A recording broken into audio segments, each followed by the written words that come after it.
Good afternoon, everyone. How are you doing? Happy Saturday. I hope you're having a great day and I hope you've had a good Friday evening. I've been fighting off a headache today, so hopefully it's not going to be too dreadful. Um, Considering we've got about six or so hours flying around this afternoon, so let's just have a quick chat. Super Typhon is in. Hello, Super Typhon. You're up bright and early today. Good morning to you. Board Game Gran popped in. Board Game Gran is a friend of ours, friends who moved to Australia. She plays board games over on YouTube. Very good. Um, Dougal McTavish is here with a hello. Hello to you, Dougal. Hope you're well, mate. Uh, we've got who else? We've got Goblin Zeus. Bonjour. Ça va, Goblin? We have Kazaki Fly. Good day to you too, Kazaki. I hope you're doing well today. And here is Scorpio wishing everyone else a good day as well. Hey, Scorpio, I hope you're well, my friend. Well, you've joined us, and I see Dougal moving around on the ground. We are here today in a Bandoeng or Bandung in Java, where we ended up last week after our return flight to Surabaya and back. Today, June the 27th, 2021, a few clouds again. Very nice weather she had until she got to Trecho. It's not so hot here. 18. She was hoping to get to Australia today, but the trouble with flying east is, of course, that you lose an hour and a half each as you travel. Oh, Goblin Zeus has just subscribed for the fourth month on tier 1. Thank you so much, Goblin. That's really kind of you, my friend. Thank you.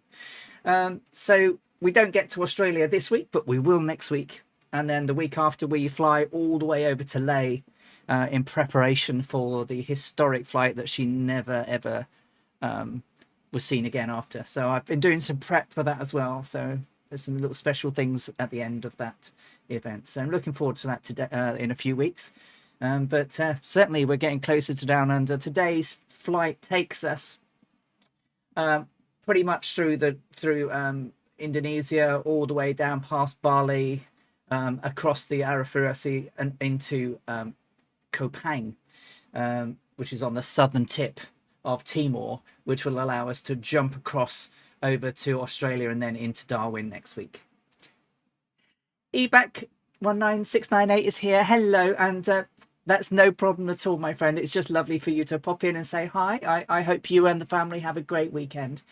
So thank you for popping in. So we've got a pretty good flight today. I reckon it's going to be 6 hours or so. 6 hours and 5 minutes. It's about 995 nautical. We will be leaving from runway 11 today. And the next flight's like 3 hours. So yeah, it's a very short flight next week. But we've got some big ones ahead of us, so there's no point in rolling them into flights during the week. Full tanks today, yes, because she was hoping to get to Australia, so she did fill up. So we're going to be flying full tanks today. Next week it'll be about half tank. That's 70% tank next week, and then the week after and for then on, it's going to be full tanks all the way. We're going to need pretty much full tanks and refueling in the air for about 3 flights on the trot. So we are on the ground then. So just to say, the wind is coming at us again from an eastwardly direction. So it's going to be a slight crosswind on takeoff, but it's only light. So it's going to be pretty much a headwind as we fly east towards Timor. So again, not knowing where we're going, we should be arriving at runway 07, which will take us roughly into the wind on landing. So we should be good to go. Two-Tone Murphy is in the house. Hey, Two-Tone Murphy. I loved the stream last night. That was brilliant. Seeing certainly I was really interested in the French World War One craft, and I forgot to ask: can you remove the gun? Because that would be good if you could. Because people like Amy Johnson would have flown that type of aircraft without the Deckers. I hope you're having a great day, mate. I really enjoyed the stream and flight last night. That was really good. So let's get the mixtures and everything all in their right places. Beacon lights can come on. We can just crack the throttle a little bit. Make sure my brakes are secure. Let's just make sure my controls are free and moving as they should, which is nice. So brakes pressed and set. We're going to be flying at 7,000 feet today, not the old 8,000. And we will get her started up. Oh, I'll tell you what I haven't done. Look at that, naughty Ali.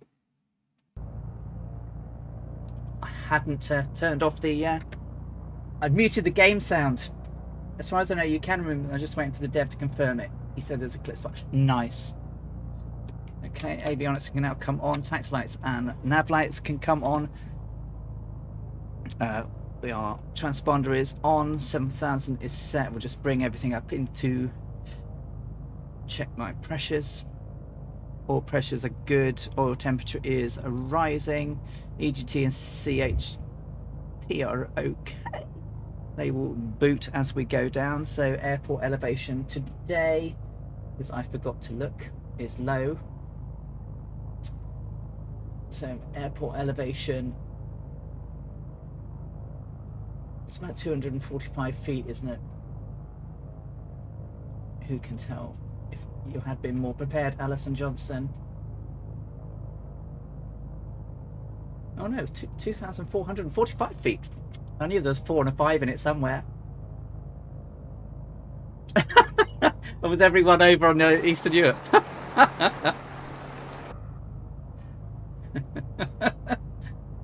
That's fine. Right, there's a few people loading in now. Cool. Obviously, I think Scorpio. Scorpio, are you in a Seneca by chance?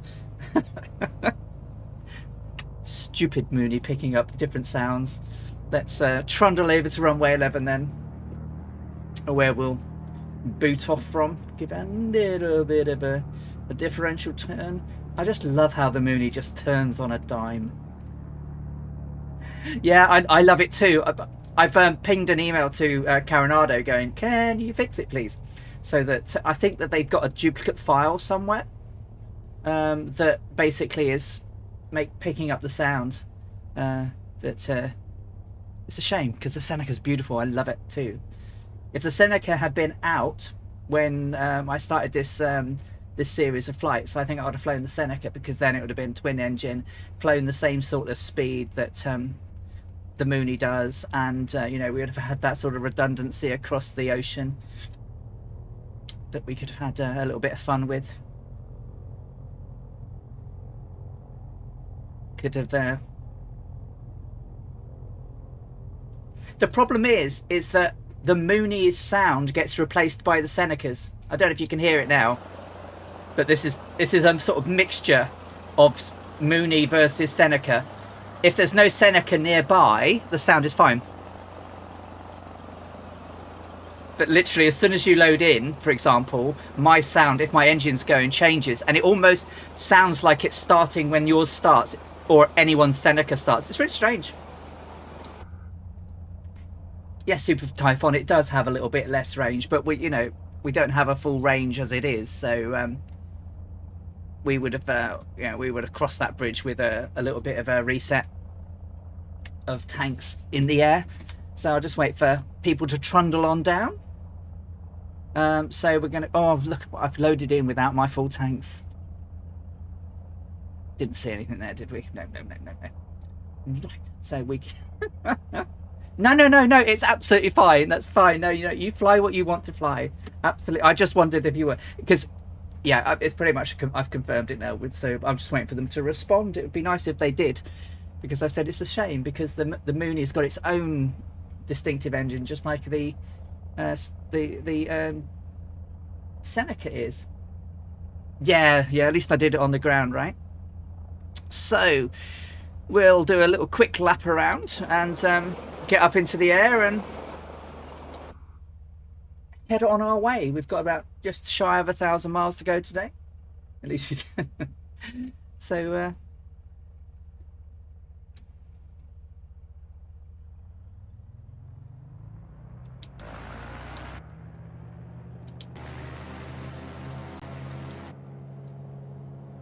Oh, have you loaded out? You should. No, it's fine, mate. See, can you see with the engine change? The engine has completely changed now. The Seneca's not there. Isn't that weird, huh?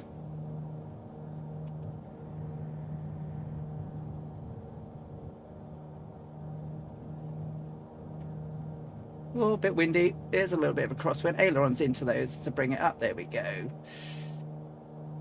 Okay, positive rate, so we can get the old gear up. Get to about 2,800 feet, and then I'll bring on in the flaps.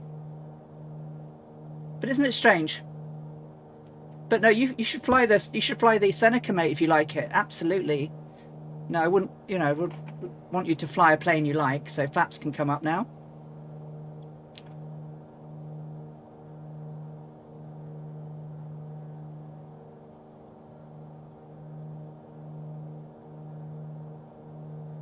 Let's do a little circuit round back as we're climbing. Just trying to keep the climb up now.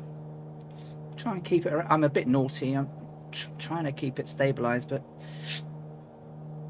a little bit over a coordinated turn. Try and keep the ball in the middle.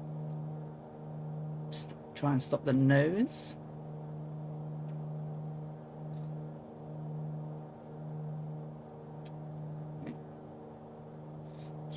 Just before this ridge line, and we'll come round again. Nose.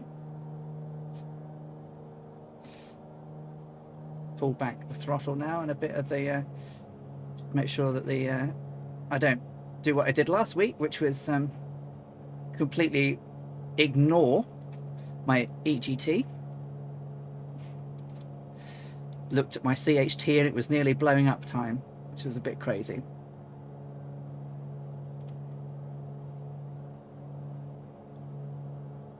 Okay, Scorpio. Yeah, honestly, mate, if you really wanted to fly it, there's no problem. It's strange that it does it.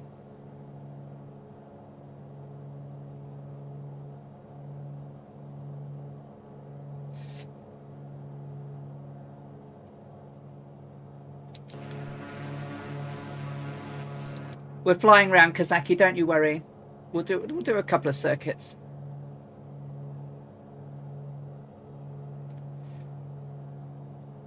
And then we'll head out.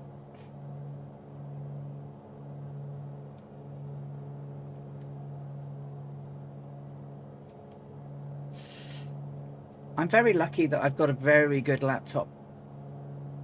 And it does actually play it quite nicely. I put my VR headset onto it the other day. So I'm considering getting a capture card and then using the laptop to do the streaming. But I've spent so much money recently. Laura keeps looking at me strangely every time the doorbell rings. My key lights turned up yesterday.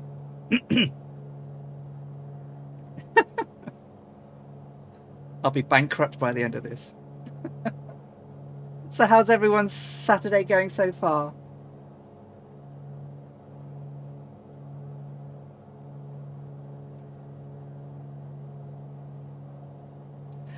Yeah, well, I've got my laptop is an i7 9700K with a 2070 Super in it. So it does play it. Draco, hello my friend, how are you doing?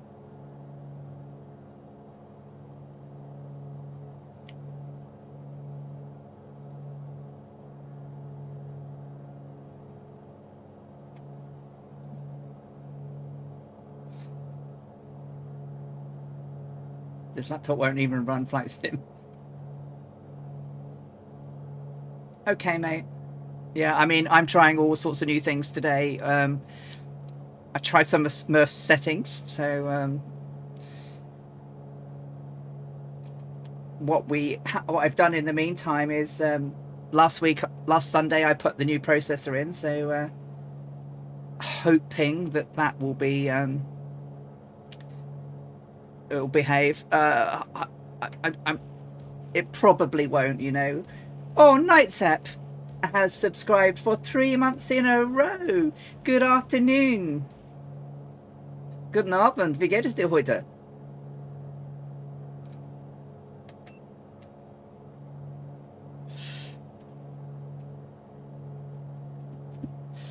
Oh. So Scorpio's away. We'll do one more circuit so Kazaki can load in. And then...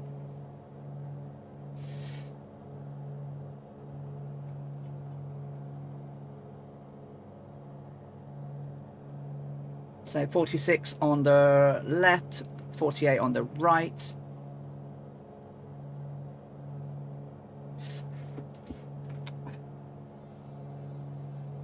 Oh, Squawk Mode Hoonigan has cheered 100 bits. Thank you, Squawk Mode Hoonigan. I hope you're doing well today and are having a good weekend.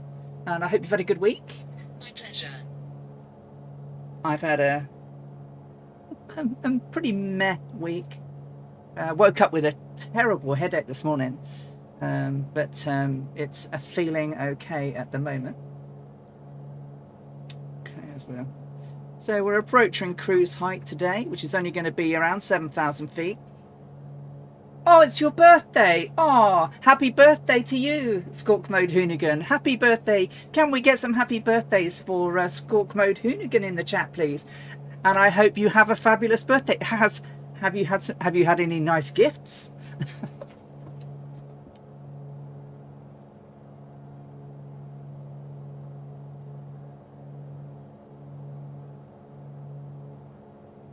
Oh, Draco's birthday is the same birth date of my dad. My dad's birthday is on the 23rd of June as well. So happy birthday to you. I hope you have a fabulous day.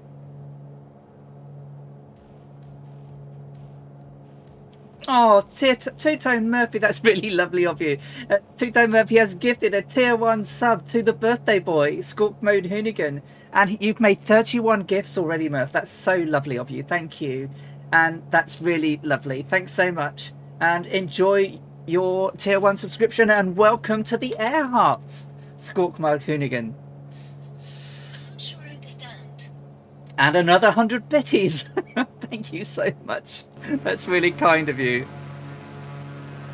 All right then. So we will turn back now and we'll get on our way. So we'll get on our way towards oh no, we're not. We're over Bandoeng now. And we're heading to Koepang, which was Koepang. Lots of Java and were part of the Dutch East Indies back in 1937. But actually, Koepang was actually under Portuguese control. Interestingly. So, change tanks. Just about to prepare a flight from Copenhagen to Newcastle. Ah, superb. Yeah, I've got the because I fly into I love Scandinavia, so I've got lots of the Scandinavian airports that I've flown into. So I've got the Copenhagen one, which is really nice. It's the is it Fly Tampa one? And I've got Göteborg, and with the sim update that's coming out in June on Thursday, that will have Orlando. So that'll be cool. Right then, let's start to bring this baby under control then, get it into economy cruise. Yeah, there's something really quite wrong with Thunder and the real world scenery, the real world weather at the moment. Literally, thunder everywhere, isn't it? It's like, it was like, and also the other week, Newcastle, when I did I was on the Murph line with Murphy. Literally, Newcastle had been beautiful all day, absolutely. I mean, literally not a cloud in the sky. And we loaded in, and it was like, yeah, it was like hell on earth to take it. It was like a monsoon. It was like, no weather, no live weather. That's completely wrong. Yeah, although the lightning was doing some, it was doing some proper fault lightning as well. rather than just sheet lightning. So, cool. Well, we're on our way. Amelia didn't write very much for these journeys, but yeah, her notes are starting to get a little bit more short. Finally, on Sunday the 27th of June, we left Bandoeng. We had hoped to be able to keep on to Port Darwin on the north coast of Australia, but the penalty for flying east is losing hours. Depending on the distance covered, each day is shortened, and one has to be careful between the corrected sunset time in mind so as not to be caught out by dark. For instance, between Koepang and Australia, there is a loss of 1.5 hours. So as our landing in Koepang was too late to start to permit safely onto Darwin, we settled down overnight in the Pleasant Government Rest House, planning to leave the airport at our conventional departure time at dawn. Koepang is on the southern tip of island of Timor, the last outpost of the archipelago of Holland-owned islands that string out southeasterly from Sumatra. As a matter of fact, half of Timor is not under Dutch but Portuguese control. She said in the flight from Bandoeng, the first 400 miles was over the lovely garden land of Java. Then we looked down on briefly down on Bali, the much photographed island of quaint dancers. Thence we passed over Sujimbara Island, skirted Flores, and then cut across the broad arm of the Arafura Sea towards Timor. So it'll be interesting to see what we see when we fly.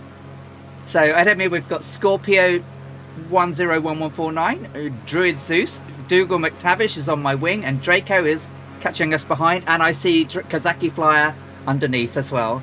Welcome, guys. So hopefully my machine will behave-ish. It might not. We'll see. So that was a bit quick, actually. There's some. I found some. I will put these on my channel, but I found some newspaper snippets for this particular part of the journey, and some photos of the fishing boats that she saw. And this was a picture of them taken as they were flying away from Bandoeng. So pretty much what we're doing now, but in our moonies. Where is the starboard wingman? I don't know. Real life, probably. Yeah, we're missing Mr. Dangerous Brian. Oh, and I think I'm gonna try this now. Let me see. I think this might work now. She says. Oh, come on. Be nice. Oh. Ah, yes. So, who do we have in the chat now? So, if I press that one. Look at that! I've got my shout out working, ladies and gents. Obviously, we have Tuto Murphy in the channel. We also have Viper Strike. I think that works too. Look at that. Oh, it's the magic of buttons. The magic of buttons. Managed to get my buttons working, and I will be able to do better shout outs to people now. Finally. You're welcome, Viper Strike. Viper Strike's obviously streaming tomorrow over on Twitch, where he continues his ballpark tour, where I believe he's heading towards Philadelphia and the home of the Phillies, who have a very feisty mascot.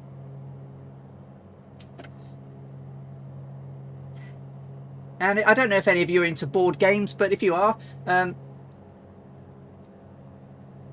Board Game Gran often streams over on Twitch, but she actually streams playing board games, which is quite unusual to see on Twitch. But it's nice. Well, I'm really pleased with that. It's going to absolutely kill my stream. You watch, buttons everywhere. It's going to have done something, and stuff will crash and burn. Oh, I did. Thank you, Kazaki Flyer. That was really good. Yes. I wish I could play it, but I can't.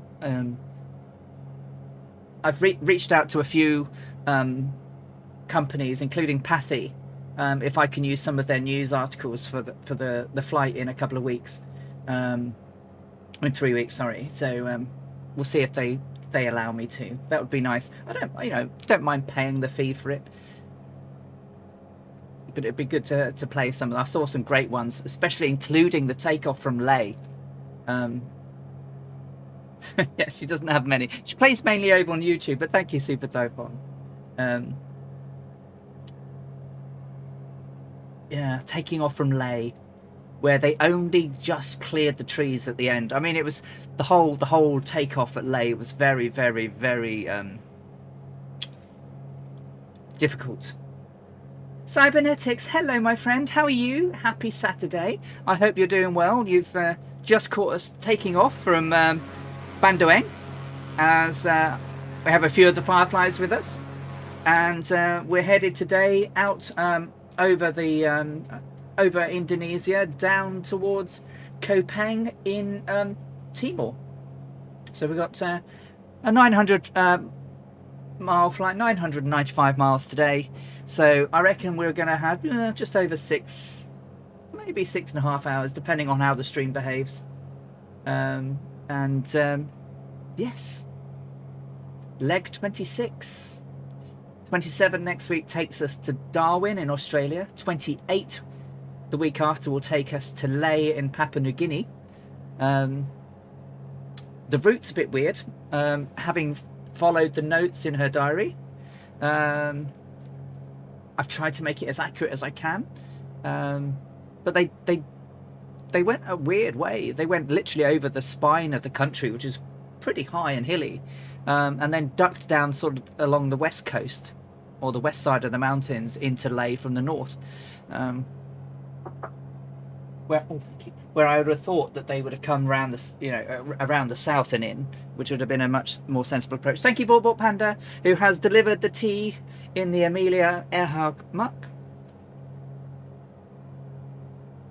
Oh, lovely. A nice cup of tea. That was incredible too, isn't it? And did you notice that she, unlike me, she wears her wristwatch the other way up? Amelia wore her watch face downwards, wasn't wrist up. She'll send you one, I'm sure, Dougal. I'm sure she'll put one in a flask and pop it in the post. But yeah, Amelia Earhart's watch that she flew across the Atlantic in has been to the International Space Station. Isn't that incredible? And more importantly, people have... do you know, it's been good, isn't it? That as we've been 45 change tags. I'm doing okay. I've got a hat on because I have an ice pack under here, so I don't look so silly. Mellow 777. Thank you for the follow and happy Saturday to you. Welcome to the Earharts. More and more people are posting Amelia Earhart stuff as the more and more we do, which is brilliant. And of course, recently, some uncovered letters. 17 pages of letters that Fred wrote, and but more importantly, sent from the Grand Hotel in Bandoeng, where we've just left from. So I want to read them. I've read a little bit of them, but I haven't managed to get enough screenshots of all of them to read the entire notes. But most of them have never been read before. Well, not by the world, but literally only just recently surfaced, hidden in a drawer in San Diego. Absolutely. Snail mail is so slow, isn't it? Just, but it'll be absolutely brilliant to read those, and I can't wait to get my little mitts on at least some screenshots, because that will be fantastic.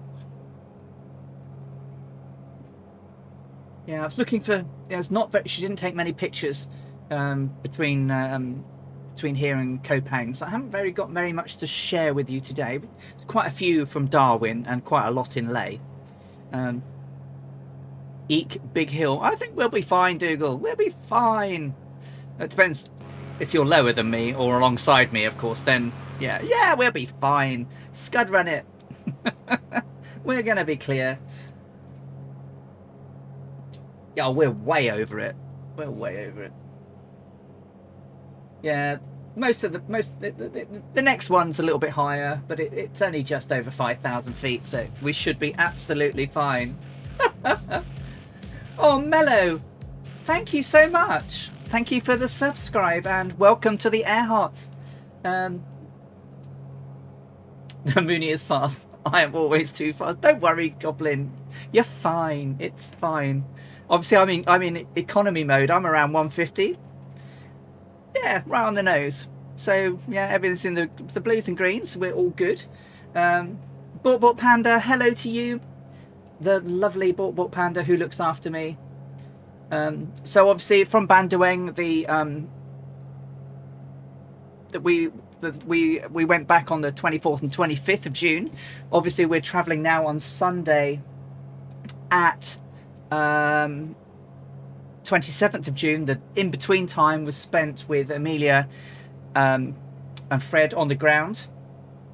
Yeah, priority sort. Get tea, then log in. The Electra went through a load of repairs, as we know, at Bandoeng. So on return to Bandoeng, it got hangered up and had a myriad of things fixed,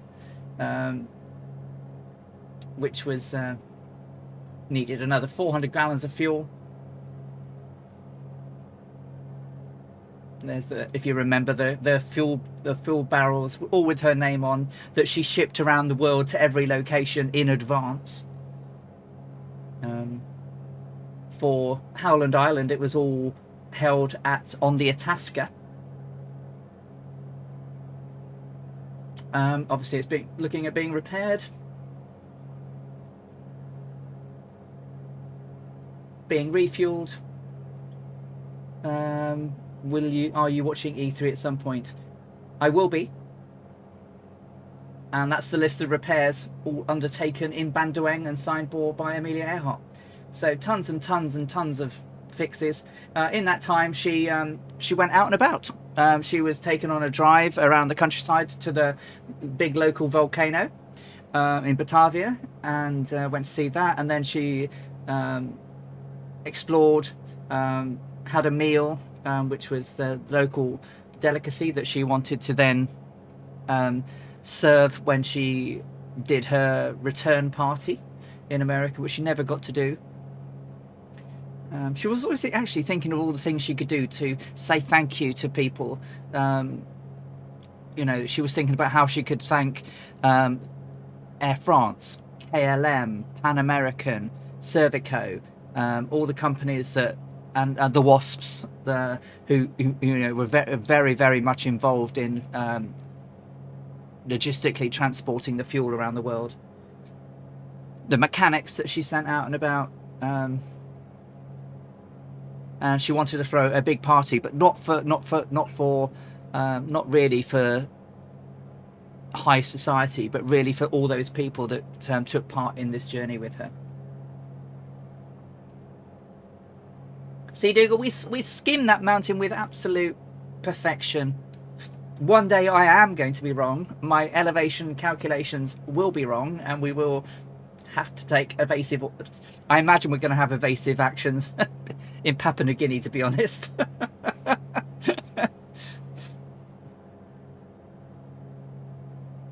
Papua New Guinea is going to be an interesting flight.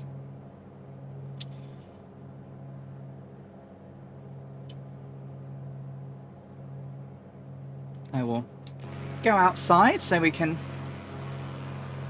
get some wide views of the lovely countryside. So we're sort of skirting to the east side,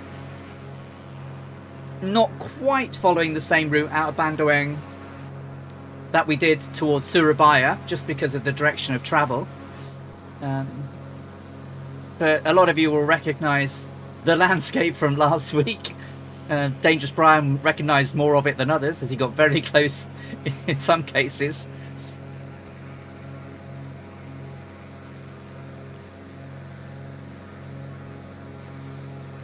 It's beautiful countryside. So she noted in her diaries that a lot of this was green and lush, and apparently goes quite barren again when they go later on. So it'd be interesting to see if that's changed over time, like we've seen on so many things. Dangerous by name? Yeah.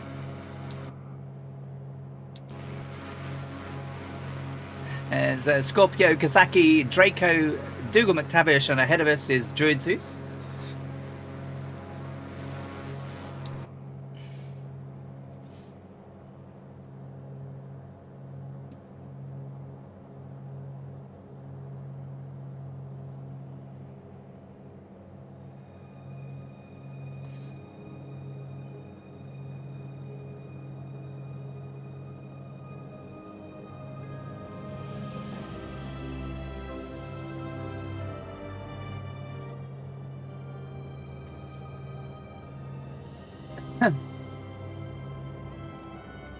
Oh, I nearly had an intimate relationship with the river yesterday in the Stearman.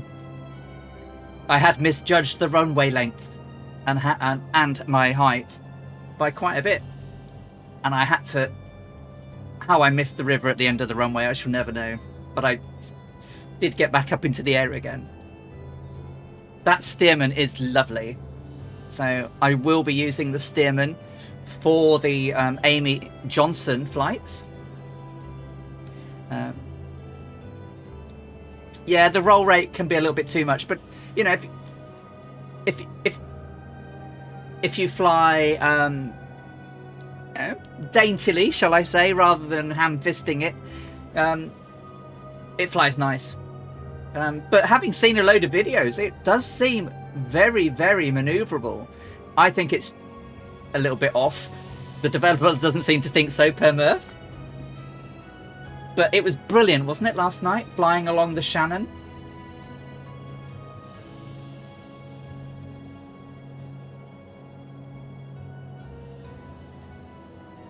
You've tweaked yours, have you? Yeah. I might do the same. I haven't done yet. I just leave her as she is. But she's nice. She's nice, and she's...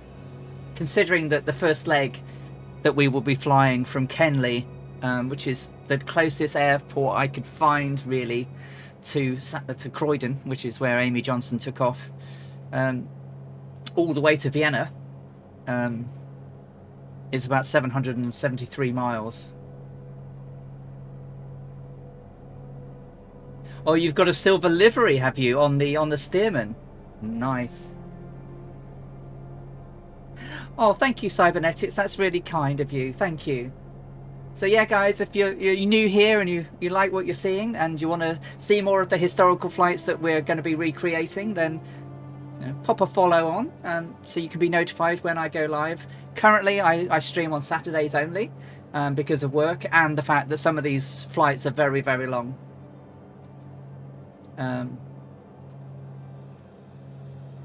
This is a baby flight, really. This is not even half of the length of the flight that we're going to be doing next time.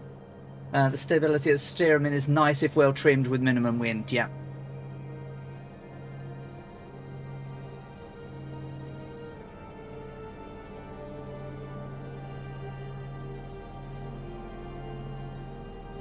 Uh, 43 on the left, 45 on the right. Changed tanks in 3 gallons.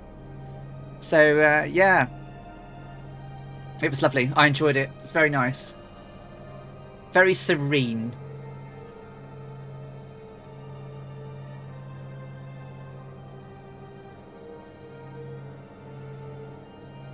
Stimulus and 3D prop sound. The prop is loudest on the side, which is pretty realistic. Yeah.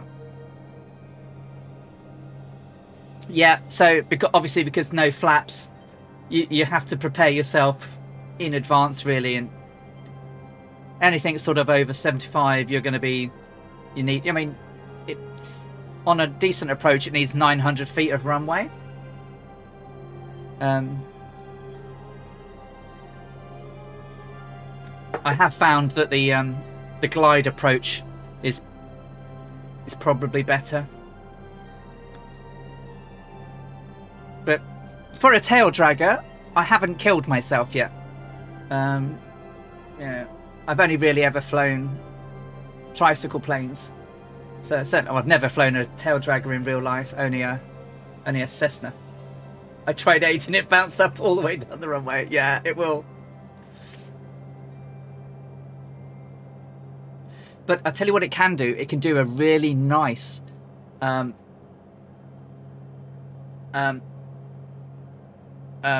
If you hold the stick all the way back, you can almost do it will do a pre-stall takeoff, and it's really nice.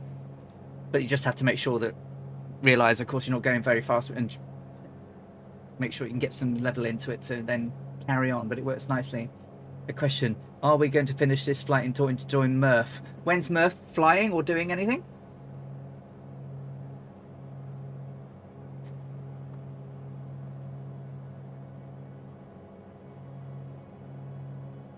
So we should be done around about 8:30, I reckon. So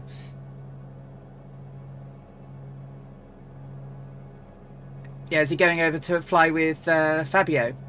Yeah, I mean Fabio starts in not so long, which is, you know, it's a shame, but there's plenty of streamers and flights for everyone to take part. Need to kill the speed first steam before landing. Yeah, dead stick is nice. Well, not totally dead stick, because it still has power. It's a powered dead stick, if you like. The engine is still turning, but it glides very well. Yeah, if you get it down to around 65, it's fine. Right, okay. Oh, that's a shame.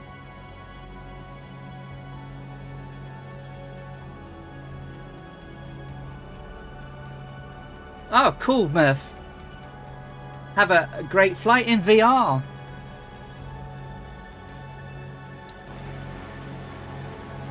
All right, thank you. That's really kind. We'll see you soon.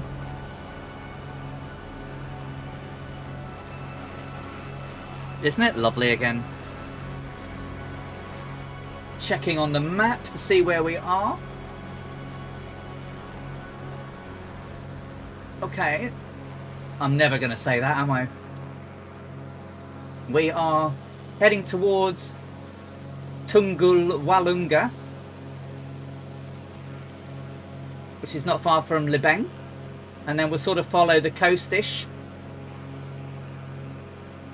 down the island past Yogyakarta,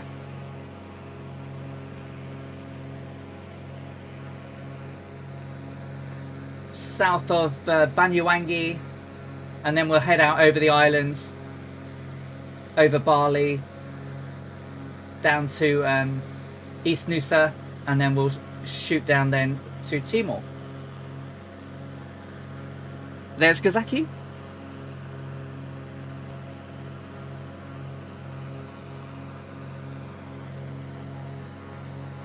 All right, Nightsep, you take care and enjoy the sun in real life.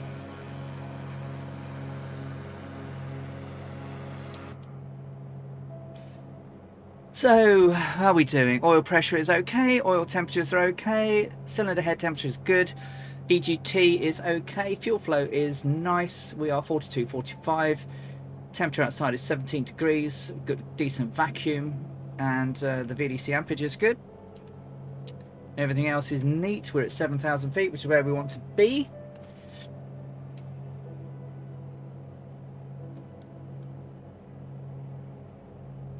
And on our way.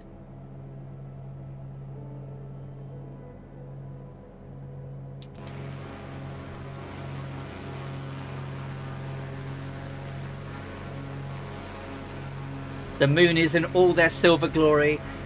So if you are new here and you haven't got bored of me saying this, then you can, over on twotonemurphy.com/downloads, you can get a copy of this livery, which was designed and especially for this stream series by Gibbo Ireland of the Two-Tone Flying Surface community, of which I am a very, very proud member. That's where you'll find me at home, over on the Two-Tone Murphy Discord. I do have my own Discord, but I only use it to promote the stream. But that's it.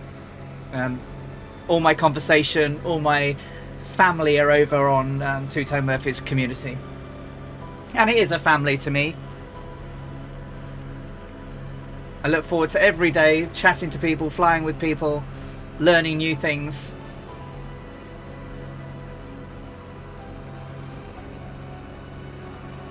Aren't they just?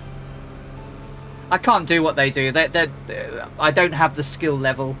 I can fly, but I can't fly like they can fly. So I'm happy that they're getting good and I can watch. Yep. The Thunderflies, the Two Tone Murphy Flying Circus Aerobatics display team, they are superb. They've come along on several of our flights here, and they sort of welcomed us over the Atlantic flight. They welcomed us into the long history flight from the Red Sea. So it's been really nice that they turn up and fly along at the end. I kept crashing the P-40 trying to land around Hawaii. Wow.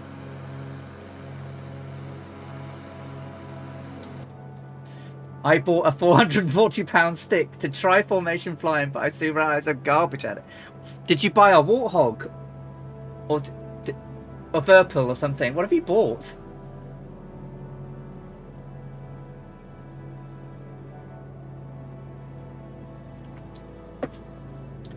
A Warthog. Crikey. I mean, I think I might be better in VR, but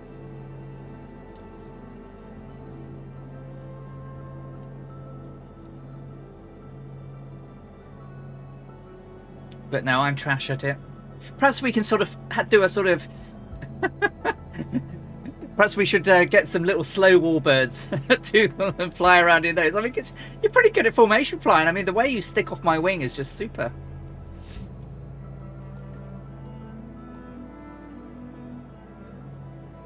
Oh my god.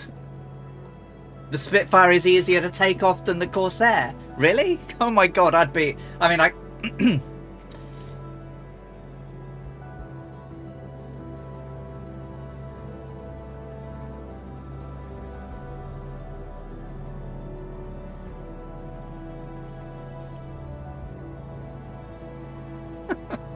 very different in jets, yeah, I guess. 41 gallons on the left, 45 on the right, getting to change tanks in 1 gallon as we are. See the coast on our starboard. I guess that's why where the difference between the Stearman and the Waco is. The Waco is more powerful than the Stearman, so.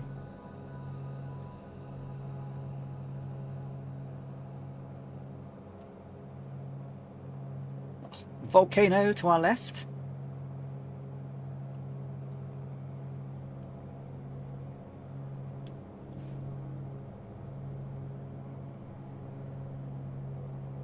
Well, that's the thing, isn't it? Right? I mean, you can, if an aircraft is difficult to fly and it's too much of a challenge, then people won't fly it.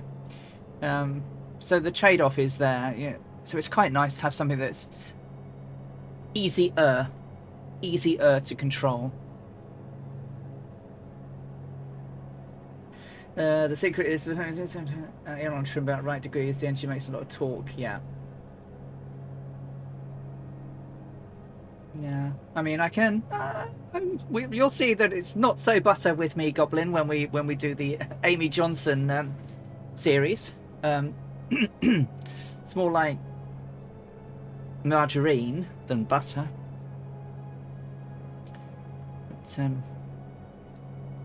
It's going to be fun.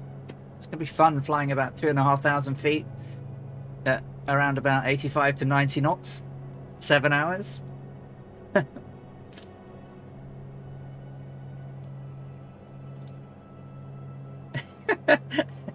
8,000-year-old butter, yeah, absolutely. Dinosaur butter. Oh god, that sounds terrible, actually. I'll take that back.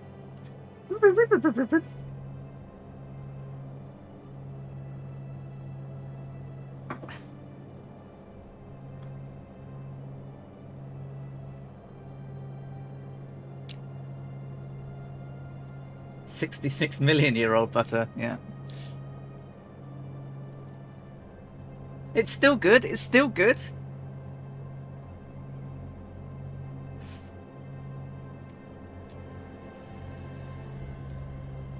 Yes, I thought so too, Goblin. Mainly because of the speed. It goes about the same sort of speed. I think it's a heavier aircraft though, but it would do the same sort of speed that Amy Johnson did in her. When I say it's a heavier aircraft, of course she had lots more fuel in hers. Amy Johnson's Gypsy Moth had extra fuel tanks that basically could allow her to do 13.5 hours of flying. 13.5 hours range she had in her Gypsy Moth, which I thought was amazing. I mean, how the hell it took off, but I guess it just doesn't drink the fuel. So I've been trying to work on that too, to try and certainly on my flight to see, you know, how many gallons per hour I need to do. Yeah, so about 1,100 nautical miles. Yeah, I think it was actually 1,150 that she got. That was her estimated calculated range.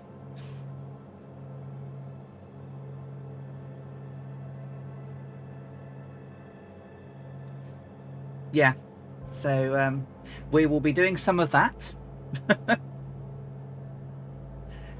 And she had Amsters and she did indeed. Yeah. De Havilland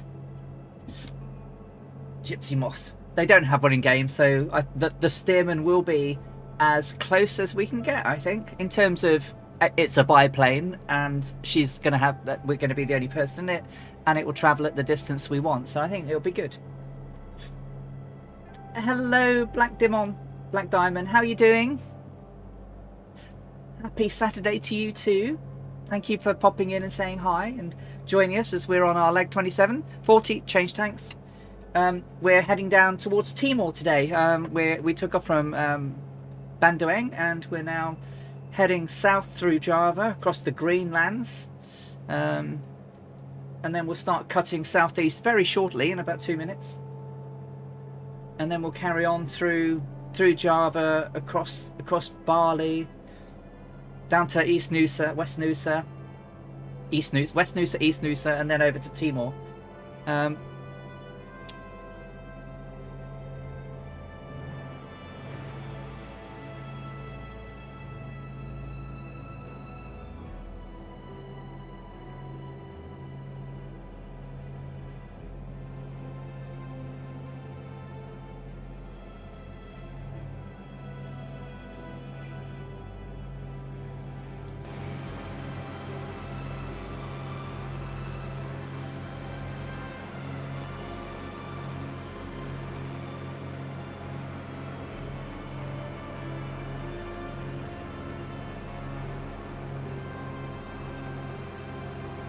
Yes, Draco, it does.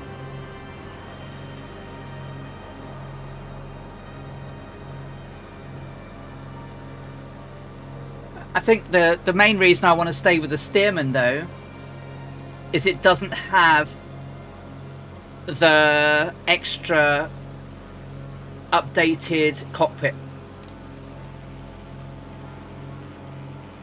The Stearman's pretty basic.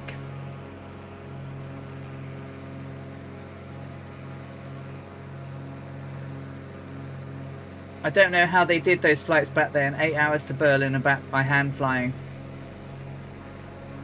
Yeah, I don't know.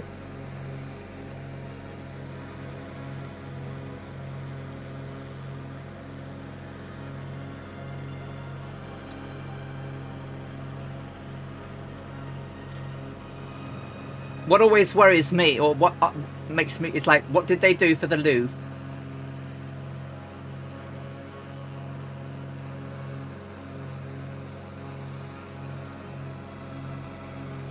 Amelia had a toilet in the back of the Electra,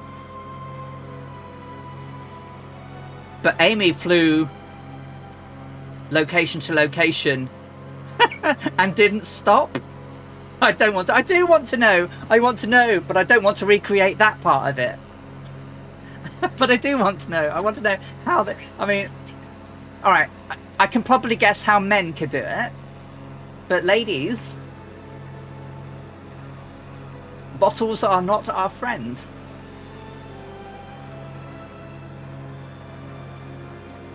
A bucket.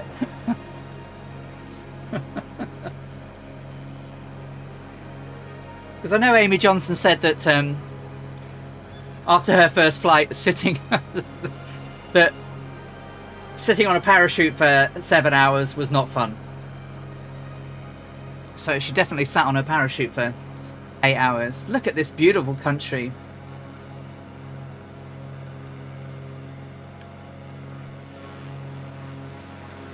There's Tuto Murphy in the background there. Kazaki Flyer, Scorpio, Draco Core. There's a Dougal and a Druid Zeus ahead of me. Beautiful countryside.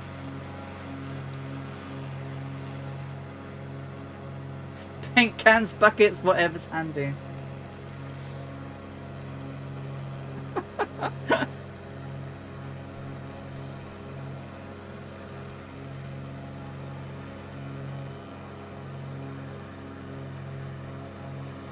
So we're about 892 miles to our destination.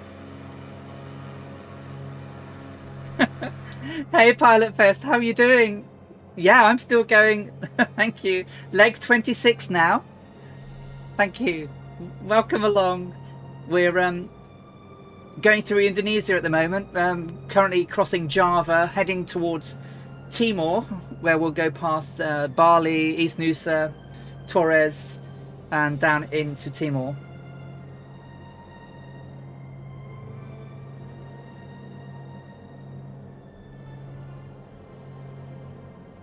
Very, very, very determined, weren't they?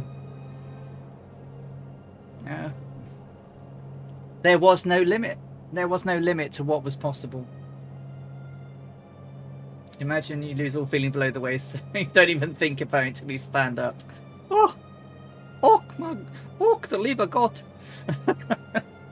No. Yeah, we're still going. So we've got a few legs left. This week we'll go to Timor. Next week we'll reach Darwin in Australia. Very short flight, 3.5 hours next week. Oh, there's a Dougal. Oh, there's a Dougal.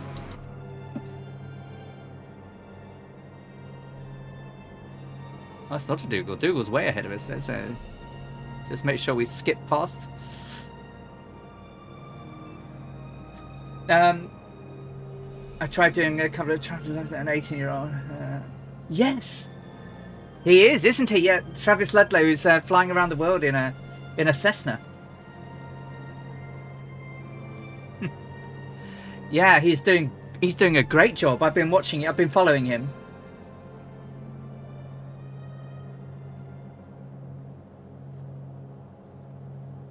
It'd be brilliant for him though. He's 18, you know, he's young. What a thing to be doing.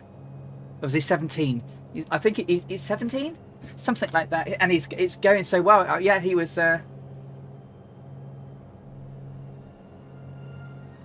Yeah, incredible. Like I say, my biggest regret was not getting into aviation when I was younger, but I didn't have the money. But I'm glad I did. And I'm glad I experienced it. I'm glad I achieved something, and now I can experience flying in a sim anywhere in the world. Quet, hello, my friend. Hello, happy Saturday to you. I hope you're doing well. Lovely to see you.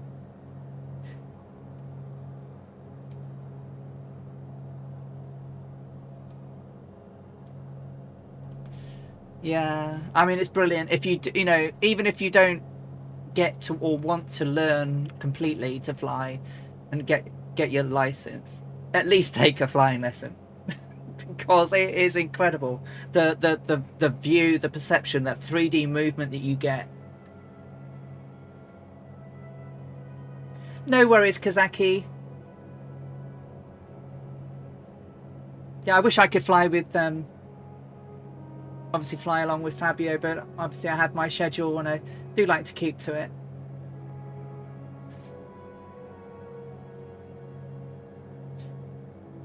A little bit better, Queer. Yeah, it's a little bit better today. Again, just an easterly wind, not very much.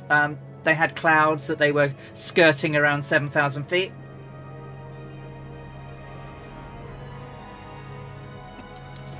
Isn't it just, though? Look at that. I know it will crash on me in a moment, but isn't it just phenomenal? Look at it. It's just superb. And the fact that we can do it with our friends. We can fly with people all around the world. This has expanded. You know, I've done MMO games for many years, since like the 2003. And I've played with a lot of really great people over my time. But this last year has been something wonderful. Absolutely wonderful. And I just couldn't imagine a day without it now. If you can get to EGA8, I'll fly around the Isle of Wight. Oh, that would be fantastic, Violet Fest. Well, I may hold you to that, because it's not that far from Newcastle with my lead foot. Oh, that would be wonderful. Thank you. Oh, it's just beautiful. I mean, it's yeah. Oh, I love flying these with you. We're not going to bail now. Brilliant. Well, we've got a lot of flying and a lot of adventures ahead of us. You know, the Amy Johnson series is about 19 weeks worth of flights, so about 600, 700 miles each time. So we'll be doing some of this part of the journey, but she went into different places. So we're going to be going via Iran and Istanbul rather than coming around the equator. But so.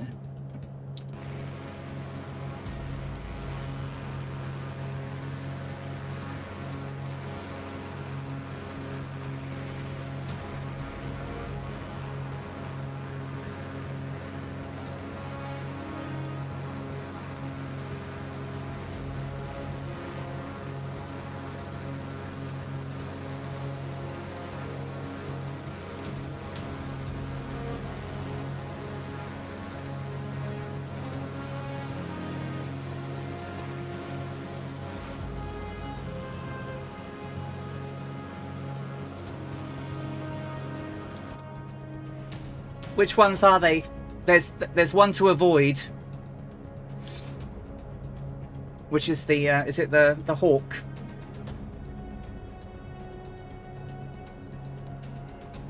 I shall have a look later to see which ones there are, but oh.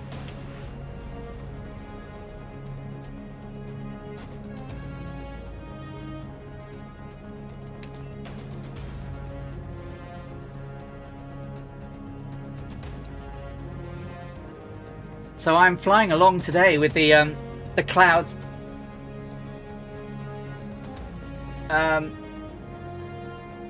The island. Oh, the Stearman is great.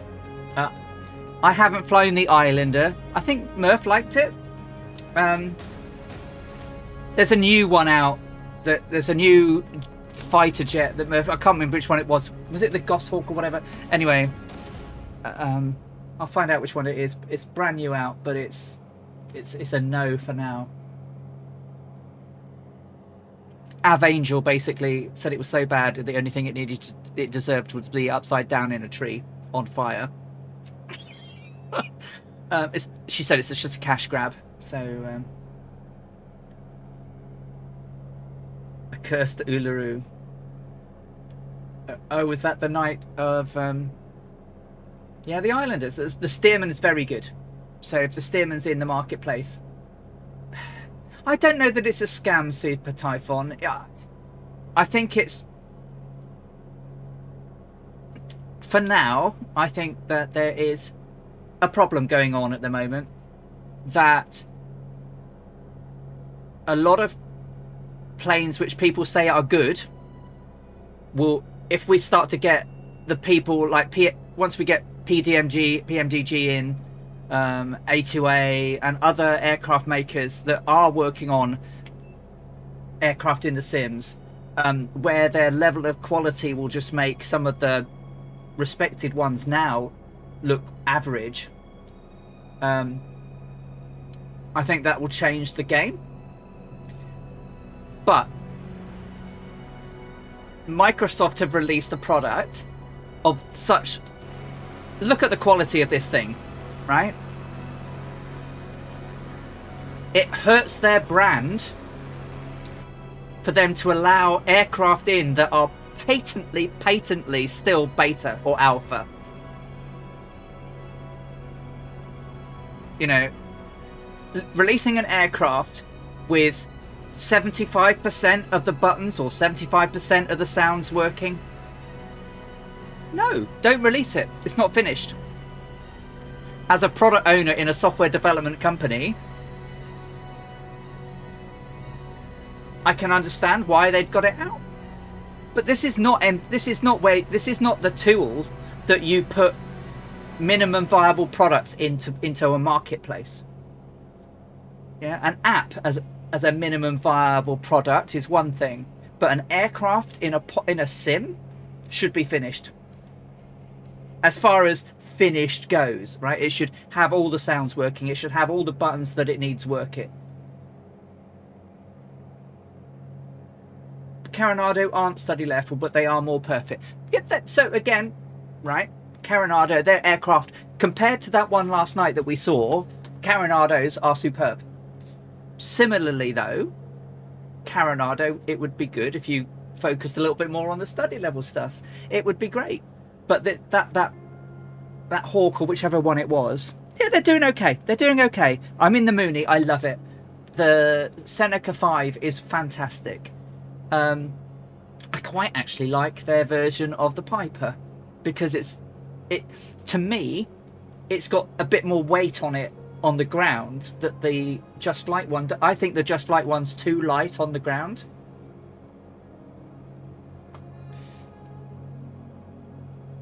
Yeah, I find their work good. The sound issues aside, we obviously had one.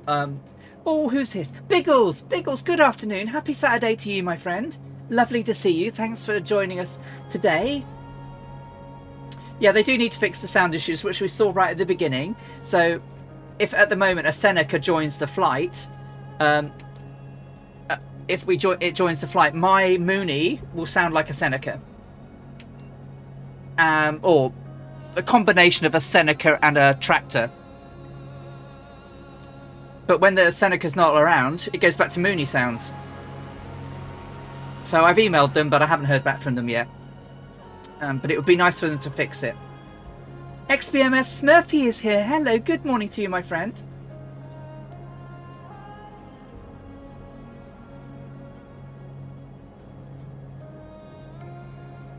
I think generally there is a bit with all designers to release and fix some things that perhaps should have been caught. For flight simmers, that's okay, but a bit... I guess... But if you're making an aircraft, I guess my point is this. An aircraft has sounds. You don't release it with 75% of the sounds working. So put the sounds in. If they're not perfect, fix forward. If all the buttons don't work, make the buttons work. If they're not perfect, fix forward. That I can live with. But if they've not done that level of work, it's not finished.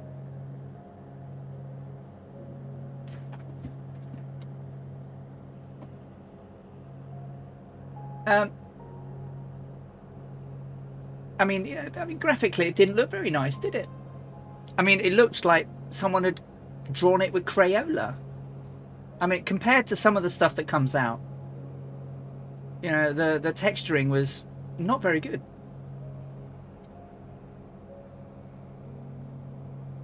I guess what's lacking is a bit of pride. I think pride in their work. You know it's not right when they release it. But I agree with you that it is okay to release something and fix things, but make sure it's pretty much done before, when you do that.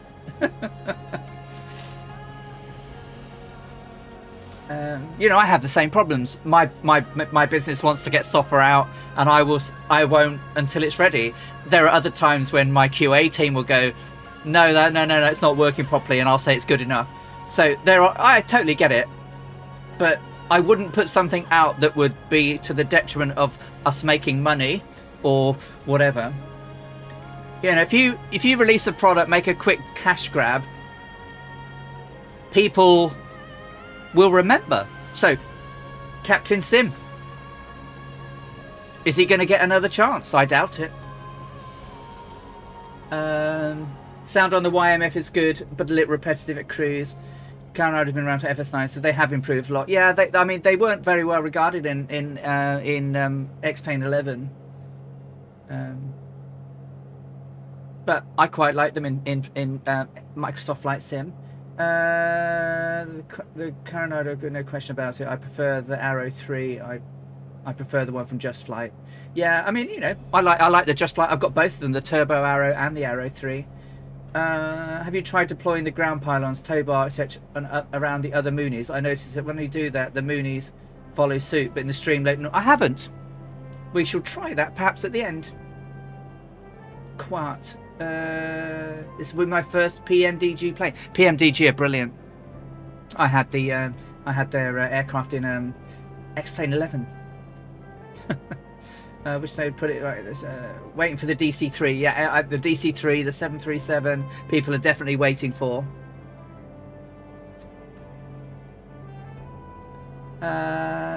We should not have to pay devs to beta test for them. No, we shouldn't. I mean, you know, there's an element of beta testing in Microsoft Flight Simulator going on as an AMD user that I feel. And I know Draco will agree with me on that one. Typing and eating breakfast.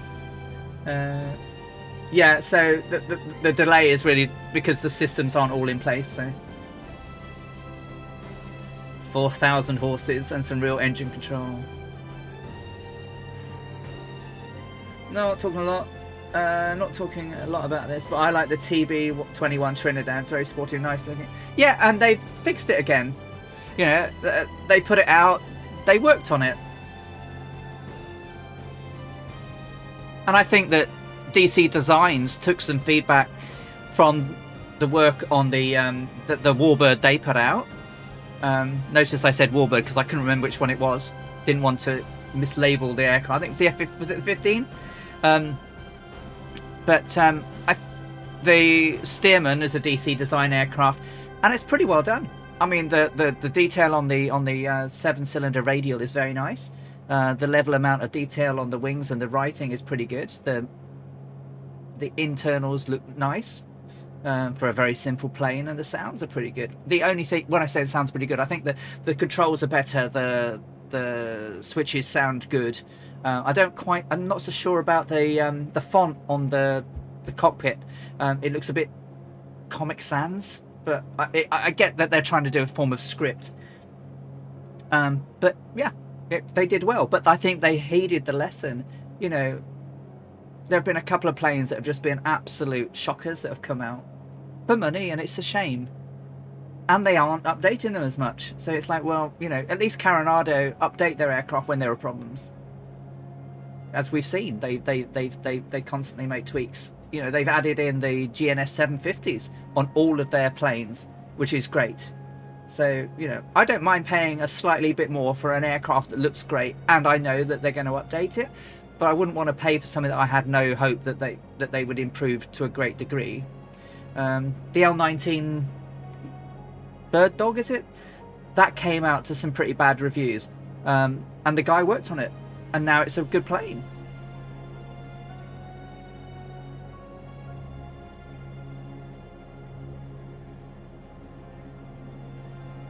Lots of I hope to see more Lionheart planes with the quality Quickie Q200 I've seen in real life. Lots of XP PD streamers often do that to tell the new that, and that's true. You know, MSFS is not the only sim, and I don't want it to be the only sim. Competition will drive innovation, and the only winners of that will be all of us flight simmers. So, you know, more choice, more innovation. What sort of FPS am I getting, Dougal? Oh God, wish me luck. when I press this button.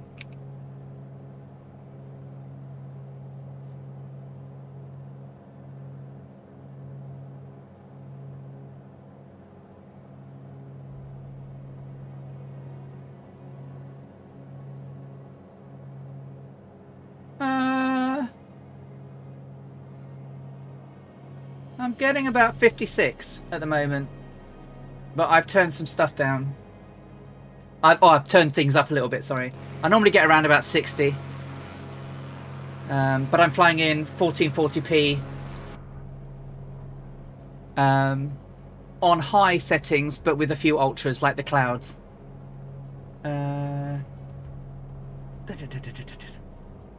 It kills me seeing people stream DC6 on P3 under M. Yeah, that's... Yeah. I wish people would, people would stream Microsoft Flight Sim or P3D or X-Plane 11 so people knew what they are, because sometimes I've jumped on to raid someone and they've been in P3D rather than MSFS. Excuse me, other planes get more money. We might get XP someday. We certainly will get X-Plane 12, I am sure. The Skyhawk is the bad one. Thanks, Black Diamond. Yeah. I think that's what gets people a bit cross, is that lots of designers have this no refunds policy, so they do need to get it right. They do, absolutely. Once you've downloaded it, you can't get your money back. 40 and 40 change tanks.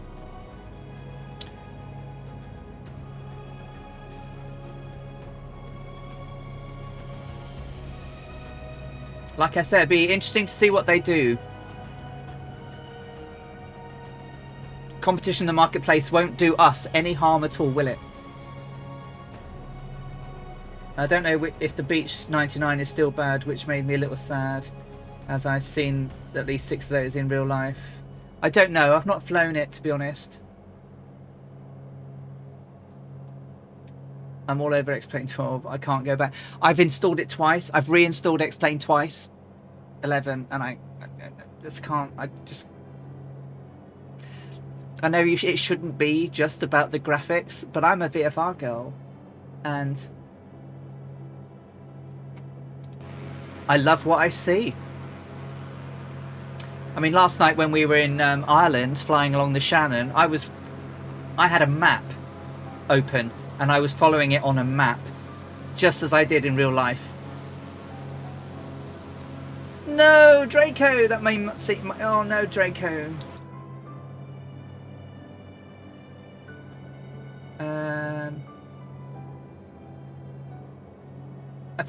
Exactly. We just want good performance, good planes, and X-Plane doesn't float me about. I mean, it would. I mean, I don't know. I could get it, Stu, Ailerons into the Wind, has it looking pretty much like this, but he's got terabytes and terabytes of data to make it look lovely. They're coming out with a new lighting model that might help, but it's not comparable. Out of the box, it's just not. Bosman, I think the big advantage of MS is it takes no work to get up and running from the lowest level to the highest for a new. Correct. Pilot Fest uses Sky Demon, yeah, and Murph uses 4Flight. So I think what does Stu use? I know he's using an EFB as well.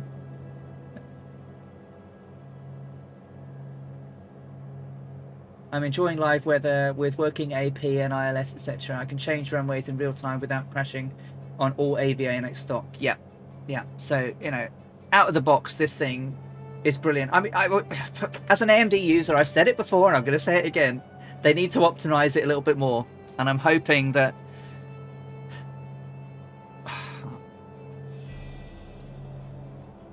I'm hoping for some decent updates in Sim Update 5. Not the World Update 5, but Sim Update 5. I think that will be good.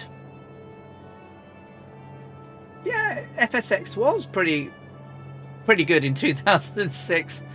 But, like everything, times a change. And,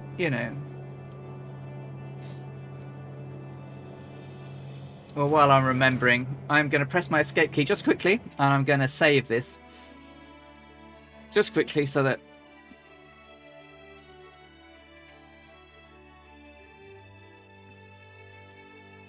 People have shot past me now, but hey. I do lots of testing in stock planes, and they're still improving. And yeah, they are. They're adding VC runtime and .NET. Yeah, well, the VC runtimes were updated this week, as was .NET, wasn't it?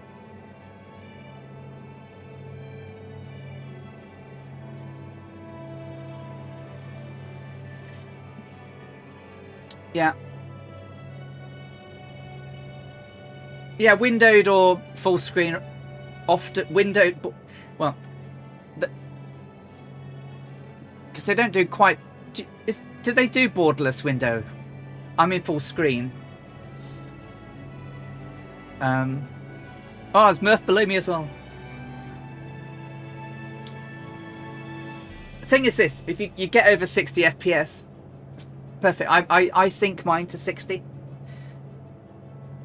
It just ekes out a little bit more performance on rather than trying to thrash it to get the most FPS it can. Basically anything for me over 30 is a bonus. Getting 60 FPS in a stock 320 flying in live weather is very immersive. If only fly-by-wire could get performance back up to stock level. Yeah, they will. They will. Goblin Zeus says, yesterday I got 2 strange CTDs at Shannon when I was setting it as departure. Yeah. It's a bit weird. Dougal had 9 terabytes of ortho and needed that space back. I know, right? I mean, and even in the one of the last updates, they reduced the size of the executables. You're seriously disappointed with the performance of your new build? I can hope, yeah.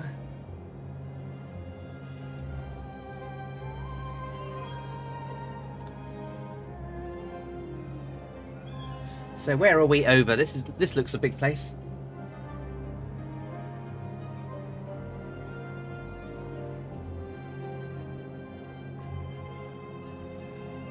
This is Yogyakarta.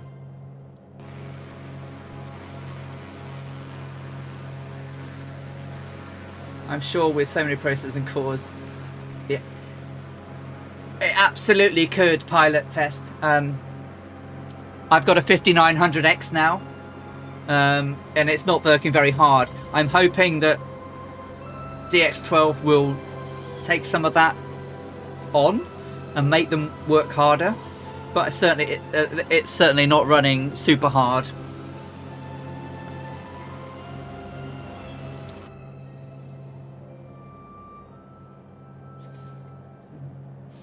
I mean, my machine should be able to hack it. You know, 5900X, a 6800 XT, and 64 gig of RAM. It should be, yeah, it should be fine. But the Sim's just a little bit. Turns out you've been AMD all along. Oh, you are you, Kazaki?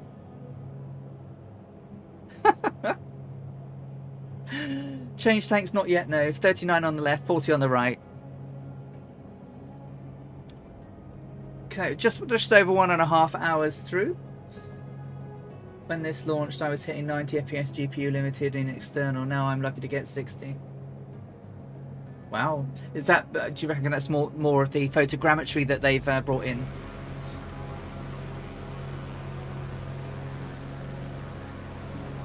I think there are improvements coming. Always CPU limited in the cockpit. Yeah, I won't turn dev mode on, just in case. Oh, nice real sim pilot. I went from a 3700 to a 5900. How are you finding it? Good to see you, by the way. i9 10900 never works harder than 60%, so the sim is more GPU RAM. Yeah.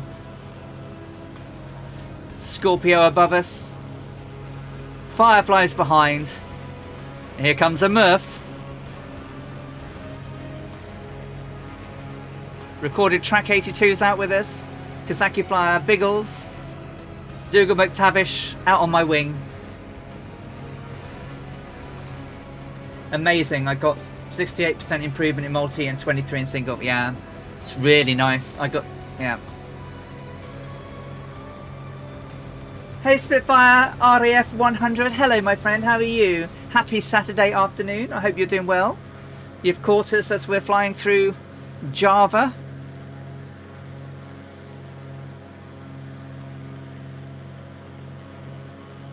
I think they broke the engine when they swapped, broke the engine when they swapped V-Sync, because G-Sync was having compat issues. Yeah, we need a full-on performance update.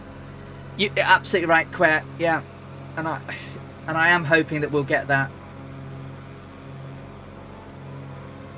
I think what they need to do is they need to get the Xbox version out, and they need to get DX12 released, and then they can do the updates. I think they can then do the optimization they really, really need. Oh, I don't know if everyone's watched, but overclockers.co.uk, they've started doing a thing to try and combat bots on purchases. So, for example, a 3080 Ti, they're advertising for £5,000 on their website, but you go on to, if you're a member of their forums and a human and contact them, they give you a discount voucher that takes it back, so which you put in at cost, so it brings it down to MSRP, just to try and improve bots slurping everything up. They've literally just, because I thought I have a right side wingman now, do I? Oh, I certainly do. I have a right and a left wingman now. Hello.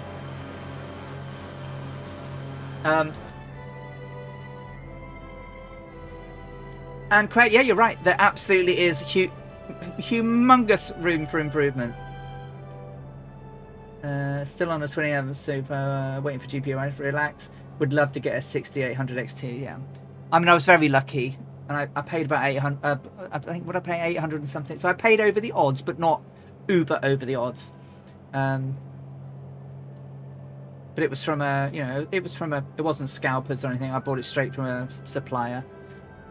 But it was pretty much, if you see a current gen graphics card, me and my other half, it was like whoever sees it first buys it. And they managed to snaffle one for me. I mean, it's got 16 gig of RAM on it. It's lovely. I mean, it's a nice. It'll last. It'll last for donkeys.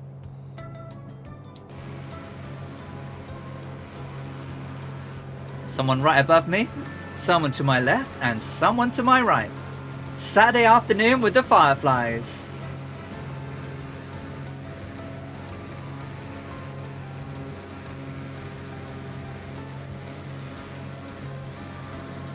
Oh my word, here he is. Captain Arash, hello my friend. How are you doing? Captain Arash has just raided again with 34 viewers. Oh, Captain Arash has subscribed as well. Thank you, my friend. Hello, how are you doing? I hope. Did you arrive at Tehran safely? Oh, look at this, Captain Arash. Watch. If I press this button. Come on, do something. Work for me, down you. Oh, it's not going to do it. Oh, it is. It's going to do something.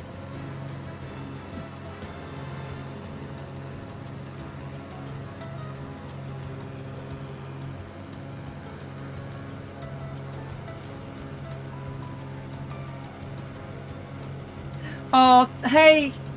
G nice for you. How are you? Diedrich RSA is here. It's feeling much better, thank you.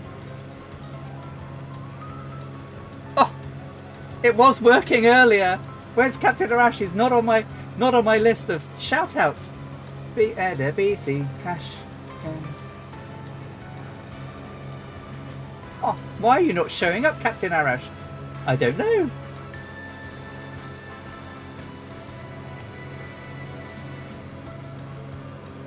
But you should appear in my list. But I can do this instead.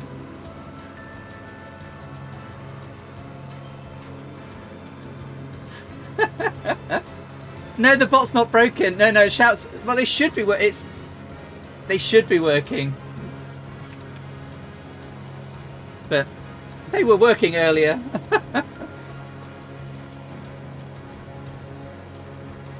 How's my flight going? It's good. We're good. We're still over Java. We're heading southeast. We've got the Fireflies with us. So I'm going to say, for example,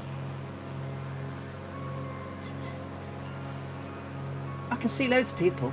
So if I press that, yes, it works. So, but I can't see on my list, so I can't press the button. That's really strange. I do feel much better, thank you. Yeah, I've Bought Panda has been keeping me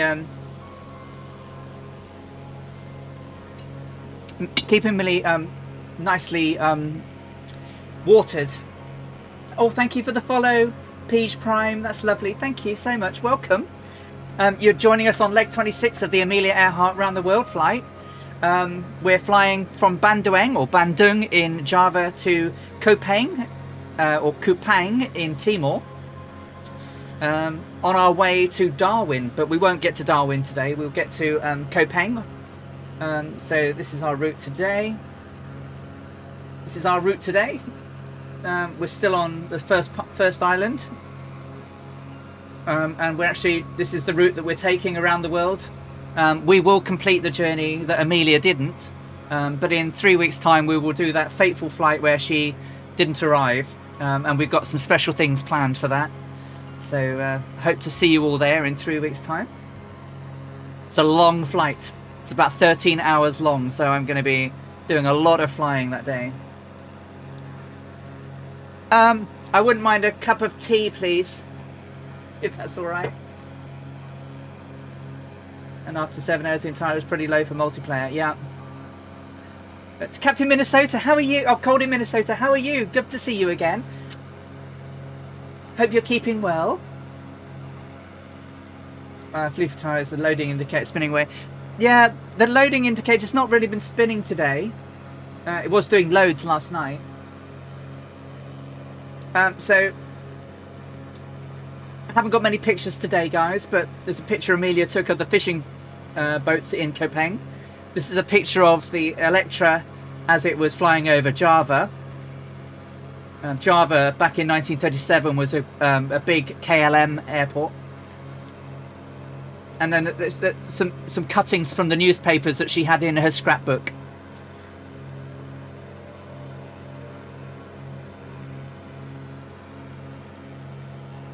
I'm getting quite a lot of sound juddering. I don't know if you guys are getting it. I'm certainly getting it. I think it's something to do with my headset.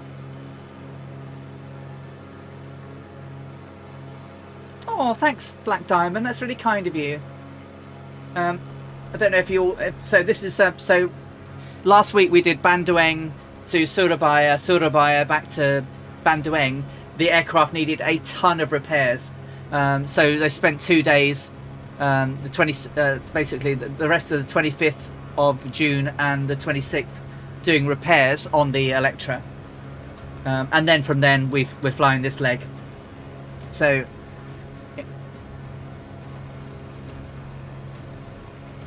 what a magnificent aircraft the Electra is. First all metal aircraft.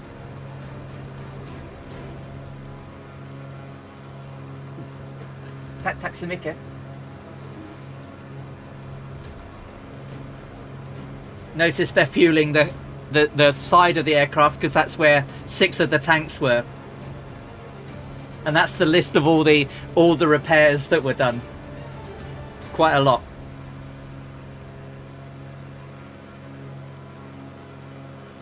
So yeah, and the next series we'll be taking on after this will be the Amy Johnson flight from Croydon to Australia.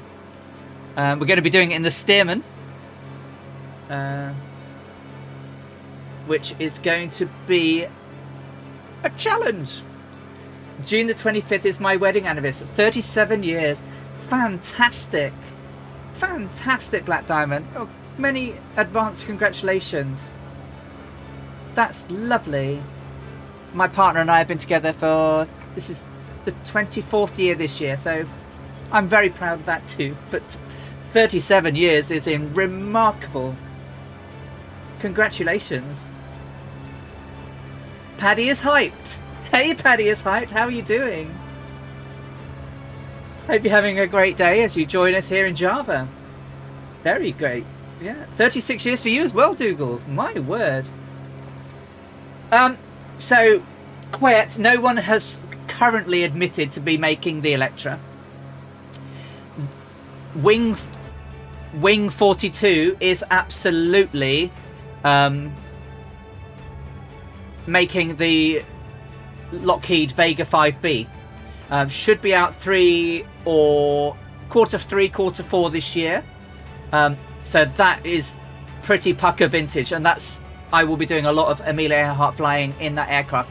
Paddy is hype. That's him. No, not at the moment, I'm afraid. I'm recreating a flight that was in 1937.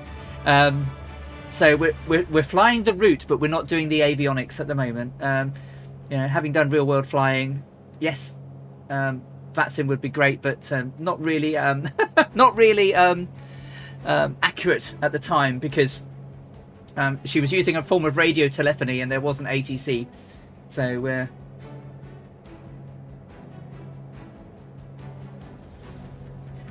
only facts 40. I'm coming up on 5 years as oh, that's good though. 5 years is cool. And you've got your first child due on the July the 20th. Oh, that's lovely. Congratulations. Hope everything goes well. How lovely is that?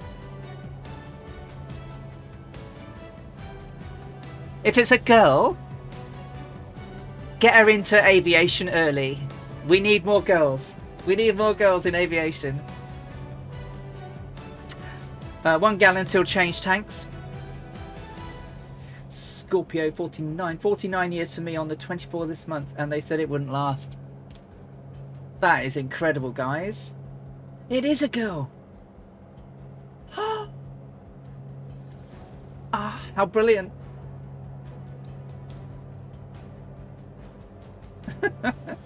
We need more ladies flying. Oh, what a good afternoon this has turned out to be.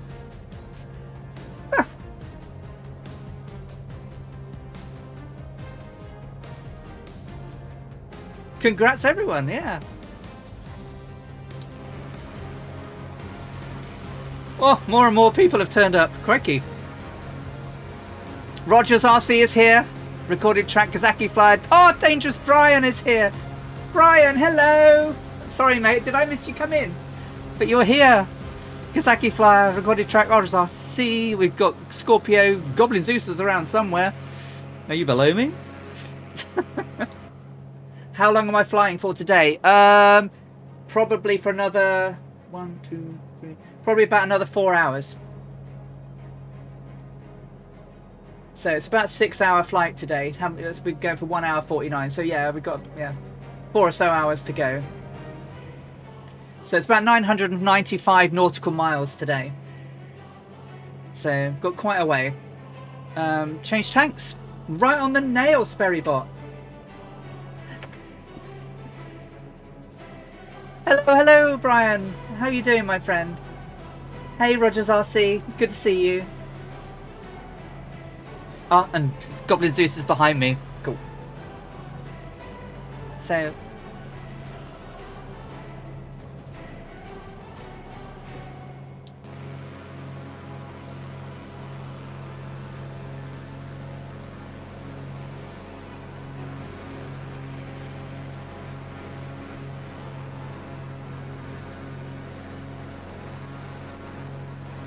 But if they do bring out an Electra,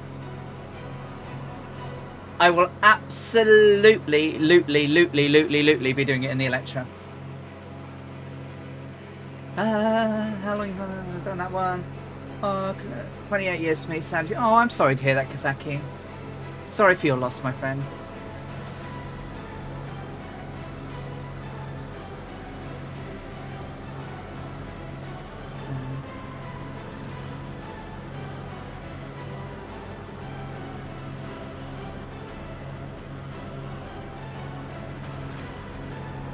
Yeah, it does. I am terrible with bereavement, so not that I just don't know really how to respond other than say sorry.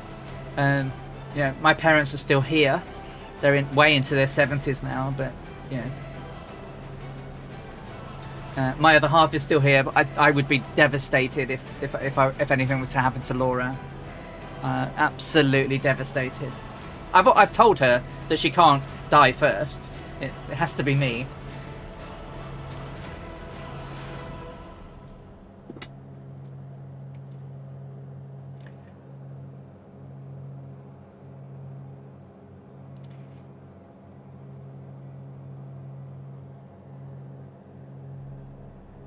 I'm so lucky.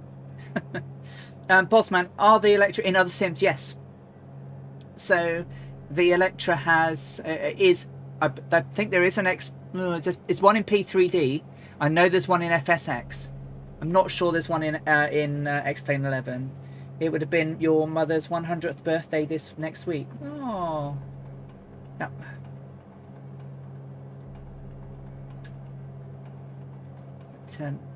I am looking forward to the Wing 42 Vega 5B. They did a brilliant version the last time they rolled it out. Even so, you know, because they've even got like the leather and rope handles that passengers would hold on to.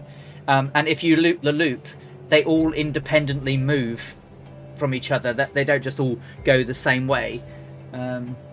The level of detail Wing 42 put into that, I hope that they will do again. And given what they did for the Blériot, I have high hopes for the Vega.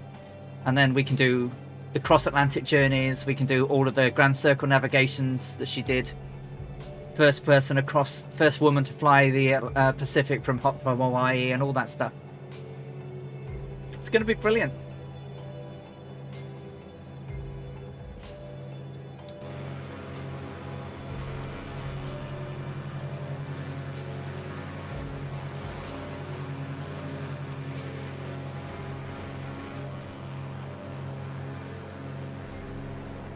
So we are nearing whereabouts?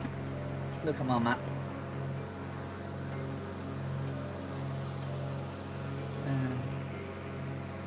So to our port side we'll have Ponegoro soon, and Gunung Liman, which is a volcano, and we'll come to Maladoc, which was south of Surabaya, where we ended up for our first leg last week. So we are going to get further than we did last week, and we'll head out over the coast.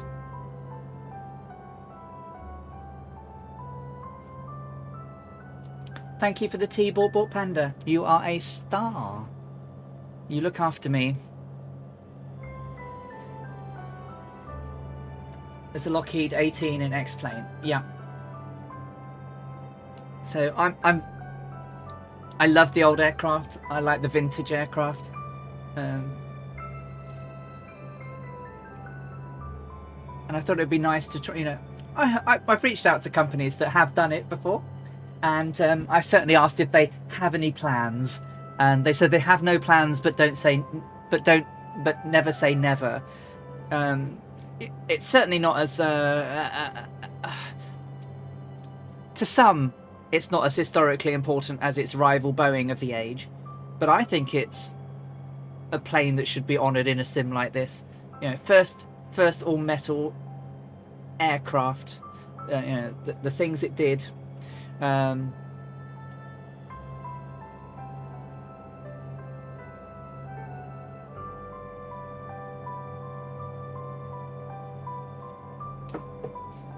Yeah, Surabaya. Koepang, Bandoeng, they're all major airports in the day. Even in 1937, they were big, obviously, routes through Asia down to Australia. KLM and KILM, the sister company, were very big in the Dutch East Indies. Air France did massive amounts of flights across from Africa, from Senegal, over to Brazil. So, you know, the names that we have today are still very, very present. And lots of the airports that were airports back then are airports still today, although slightly different. Like the one we're going to be landing at for the first flight of Amy Johnson's flight. She originally would have landed at Aspen Airport in Austria, Vienna. That's now an Audi plant, and was shut down when they built the nearby Lima Oscar William Whiskey Airport. So, which is where we'll be landing at. But there's still quite a few airports here, albeit slightly different. I mean, the Leh Airport. There's an Aspen, Colorado. Conspiracy theory. Yeah, there's definitely an Aspen in Aspen Airport in Arctic Turn. Hello, my friend. How are you? I wonder if this is going to work now. Every time I press this button, anything could happen. Just seems to take forever to want to bring things up because there's so many people on board right now. Piper's here. Hello. Hey, Piper. How are you, my friend? Why doesn't it load everybody? This is really strange. So many people.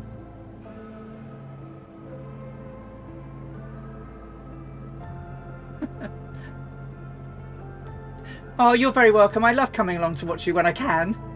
I've had a very long week, so I'm good, thank you. I wasn't so great this morning. I had a terrible headache. But with painkillers and the magic migraine cap, I've managed to... where did this lot come from? Stave it off. And we're now sort of south now of... does the cap help? Yes. Yes, it does. I mean, it will win no fashion prizes.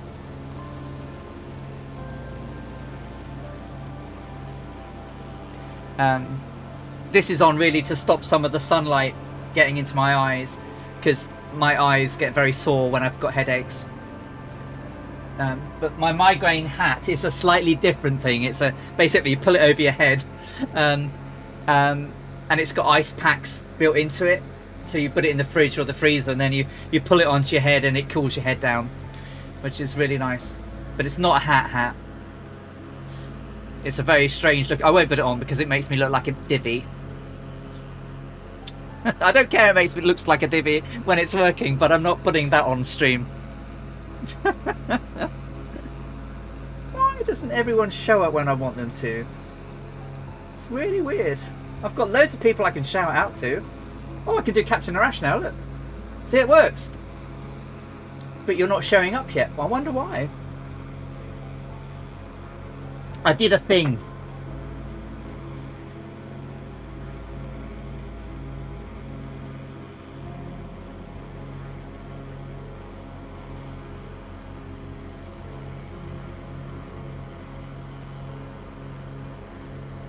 OnlyFans. By the way, I love your background music. I've been on many and never been soothed by the music more. I'm usually annoyed.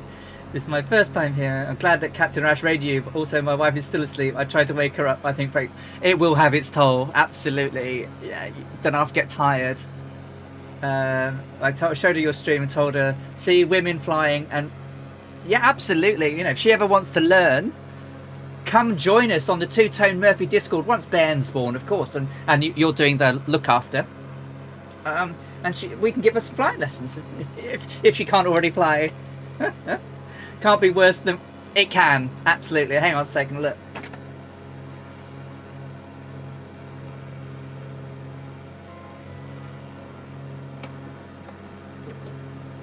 Right, it absolutely could. Look at this for a monstrosity. So that's the front. And it goes over your head, and that's where your nose goes. It's just like a bag. But it's got ice packs all around it, and you just fit it over your head, and it cools you down nicely. Huh? Oh, cool! Yes, absolutely. She can definitely, yeah, get the little one involved. I don't mind though. This one's a nice loose-fitting hat, but it just keeps my head away. Just Flight should do the Electra. So I asked them if they would do the Electra, and they said never say never. So Just Flight have said never say never, but they didn't say yes either or no. Oh, thank you, Captain Arash. That's really sweet. Thank you. But I would love loads more ladies to fly. And fly a little bit better than me in remembering to check their temps, their P's and T's. Everything's good there. Fuel flow is good. OAT is good. Vacuum is good. VDC amp is good. Nice. Don't have to worry about it. 2 gallons till change tank. Oh, the Vulcan. Wouldn't... Ah, oh, the Vulcan roar. Isn't it, Two-Tone Murphy? So I don't know if you guys have seen it, but if you do VR, there seems to be a rather weird change you can make before starting a VR flight. If you go and change your render scale to 200, then start your VR flight, the quality of the VR is fabulous. It's a game changer, and I don't quite know how it works, but it does. So, but remember to change it back if you're going to fly in 2D, otherwise you're not going to have any frame rate. But in VR, it works beautifully. So I was gobsmacked, Murph, when that came out. I was like, no, that can't pop. But Stranger Things, right? Stranger Things. Just flying down. Dougal, I've been wearing a cap due to chemo and hair loss. I hate them. Yeah, well, I don't mind a cap, but yeah. Well, it's done now, Dougal, isn't it? You get some relief now. I would have loved that hat in a hayfield. Yeah, absolutely, yeah. It's well, it depends what VR headset you get, Captain Arash. I've got a Reverb G2. I'm going to get this wrong. Murphy will correct me. I think it's like it's basically 4K but across 2 eyes, so it's like 2160 and 2160 or something. It's really good. But you need quite a grunty machine for VR, really. The Quest 2 works quite nicely now as well. I mean, crikey, the Quest 2.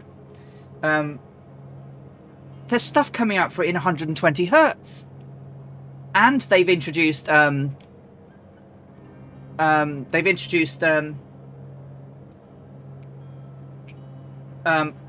AirPlay, basically, where you can do PC VR with just Wi-Fi.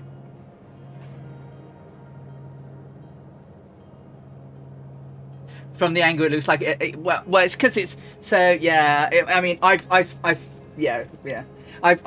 modified mine a little bit. So I have an extra strap so this strap here on the top that goes across.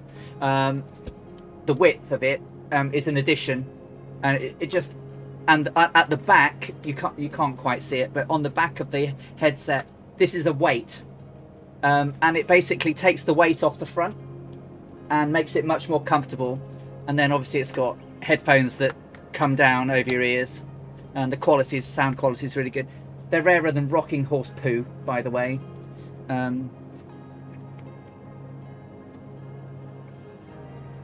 But they are great.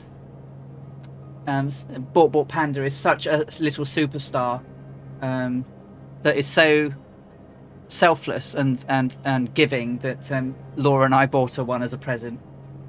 She's been wanting to do VR for ages, and I managed to grab one.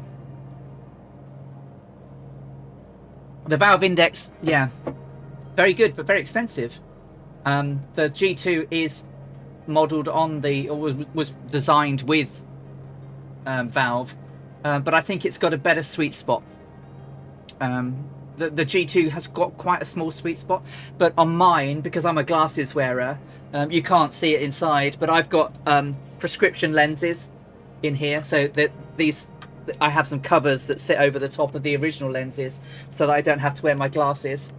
And the good thing about the G2, I'm not sponsored by HP or anything like that, but you can adjust the interpupillary distance with a slider, so the lenses will physically move and stuff, so you can focus it in. But it's got a specific IPD range, and if you have it too small it gets a bit blurred. But VR is really good. I flew the other night in the Stearman. Oh, what a joy that was. I loved it. It was brilliant.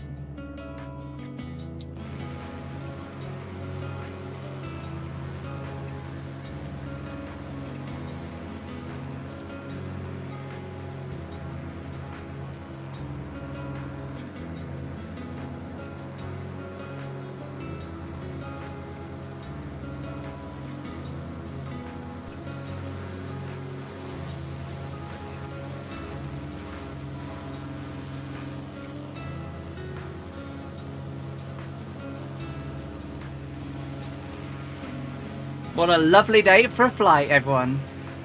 Thank you ever so much, every single one of you, for popping into the chat, for the raids, for the subscriptions, the follows, the bits, the cheers, the friendliness, the flying along. It just staggers me that you guys do this every week for me, and from the bottom of my heart, thank you. I love spending my time with you guys.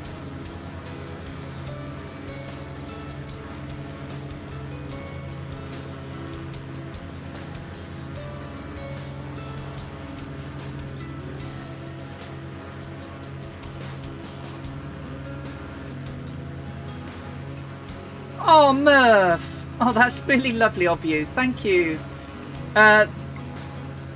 Two-Tone Murphy, being a legend in his own lifetime, gifting another 5 Tier 1 subs to the community. 36 in total. Thank you, Murph. To Jay Winokur, Piper99, Grand Tiger Martini, JDS Fan Club, and Pilot Peely. Welcome to the Earharts. Can I have some hype, hype, hype for Two-Tone Murphy in the channel? Thank you so much, my friend.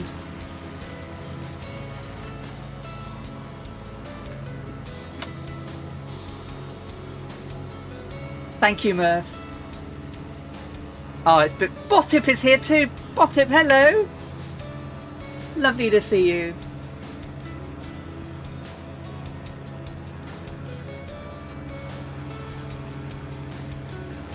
What a lovely day. So just for those who are following, I only stream on Monday. Sorry, I've got on Saturdays, but Two-Tone Murphy streams on Monday, Wednesdays and Fridays. Mondays over on YouTube at 8 PM UK time, or 1900 Zulu. Wednesday and Friday on Twitch. Colonel Fork, another great streamer of ours on the Two-Tone Murphy Flying Circus community, streams on Tuesdays, Thursdays and Saturday evenings. You will find us over on our home at the Two-Tone Murphy Discord. If you want my livery, you can down that over on the website. Oh, good luck with the lawn mowing. I hope it's not too horribly hot where you are. But we had Seamus McNeil mowing a lawn in 35 degrees Celsius yesterday. Madness, I tell you. Madness. Isn't it beautiful down here, Murph? There are definitely some Two-Tone Murphy streams that we need to do in Indonesia. It's beautiful. Especially with all the volcanoes. No, Murph's here. He has been VRing, but he's still here. It is great scenery for stop.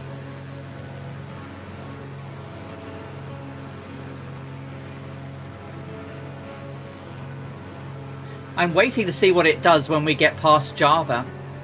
Oh no! More! Not no, but oh my word! Captain Arash has jumped in with the gifting, has now done 5 gifted subs to my community. That's very kind, my friend. You're trying to put me off my stride now. Thank you so much.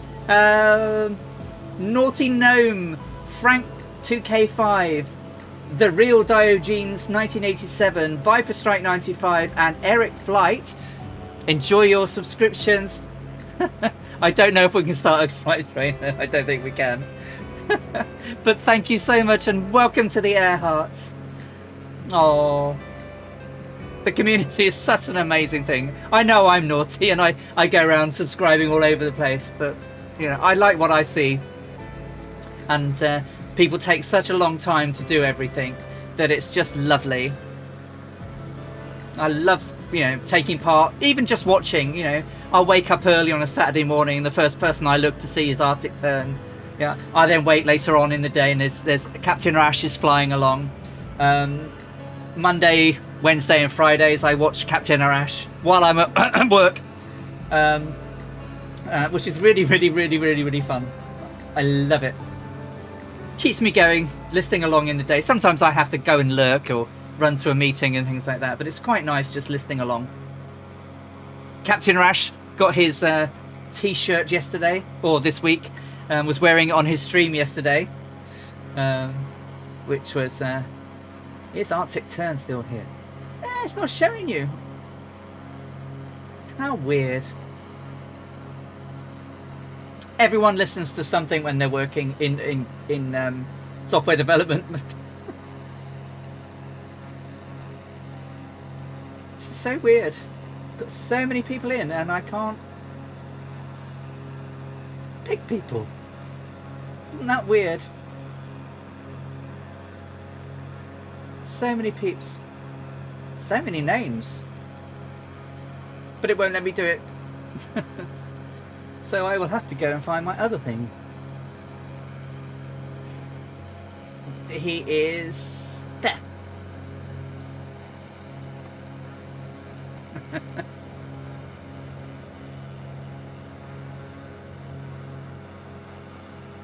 Oh, yeah. So, some of the colours, yeah. Hello, Solarhawk. Welcome along. Happy Saturday. Oh, I'm not watching, am I? 35. Change tanks. Whew, that was a bit naughty, Alison. Everything else is still good. A little bit high on that. Let's bring that down a little bit. Keep it at 12.9. We are shortly heading out of Java on our way to Koepang in Timor.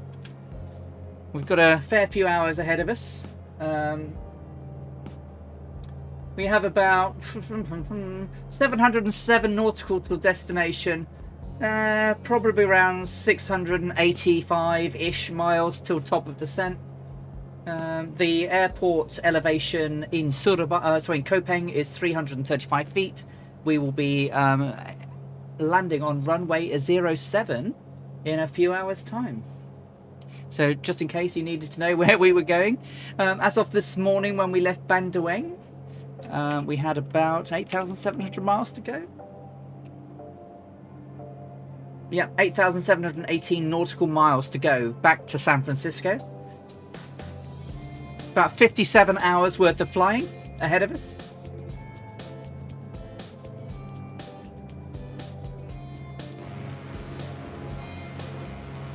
The music in the streams are provided by license by Epidemic Sounds. Krakatoa, east of Java, indeed. So many volcanoes down here. I mean, as we've talked so many about in the last 3 streams, but beautiful part of the world. I do want to come back here. I'd love to come and visit.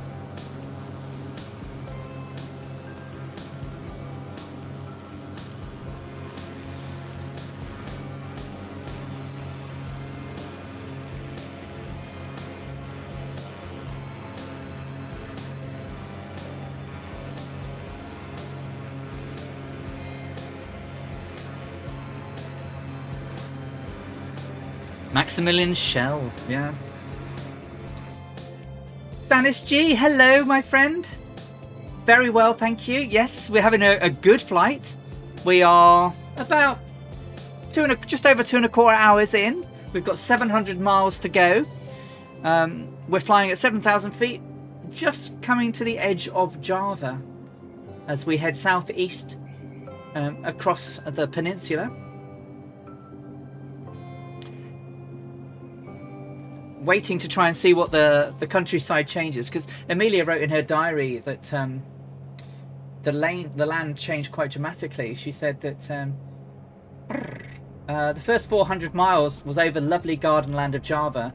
Then we looked briefly down on Bali, the much photographed island of quaint dancers, lovely costumes, lovelier natives, a well-publicised earthy heaven at dolce far niente. Then we passed over Sujmbawa Island, skirted Flores, and cut a broad arm across the Arafura Sea towards Timor. After we left Java, the geographic characteristics began to change. From lush tropics, the countryside became progressively arid. The appearance of Timor itself vastly different to that of Java. The climate was dry, the trees and vegetation sparse. There was little or no cultivation in the open spaces around the airport, the surface of which was grass, long and dry and undulating. The field was surrounded by a stout stone fence to keep out the roaming wild pigs. We found it to be a good natural landing place. There were no facilities here except for a shed for storing the fuel. Consequently, we had to stake down our Electra and bundle it up for the night with the engine and propeller covers. That is an all-important job, carefully done, for no pilot would sleep peacefully knowing that his plane wasn't well cared for. Our work was much amused the natives from a nearby village. When we had to turn the craft's nose into the wind, all the men willingly and noisily helped us push it as desired. So it'll be interesting to see as we approach Timor what the land looks like. Oh, well, we could do a quick count. So if you're flying along with us today, do you want to put a 2 into chat now, and someone can do a quick. Bort Panda, you can do the counting.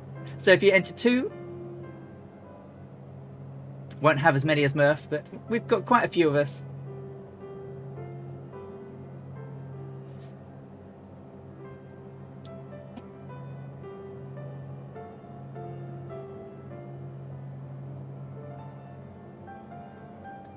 So ahead off our nose is Mount Agopuro.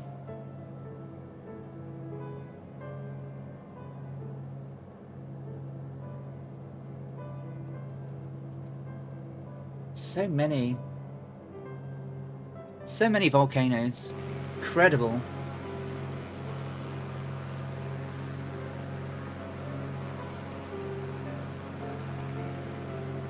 We must have a few more. 1, 2, 3, 4, 5, 6. Oh. And some might be in VR, absolutely. Oh well, we've got a few. We have a nice, considering it's so beautifully sunny outside.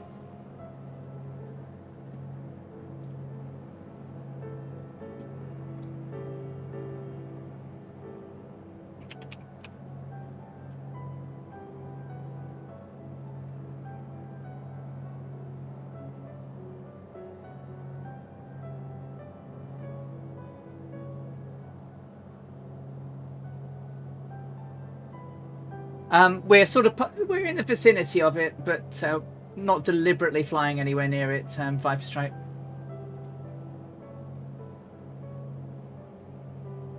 So the way I'm flying, all the route is done is literally because of the way she wrote in her diary. If we were to do a grand circle navigation, it would have been more direct, but it would have been less nautical miles than she claimed to have flown. So, having looked at it, obviously, so we're going to do the flying over Bali, we're going to do the skirting of the Flores, and then we'll cut across the sea. So we'll do pretty much what she said.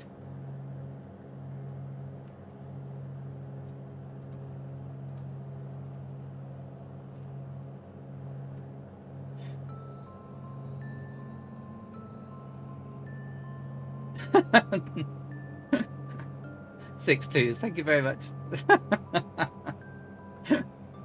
Thank you, Bork. Oh, you're getting the. Oh, the cat is so spoiled. She's been given a moggot. Yogurt for cats. They smell heinous. Absolutely heinous.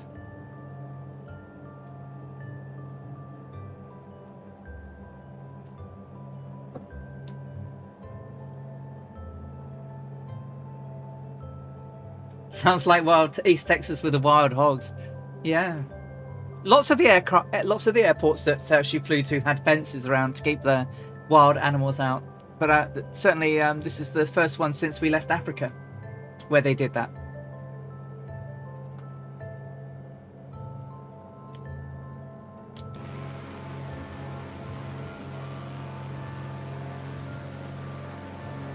Enjoy some of the countryside. I will away me just for a few moments while I hop over the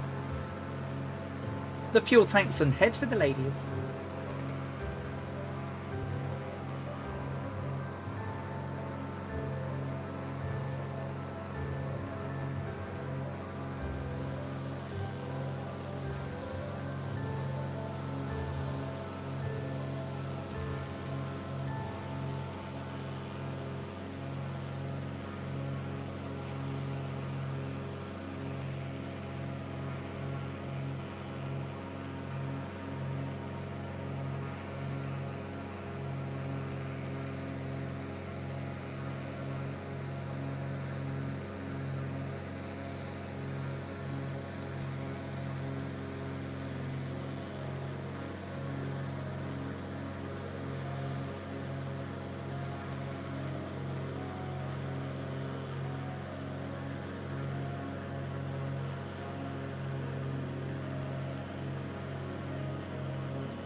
Yeah, I'm yakking away about the cat. Of course I'm muted.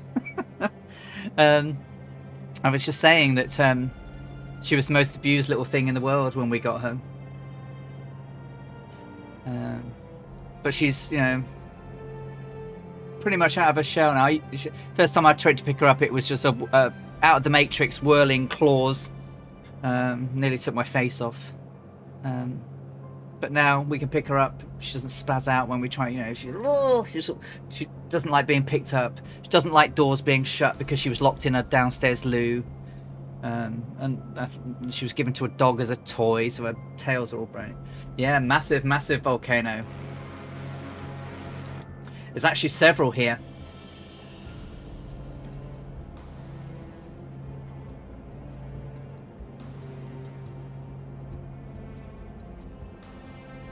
So this one that is just here on the, just off the side is Semeru. And then there's a bigger one just beyond it.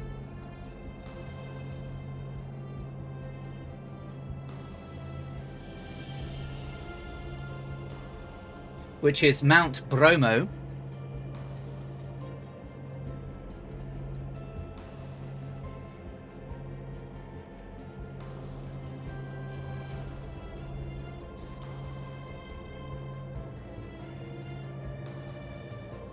So many around here.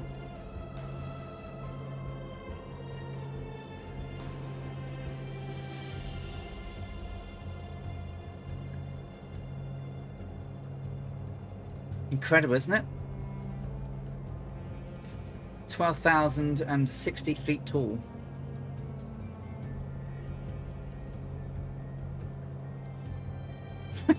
Brian, which side are you on? Oh, you're on the safe side. Brian's on the safe side, everyone.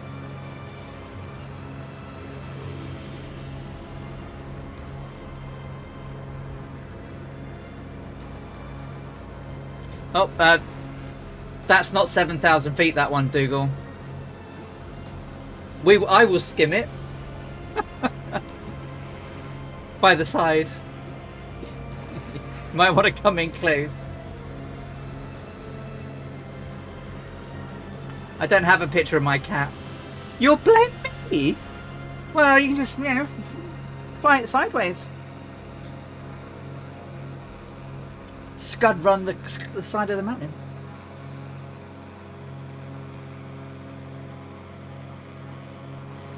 Isn't it stunning?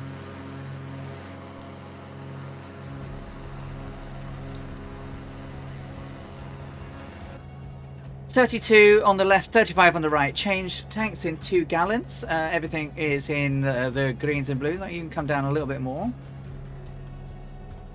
Nice. Everything else is good. Look at the size of that thing.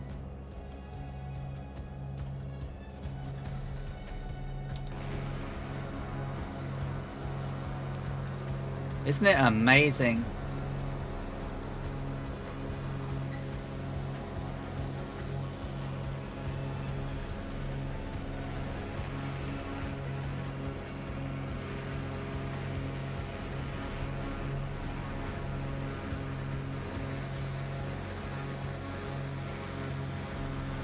Be a bit bumpy, I think.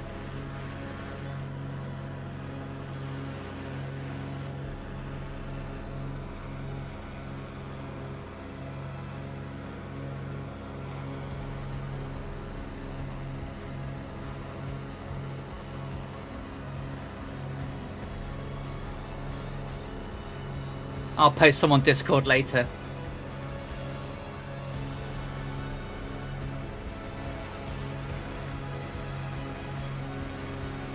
Look at that, guys.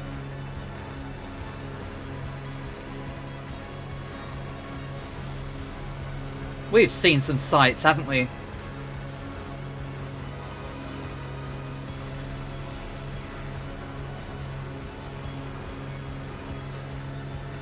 See, Dougal, you're safe, look.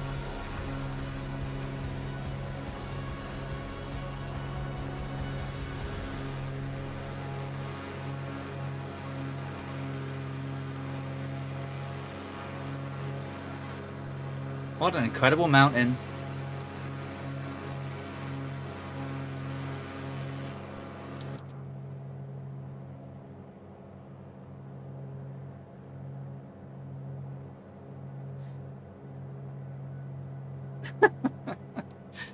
Oh, still. Look at that, though. I'm going to have to come back here in VR, I think.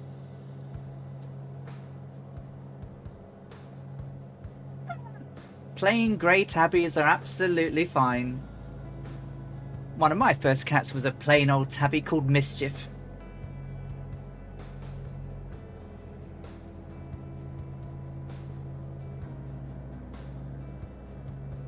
So, 661 nautical to go. Still over Java. Not too far to go now.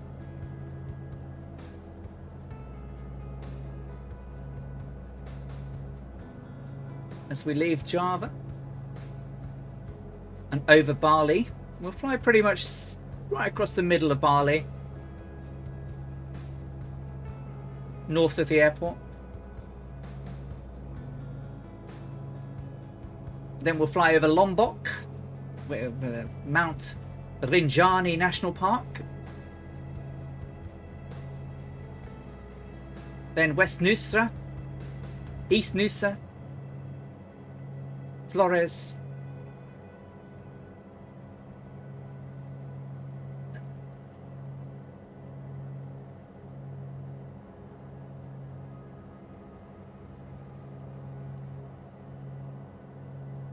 You can't get your plane to settle.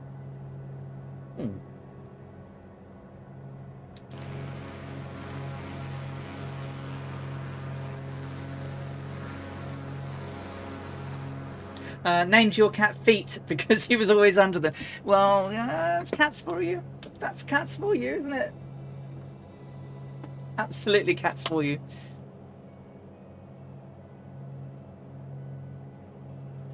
Oh, I do love cats.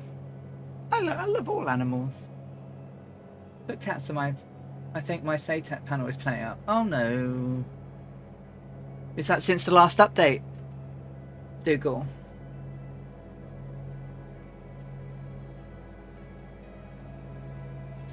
There were someone was saying that a whole load of things, Stuart said that his had stopped working, or the settings had changed when he last loaded in. It's like not keeping them between logins after he changed profiles.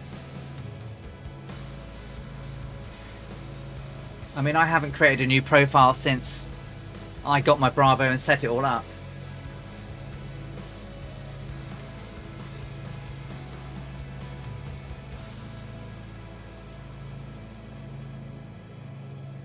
So, Dougal, ladies and gentlemen, we haven't talked about food this afternoon. So, Dougal, what pudding have you got for tea tonight? Because last week it was super lovely. What have you got for pudding tonight? I want to know.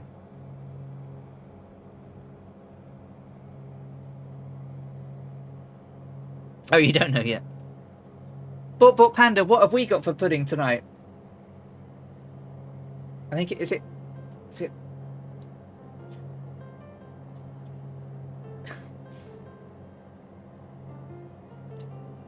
Oh, Brian was the jellied eels man last week with his pie and mash.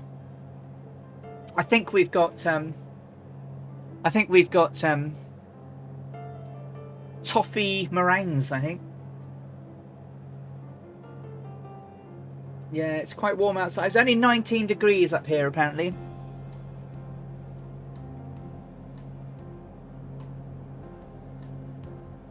So 31 gallons on the left, 35 on the right. Get changed tanks momentarily.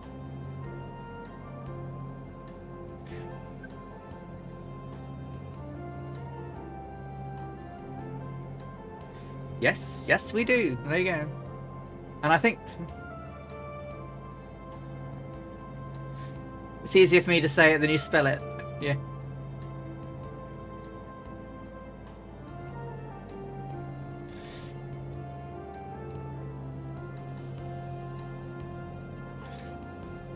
Isn't it something like MERANGUE? Meringue.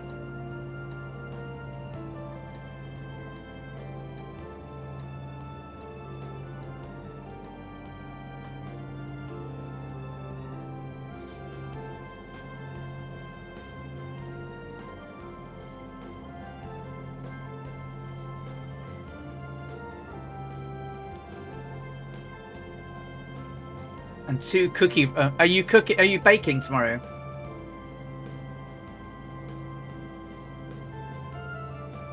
Oh, that sounds nice, Dougal. I mean, I can't say that we had local source things. We were a bit naughty this morning. We actually had a McDonald's breakfast roll. Because poor old Laura had her second jab yesterday. And she was rough as anything last night, so she didn't want to cook or anything. So she went, let's have a Mucky D's for a laugh. And yeah, it was just one. It was like a bap with the sausage, the bacon, and the egg. It was really nice. FSB777, hello. How are you doing? I hope you're doing well. Getting ready to change tanks here.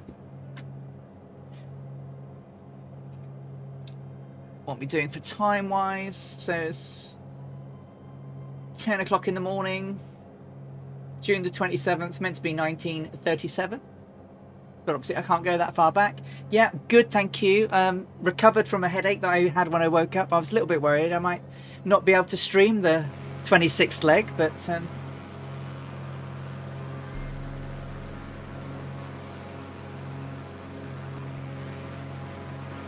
yeah. A BAP is a small stotty. We are on the very sort of southeastern edges of Java. Thank you for the follow. That's really kind of you. We are joined by the fireflies of the Two-Tone Murphy Flying Circus as we head towards Koepang in Timor, which will be our staging point for the journey across to Darwin next week. Cheese and pickle sandwich for lunch earlier. Autopilot is your friend, indeed. So you can call me HK. Well, welcome HK. No worries. Yeah. Oh, 30. Change tanks. Right tank now. Change to right tank.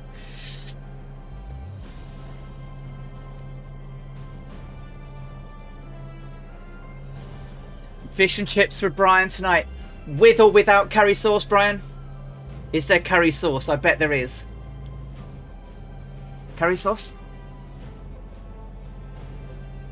With curry sauce. Good man. Can't have fish and chips with curry sauce. Right proper food, that. Except I'm used to be HK used to be my medicine that I'm on these days sadly means I can't pass my medical, but only GA. Cessnas mainly, 152, 172, and the odd Cessna in my training days.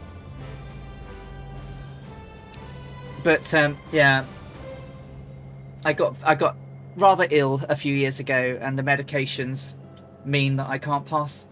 And the AME went, no, you can't fly with those. So there's not that much medication you know, even diabetics can get away with at the moment, but the drugs make me drowsy, and that's not good.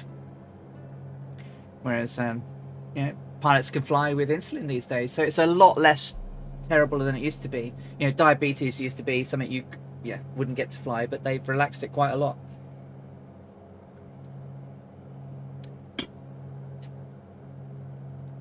Can anyone get? Apparently not, Scorpio.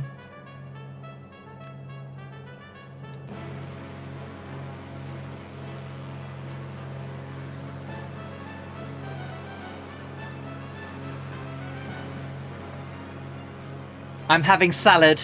I don't know what salad I'm having. Panda has bought it. I think she's got... Did you get me a... What have I got, Bork? I know I've got some teriyaki salmon, but I've got something else. Blowing out your sugar tonight and ordering takeout. What do you fancy, Kazaki?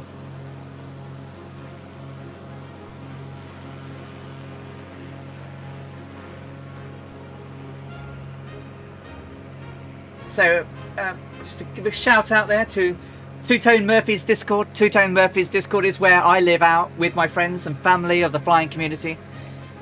If you want to join up with us and come along, join us over on the Two-Tone Murphy's Discord, where we arrange, you know, lots of flights, lots of activities and events across all different types of simming and games. And I think Colonel Falk's doing sort of iRacing with everybody now, so plenty of things for everybody. Okay, Dougal, see you soon.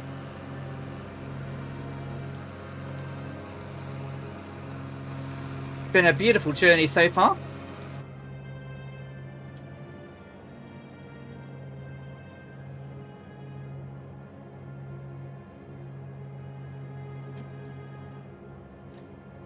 Loads of people coming into chat, which is great.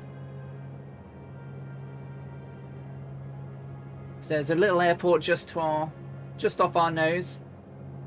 I'm never going to pronounce it though. Noto Hadin Nigoro. Well, that's not bad.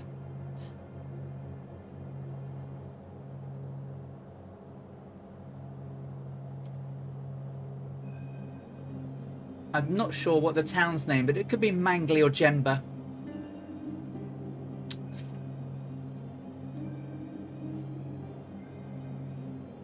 That's Mount Agoroporo. Argopuro. Put my teeth back in. I think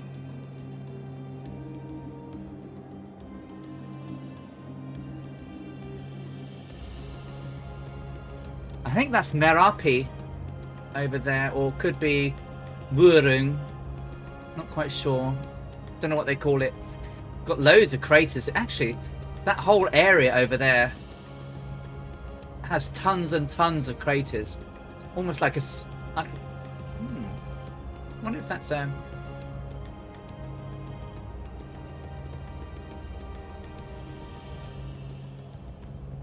that's a lot. The height is 3,088 nautical miles. Fish and chip box. The fish and chip is as a newspaper print. That's cool, Brian. Yeah, obviously as a kid we could have fish and chips in newspaper, but not these days. They don't want us to keep up with the news. Is there anything in the news worth keeping up with? Oh, 3,088 meters. Oh. 10,131 feet.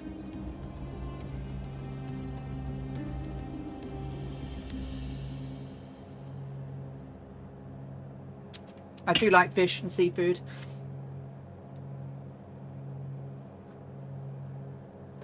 I had some really dodgy blood numbers a few weeks back. All my test results were rubbish. Every single one that needed to be good was rubbish. So I started eating a lot more fish at the moment, just to lots of oily fish and stuff. But hopefully get it all back on track. Welcome back, Dougal. Just need Bort Panda to have a second jab, and then we can start going back to the gym together. I've really not wanted to go whilst people haven't been vaccinated.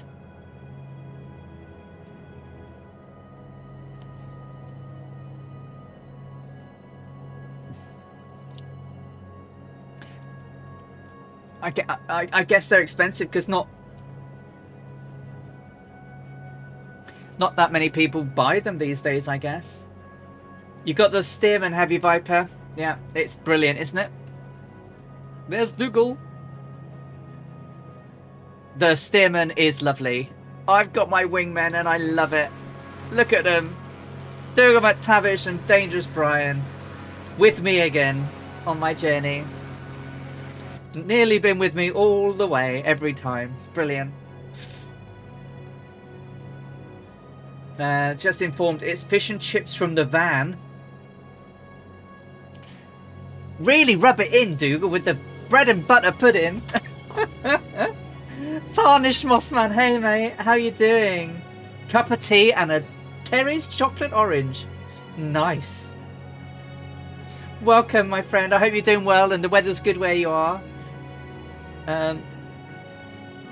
We're nearing the... Should nearly be heading out over the sea towards Bali. I do love bread and butter pudding. Now I'm really... Bork, go and get them. No, joking. The thing is, if I said to Bork, will you go and get me some bread and butter pudding? She would. She'd be, I'll be back in a bit. It's like, no. I have to be... Salmon en croûte. You're cooking, says the boss. Oh dear, oh dear. But salmon en croûte, how lovely. Do you do that with like a watercress sauce or a parsley sauce?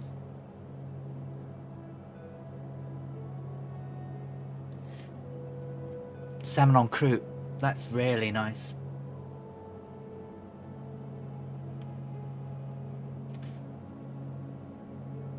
The van that brings the fish and chip shop is top notch too. Treacle pudding for Brian. What about sweet and sticky toffee with custard and cream? With proper dates in and everything.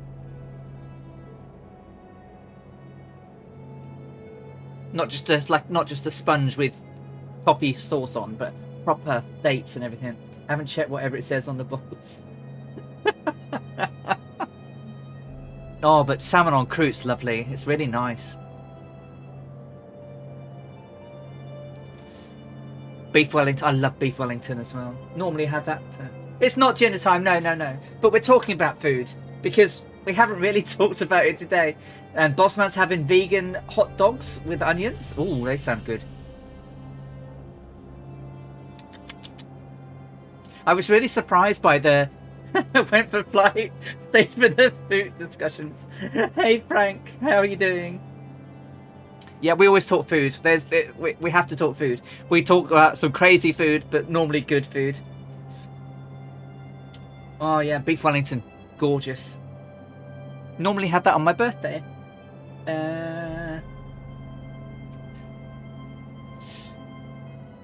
We used to spend summers in France, and I really miss the grub.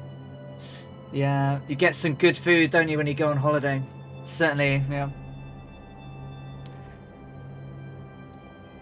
And that's part of the travelling. That's the fun of travelling, isn't it? Is actually trying the local food. And well, Laura really likes Germany because they like meat and sausages. She's meat mad. She doesn't really eat vegetables, sadly, but hey ho. Yeah, we must have falukorv, and maybe one day I'll let you make a falukorv stroganoff. That sounds really cool. Oh, bumpy. Why is it bumpy? Are we high?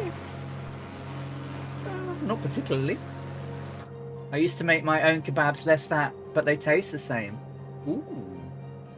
I haven't actually had a kebab in ages. Not. You're talking doner or yeah? Or shish?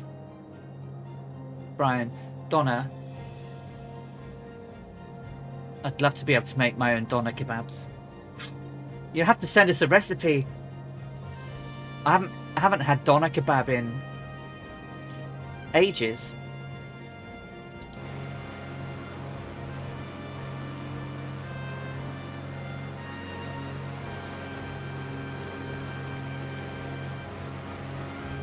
Texas longbreads.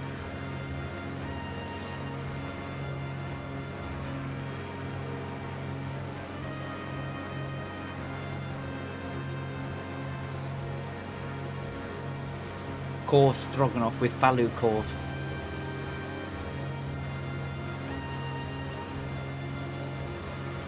Oh, how beautiful is this, guys? I've been really, really, really, really impressed with Indonesia.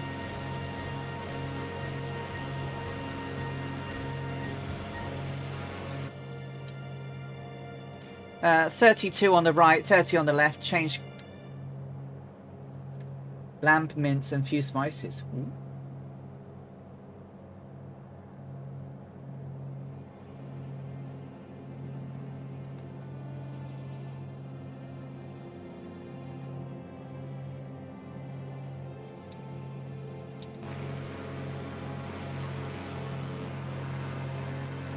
On my right or my left? My left.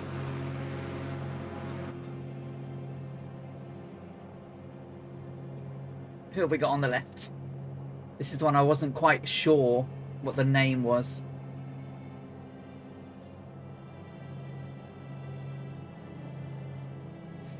Could be Mount Raung.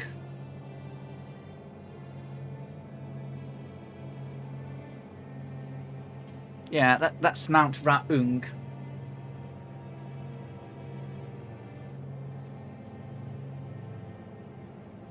Yeah, once we're past this area here, then it's not far until we pass south of Bandoeng.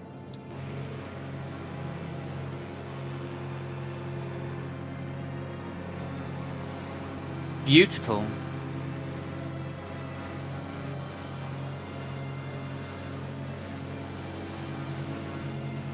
Exactly, don't say that with your teeth out. Bandoeng. Now, if it's anything like a lot of places, it'll be Banyu Fangai. But,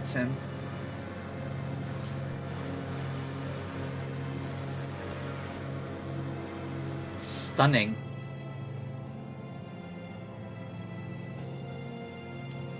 The scenery is beautiful. So 600, just over 603 miles to go.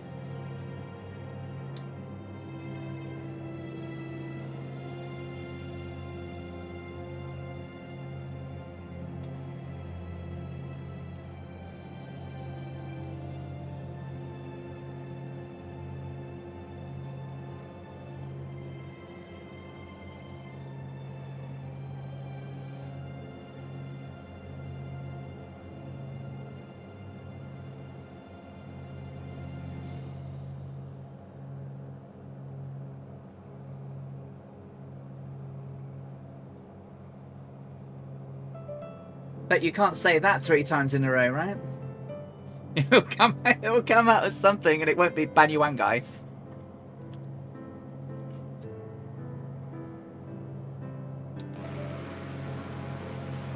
And who are you off my 10 o'clock?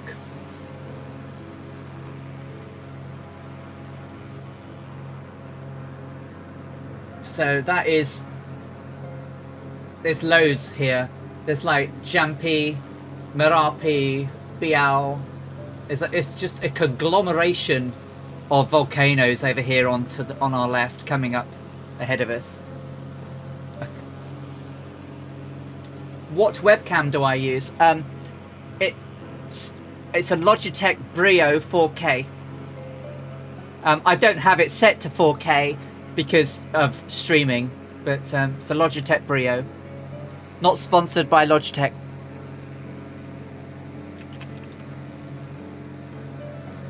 You're welcome. It's really good, actually. And it also supports Windows Hello. So you can log in with your face. And other things, like password managers and stuff. So it's Windows Hello certified. It's great quality when I'm using it on Zoom and other things. I'm probably a little bit dark. I probably need a second key light, but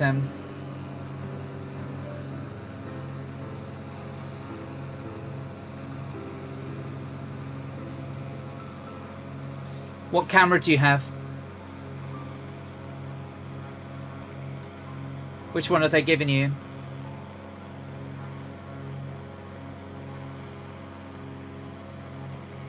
Okay, so it sort of looks similar in sort of, but the Brio's quite expensive.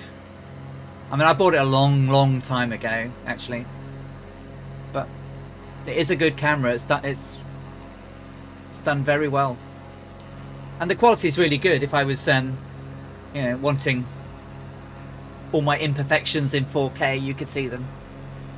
But I think I'm running it at 1080p at the moment, just to keep the frame rates down. I had the 922 record, but I ain't paying for it. Yeah, if price were no option, the Brio is very nice.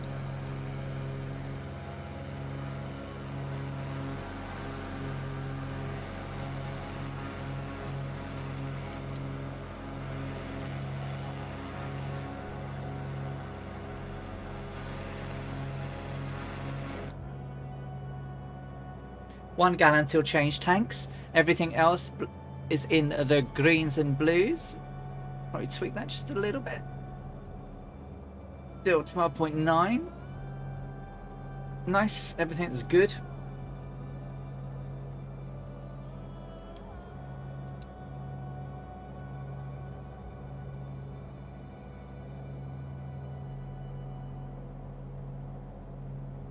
All these, obviously, the lands are very fertile around these volcanoes, but it always surprises me at how close people live to them.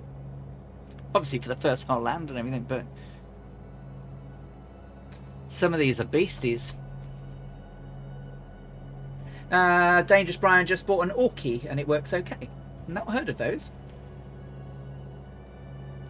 Isn't it, Dougal?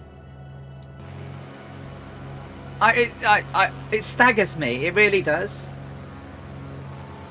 You know, I obviously put myself up to do this immense amount of flying, but so many people stay with me all day. It's incredible. But I also like that people jump in and jump out and catch me out. Because I suddenly see people flying along. But there's the coastline, guys.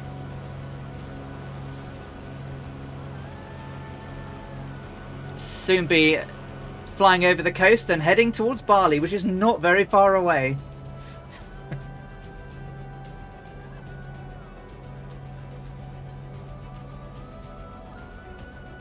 We have a little bit of sea flying today, but not a massive amount.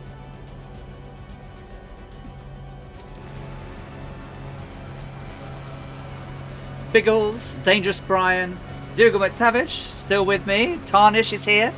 Kazaki Flyer, Scorpio, still here. Who else is hiding back there? Druid Zeus is still here. And probably a few others. What a great place this is.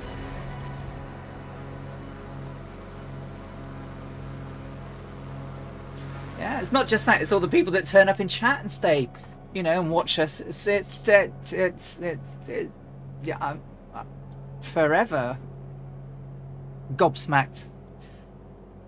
It's lovely. Right? It's lovely that people come along and join us. Makes it all very, very, very worthwhile.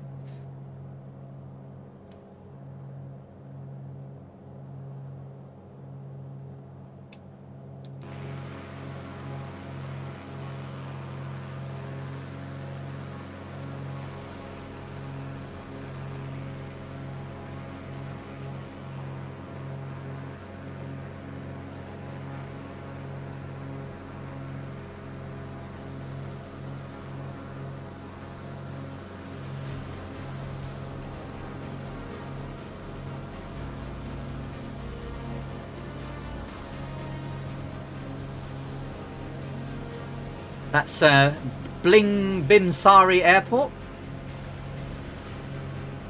Whiskey Alpha Delta Yankee. And ahead of us, across the water, is Bali. Yeah, it's part of an island chain, Scorpio, yeah.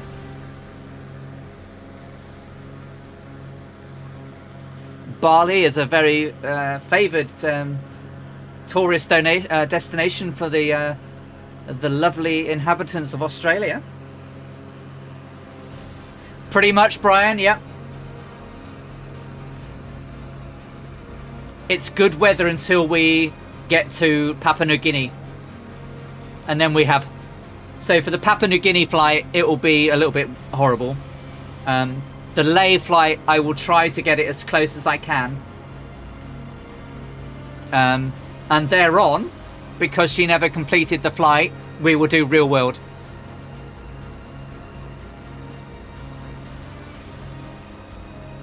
Bye, Java. It has been lovely flying with you.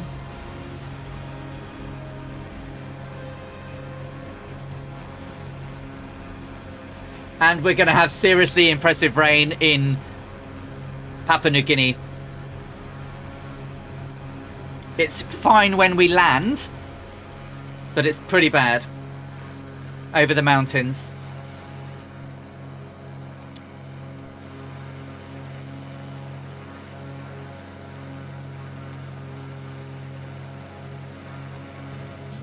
Yeah, till next time, Island of Volcanoes. There's a few on this one. There we go.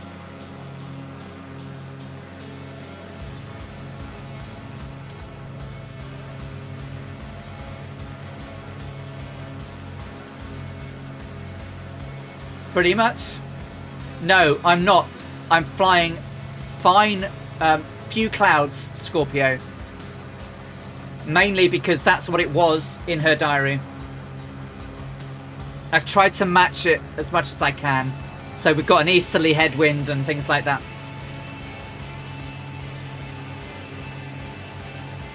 The wondrous island of Java.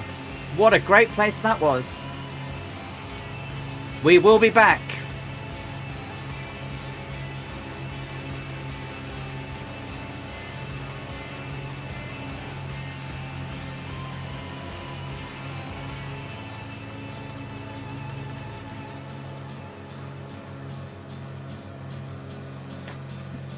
Yeah, that real weather is a bit broken. I think I'd like to come back and explore a little bit more randomly, perhaps in a slower aircraft or a microlight. Fly around some of the volcanoes. That would be epic.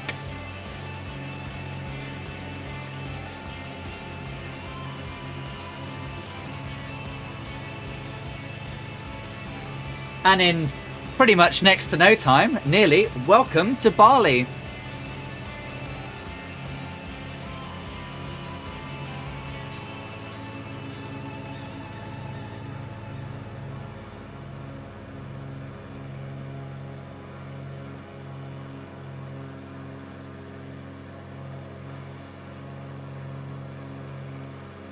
We're going to fly slightly north of Denpasar and Bali International Airport, which is Whiskey Alpha Delta Delta.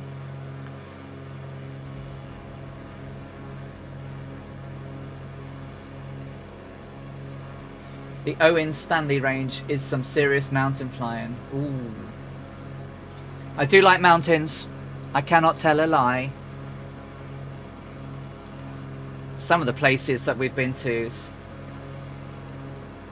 just the world is so amazing.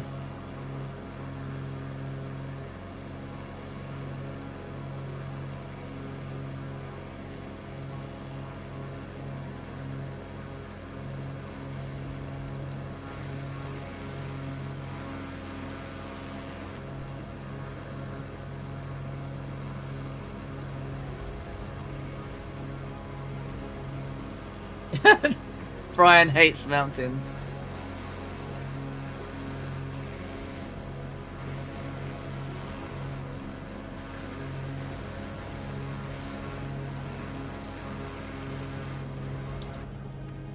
Oops, change tanks.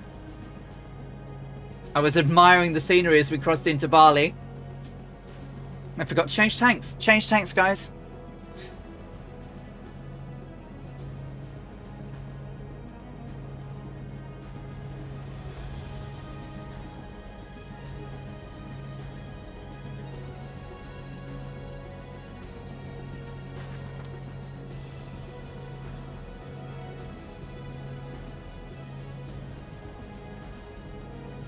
Alright, so what are we doing speed-wise? Really? Oh well. Thought we might have slowed down a little bit. All these hours in the Mooney and I just act...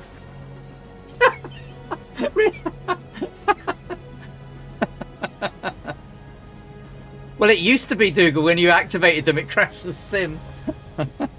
I think everyone sort of shied away from it while the visors used to crash the sim. It used to be like the door, the window, you couldn't open above 140 knots without it crashing the sim. There's been a couple of times where I've left it open and it doesn't crash the sim anymore, but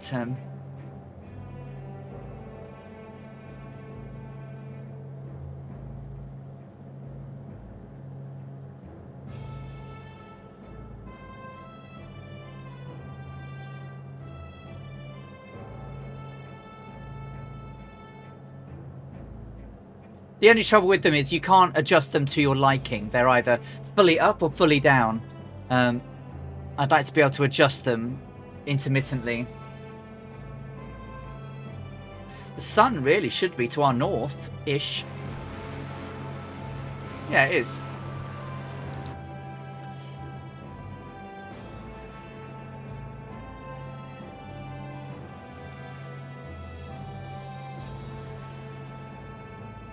Yeah, I hope so. And this is Bali, huh?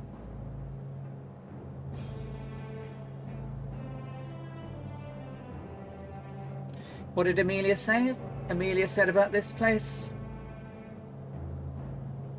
We looked briefly down upon Bali, much photographed island of quaint dancers, lovely costumes, lovelier natives, a well-publicised earthy heaven of dolce far niente. Anyone know what dolce far niente is?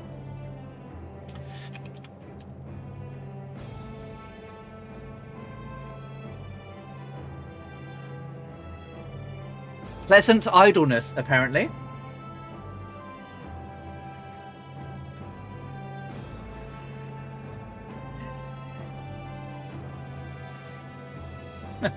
Snack tables. Oh, we need snack tables. Captain Arash, welcome back, my friend. I wonder if it works now. I wonder if my buttons work.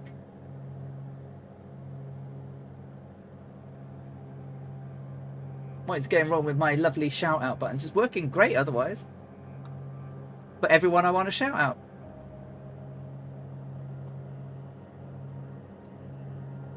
I think because it reads it from the server. Yeah, so it sort of works, look. Sort of works. The button angel. I'm playing with button. The buttonage. Yeah, absolutely.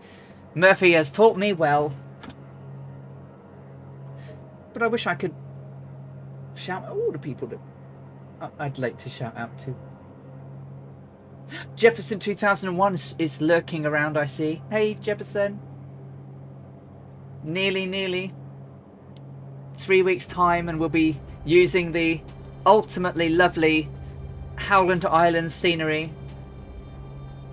Make sure you've downloaded it over on Two Tone Murphy's Discord before the end of the flight, because it will disappear into the annals of history and not be available afterwards. It creates a special runway that's invisible so that we can create a flight to it, and includes the 1939 creation of the Earhart light and some Easter eggs. Well, it is freeware, so it absolutely is freeware, but it's Jefferson's, so you know, it was done for a special thing. So there's a couple of Easter eggs in it that was certainly on the beach as my scribble, as my signature on the back of a wooden board, for example, which, you know, wouldn't mean anything to anybody else. But so, Captain Rash, what did you have for lunch? It's absolutely a requirement. It's a late brunch, late breakfast. Lunch. Oh, right. So what did you have? And welcome to Bali.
Nothing fancy. Bread with feta cheese, tomatoes, plus walnut and tea.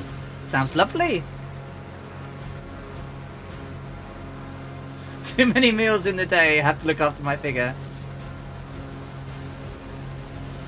Ditto, Scorpio. Ditto.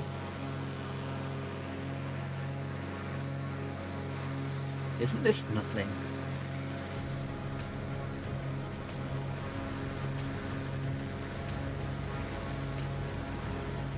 Little bit of stutterage I'm getting, but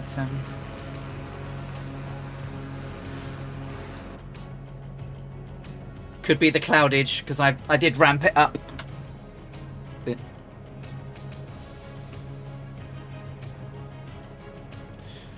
Okay, 29.29. The T's and P's are all where they need to be.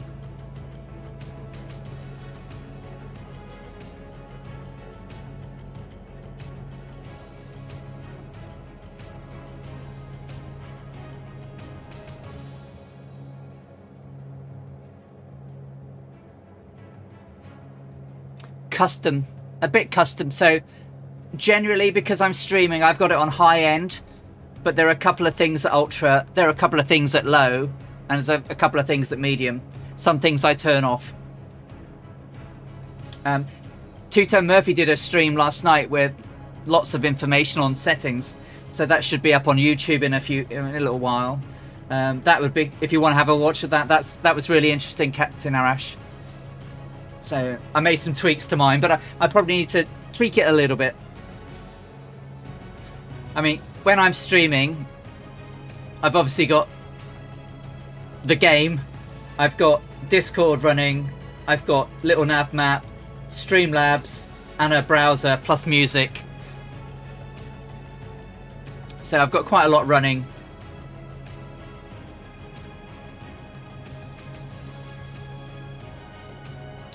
So my GPU, I don't have Task Manager open, but I have a button that tells me that. My GPU utilization is currently at 94%, 93%, 92%, 97%. Running at about 2,400 megahertz. Consumption is 260 watts. The current temperature is 71. The junction, which is the hotspot, is 91. My CPU utilization is a measly 15%. My peak clock speed at the moment is 3.7 gigahertz. The current temperature of my GPU is 69 degrees. I'm running at 3,440 by 1,400.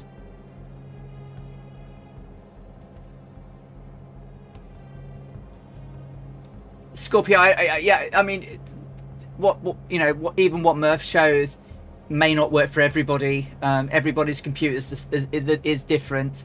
You know, I've got an AMD system, so you know the NVIDIA stuff doesn't really make any odds for me. But the general sim settings and the impact on FPS is actual. You know, clouds have a huge impact on your FPS. Yeah. Rendering all has a great impact on it.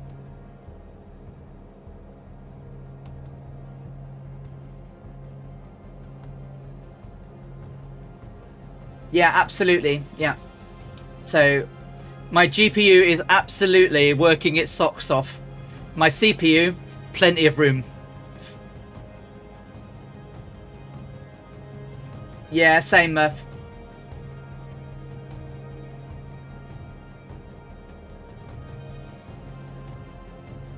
Could be an add-on, Captain Arash. There have been quite a few that absolutely hammer the CPU. Murph and I both had the same problem with Mick Muggs's UI, little nameplates and things. Literally, GT coherent draw problems, 10 FPS.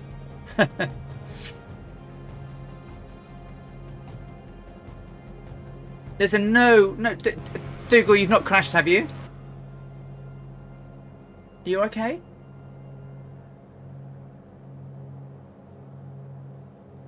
Oh, I hope not. I'm still flying.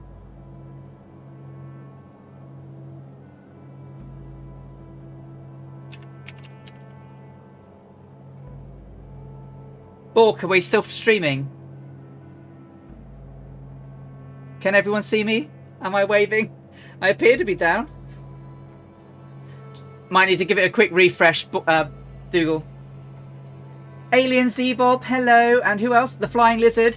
hashtag join. We're actually over Bali at the moment. The route we're flying is between Bandoeng and Koepang, but the nearest airport to us is Whiskey Alpha Delta Delta, which is Bali International Airport, which is off my starboard side on that little peninsula down there. We are on the North Europe server. Look for the green dots if you'd like to fly along. GA aircraft. Please no airliners, just because they make it really stuttery for us. But anyone's welcome. Welcome along to the stream. Thank you so much. Welcome back, Dougal. Every time someone goes, it's like, has something crashed? Have I pressed the button? Too many. Because I am riding my luck every moment. What country is it in? We're in Bali. We're in Indonesia right now.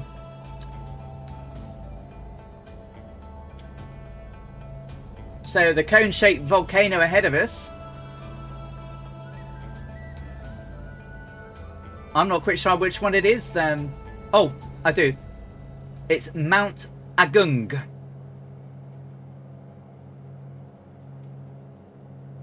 Mount Agung. Apparently it's like a volcano crater over here on our left-hand side, on our port side, that's actually got a lake in it where it's collapsed into it. Must come back to Bali as well. I must come and explore rather than fly straight over it.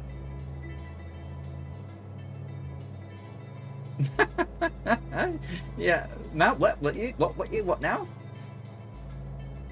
Mount Apung. Agung, A-G-U-N-G.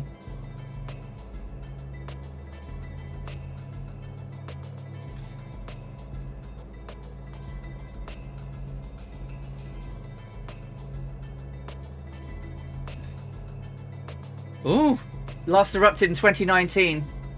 Well, it better not. It better not. Don't want the ash clogging the engines at this time. So we have around about 528 nautical to go.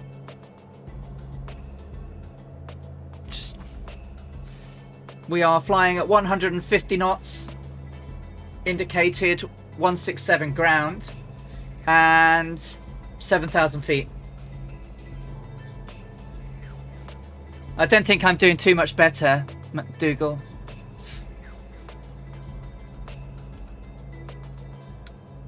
I mean, there's one here that it's like Pringabaya.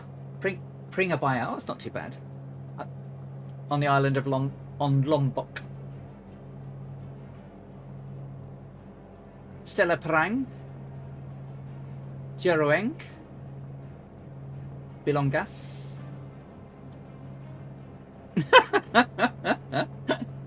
So no, don't need to change just yet, Sperry. But we are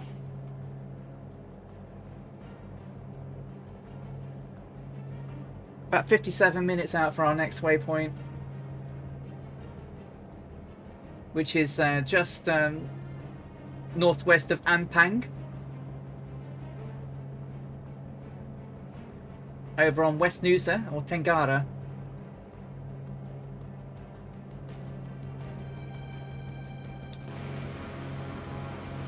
Beautiful, isn't it?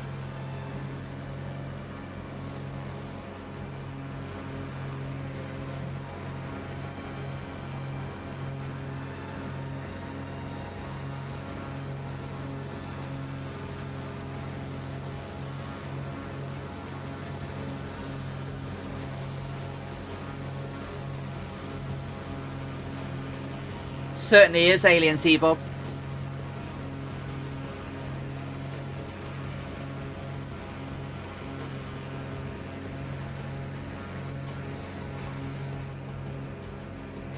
As you all know, I've not flown to these places before, so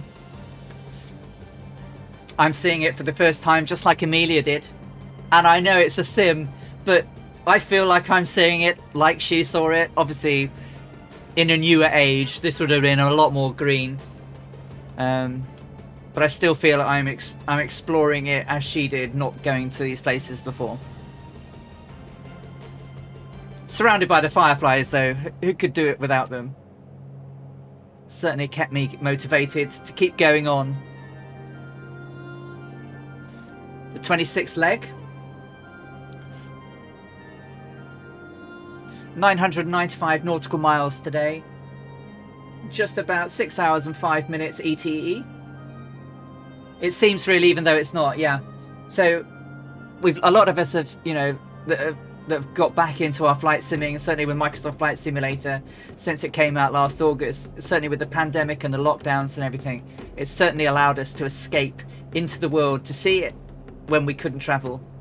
So it feels real. You know, there are some photos, you know, if you take some screenshots, sometimes it's hard to distinguish. I mean, did you see, obviously there was the lunar eclipse recently, and that was even in game because they've the movement of the stars and the moon and everything is all catered for. So they actually had the partial eclipse in the northern hemisphere that you could see. Staggering. Absolutely staggering that they've done that. Brilliant. I mean, and there you go. That's my point, right? You can screenshot it and say I was on a flight. They are just that realistic. Yeah, I mean, you know, this is a special modified livery I have for the Mooney, just for this flight, modelled on the Electra. But the detail in it is just amazing.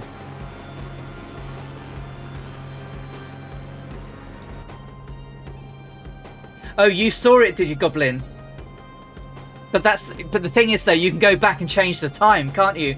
And it will actually show you. Nice. The Bonanza's a nice aircraft. Have I totally messed up this flight in terms of how long it's going to take me to get anywhere?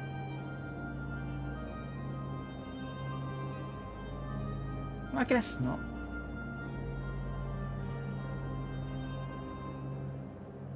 Just seems I've got a long way to go.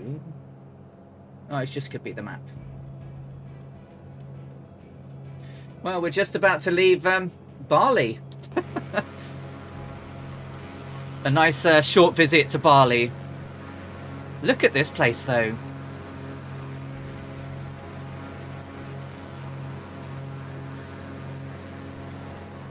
If you can go back to 2017, that would be superb.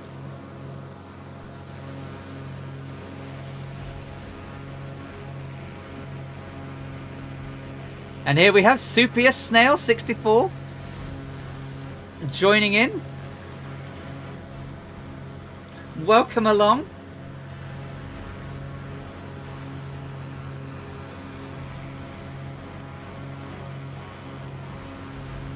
Oh, hey, welcome. I'm flying at economy speed, just to let you know. Trying to eke as much fuel out, just like Amelia did. I'm running at 150 knots indicated, 168 ground. 26 gallons on the left, 29 on the right. Getting ready to change tanks in 1 gallon. Oh, bit of bumpage.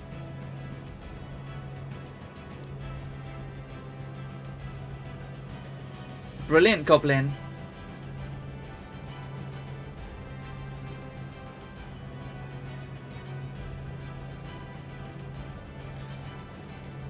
I've only ever seen partials, but 8,000 kilometers to watch it. Wow.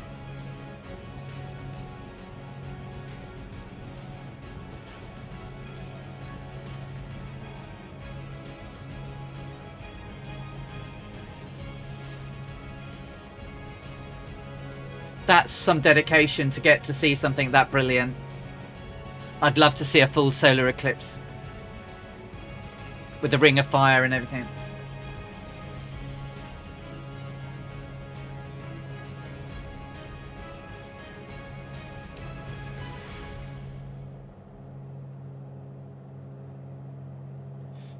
Okay, getting ready to change tanks.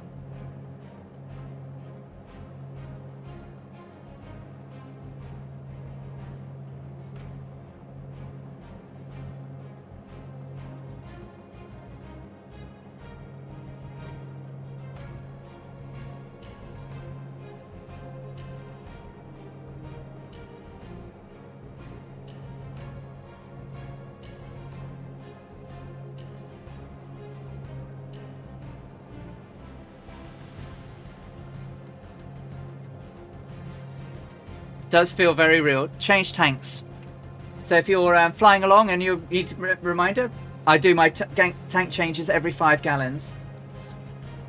Or bumpage. Yeah, 1 in 99. That was a big one.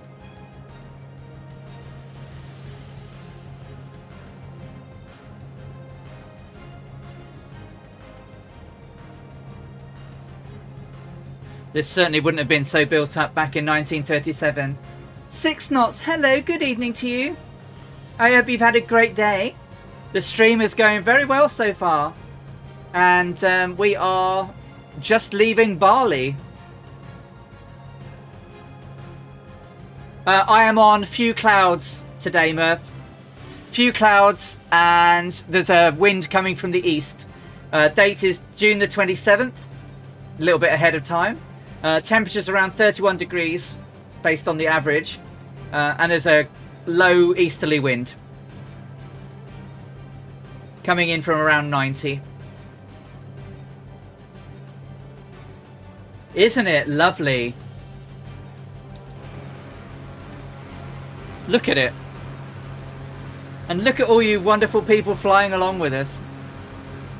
Adventure 494, hello! Hello, my friend. I'm very well now, thank you. I was distinctly under the weather first thing this morning, but I'm feeling much better, thank you. I had a distinctly terrible headache.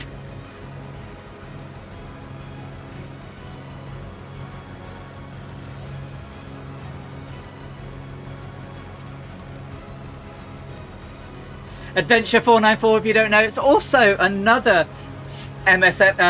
MSFS flight simulator based in Malaysia, often streaming on early mornings UK time, but I do try to catch Adventure as often as I can. Thank you so much for coming along. I'm having a great stream. We've just left Bali. We're saying goodbye to Bali now, and we're heading off. Where are we heading next? You've missed me butchering all these place names.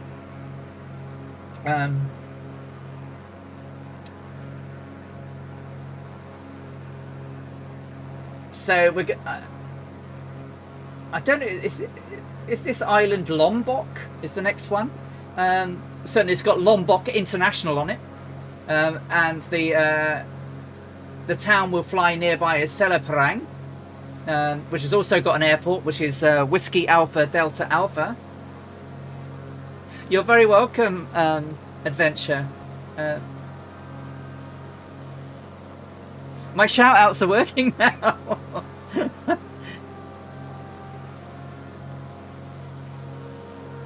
I had to do some buttonage.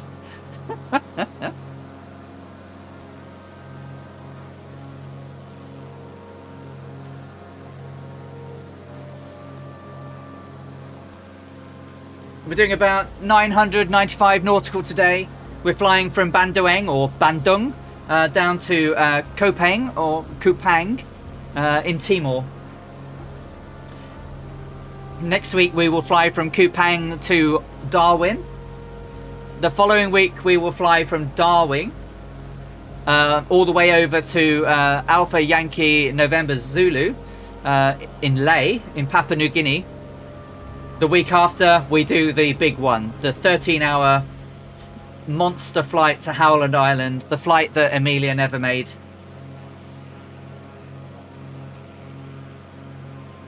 Alien Z-Bob.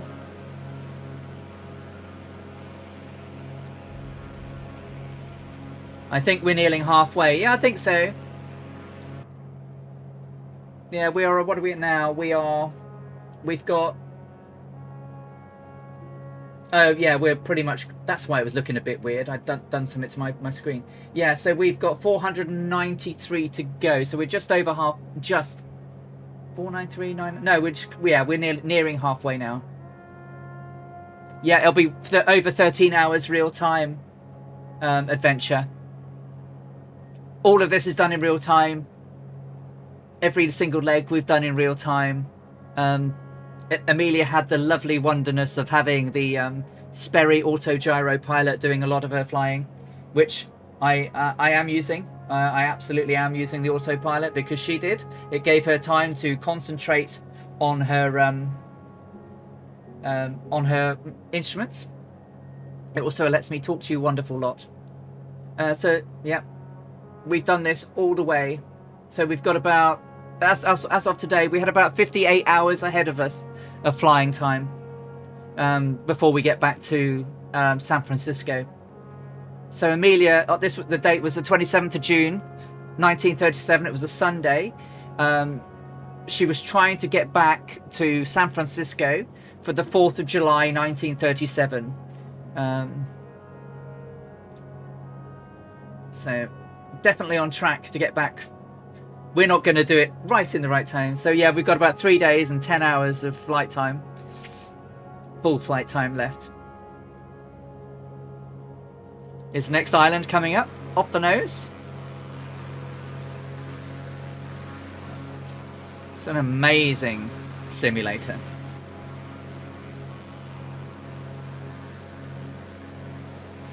Called Earhart. I will have a look at that tarnish.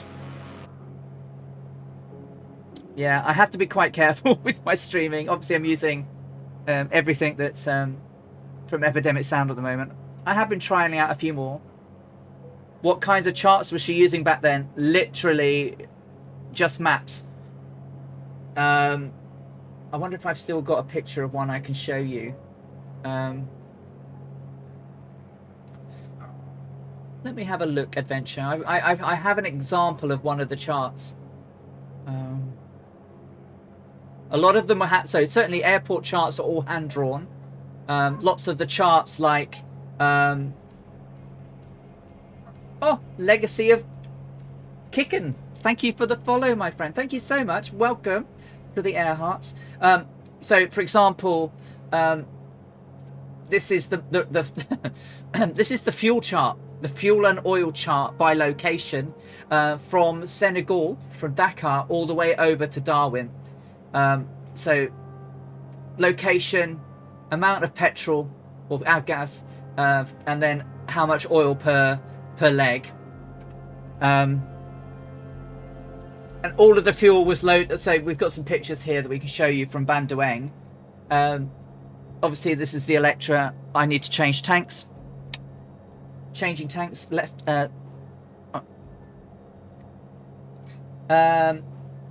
This is from Bandoeng. This is how much. These are all the oil, the fuel tanks, and they have Miss Amelia Earhart on them, 2 ways up, so they can be read properly, whichever way they were orientated. As you can see here, Miss Amelia Earhart, the plane being refueled, 12 internal tanks, so 6 in the wings, 6 in the aircraft, and had a total capacity of 1,151 gallons. Thank you, Cyberstrike. And you can see here, they're not filling the wings. They're actually filling the aircraft in the side. That is her plane. Yep. What was her plane? It was a Lockheed Electra 10 Echo Special. So her actual aircraft that she flew looked a bit like this. Designed by Lockheed. Originally had a single tail, but Clarence Kelly Johnson was the engineer who worked on this project for her, who later went on to form the Skunk Works at Lockheed. And he devised that the cross tail was with the twin rudders was much more stable for this aircraft and this flight. The first all metal aircraft was pretty much right on the right place at the right time. Because it was available when the United States government announced that for passenger aircraft carrying, you had to have twin engines. So it wasn't as popular as Boeing's competitor at the time, but I think that it deserves an incredible place in our history as being the first all-metal aircraft. Internally, this is looking inside an Electra cockpit in colour. This one obviously is much more modernised, but essentially the cockpit looks the same now as it, with a few little differences, which I'll show in a moment. This is Amelia Earhart lying on top of the internal fuel tanks, and you can see the internal fuel pipes coming in from the outside. They are indeed, and they were pretty much steering wheels. Yeah, pretty much. And if you see off to the actual, it's the yoke column is off to the left. It's angled at 45 degrees down. But yeah, they pretty much push backwards and forwards on an axis. I think I've got a picture. Do I still have the picture of her Electra cockpit? Electra colour. Here's a picture of Kelly Johnson working on the design of the aircraft. That's what he looked like when he was at university. And as you see here, the Electra has a single tail. He modified it after running it through the wind tunnel to only have the two tails. This is her the original aircraft as it was sat on the ground at Burbank.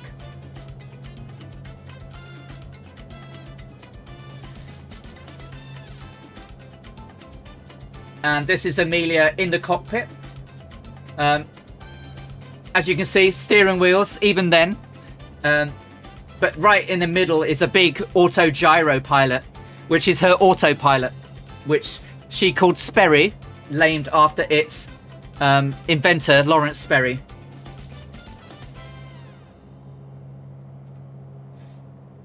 I was trying to find something for adventure, but I can't quite find it at the moment.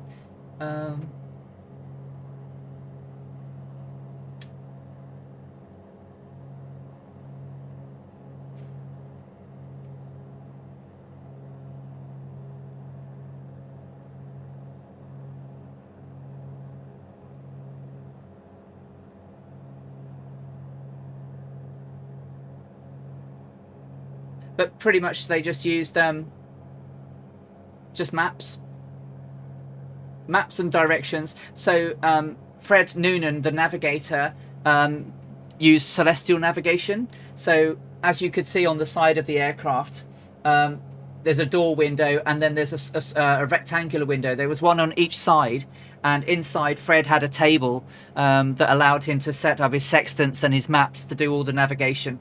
By the sun, the moon, the stars.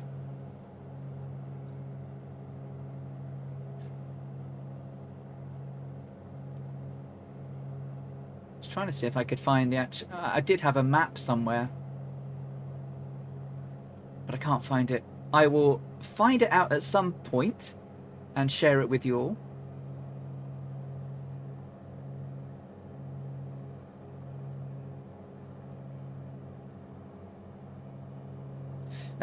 It is a wonderful looking airplane, isn't it?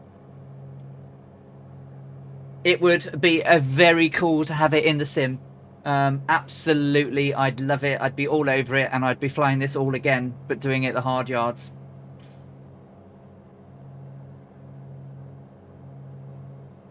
Yeah.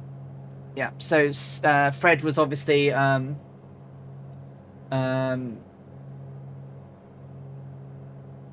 fully qualified navigator, was obviously a seaman in his day, and a lot of the aircraft that they used when he was at Pan American were seaplanes. So he was very familiar with quite a few of the routes, but once he got to Africa, he was out of his depth. Very little, very little useful maps that they could use in Africa. Very little visually to reference, and he found it very difficult.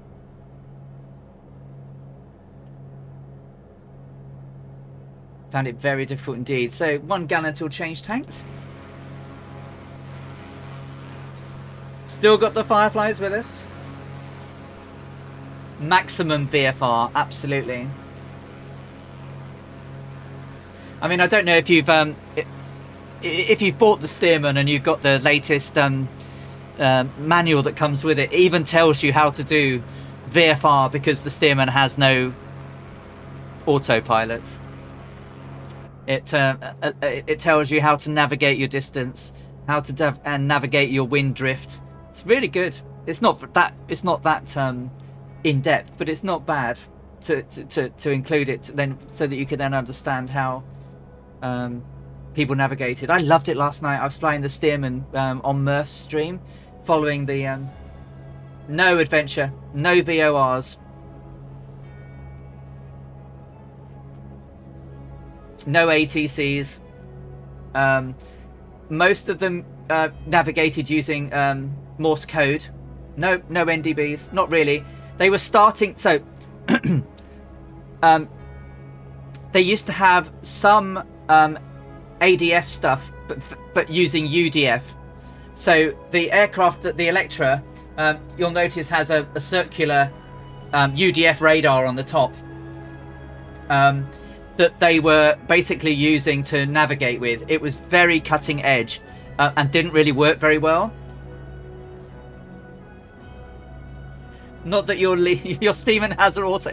I guess you can press the autopilot button and it just works, right? Yeah. So most people, they navigated and sent locations via Morse code.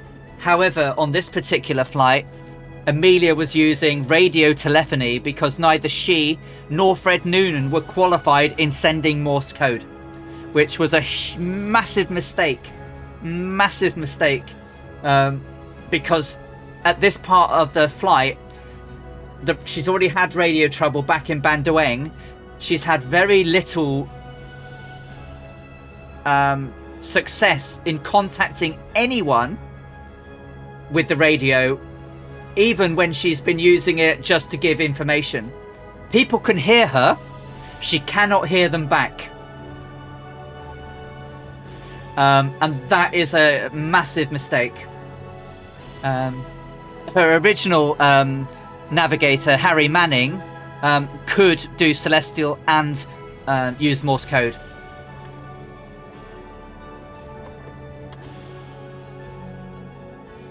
Yeah, huge mistake. Even more so, we are, several, a couple of, nearly, we're over 15,000 miles into this journey, and they had made several navigation mistakes already. They missed. They were aiming at Dakar and didn't get there. They got to St. Louis. They aimed for several other places and didn't get there. And then, as I say, in 3 weeks' time, we're going to be doing the big flight to Howland Island, the longest journey ever attempted solo to a place that has never been landed on before, and you're hoping that your radios are going to work. What could go wrong?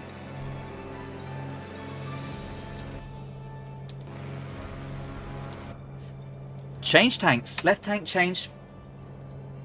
I will away me for a few moments and we will enjoy the scenery without me in it.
You could have Fred on board, yeah. Was she lost and ran out of fuel? So, yes, she was lost. Well, when I say lost, she definitely didn't arrive. There are lots of theories, adventure, but the most common one is that she ran out of fuel and was lost at sea. When we do the stream in 3 weeks, I've got lots of maps and examples of the route, the two routes that could possibly have found themselves on based on where they were last radioed location and things like that. So we'll cover that in a bit more depth on that day. Gives me something to talk about for 13 hours.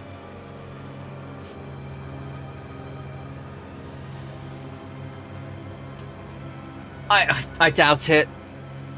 I mean, you know, if they had landed on an island and died on it, it might have been not so nice. But I mean, at the time that they were flying, she was only flying 1,000 feet above the sea. You know, literally running out of gas. 1,000 feet. You know, once you run out, there's not that she didn't have much glide time. Didn't have any raft because they ditched it at Darwin, which is a strange thing, right? Because they ditched it in Australia with a large amount of sea to fly over. They ditched their parachutes, so they couldn't have even parachuted out. Hence, there's lots of conspiracy theories that, I have no idea what happened to them, but I suspect they just ran out of fuel and didn't make it.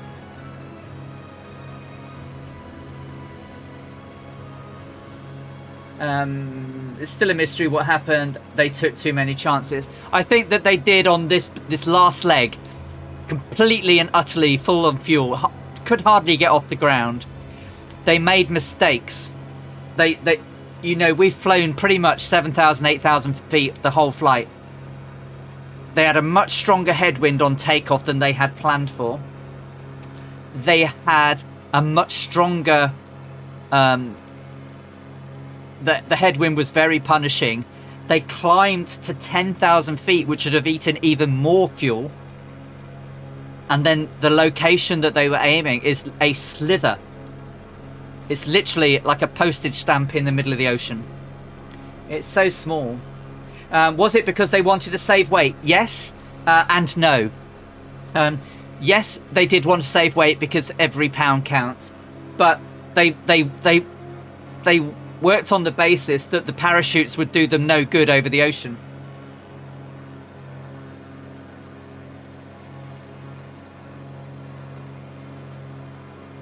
So, not quite sure. Other than that, you know. Yeah, again, they ditched it for weight. Yeah.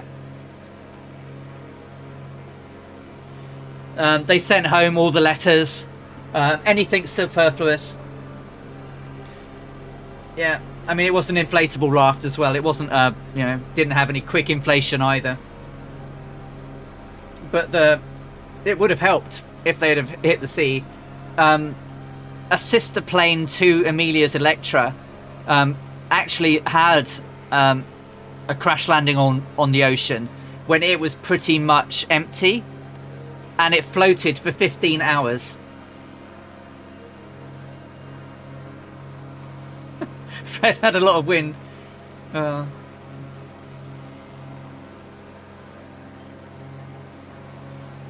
Yeah. I mean, they were really trying. The leg to Howland Island really was something out of this world, really. There were two US Coast Guard cutters in the location, the Itasca being the most famous one.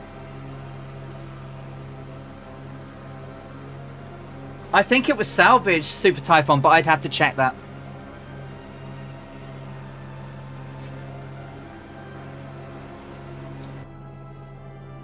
Island ahoy! Who are you? This is West Nusa Tenggara. And the peak over to our left, as we cut past it, to our port side, is Olit Sangenjis. Pilot Peely, good afternoon to you. How are you doing, my friend? Happy Saturday. You've joined us as we're flying through Indonesia, still heading towards Timor. Just coming up to Nusa, West Tenggara. Good to hear. Good to hear, my friend.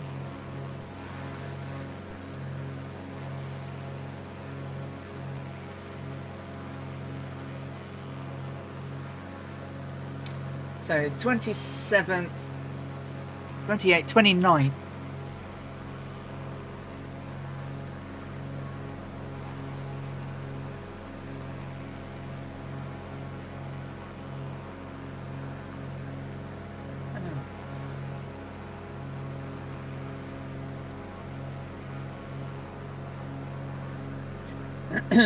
At Darwin, by the way, we left the parachutes we'd carried that far to be shipped home. A parachute would not help over the Pacific.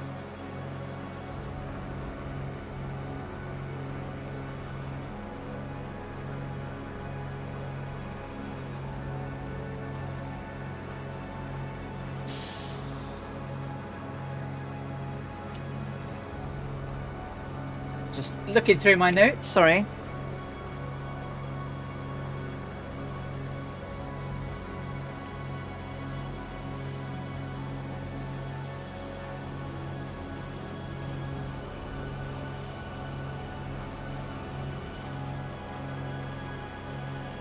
And this is the thing, you see.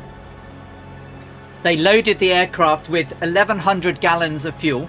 That's 4,164 litres. And should have been sufficient by Kelly Johnson's navigation calculations for 24 to 27 hours of flight. But they used it all. They used it all. Kew Gardens, yeah, beautiful place. Absolutely amazing. The architecture of the glass houses, you know, the Victorian ones, absolutely beautiful.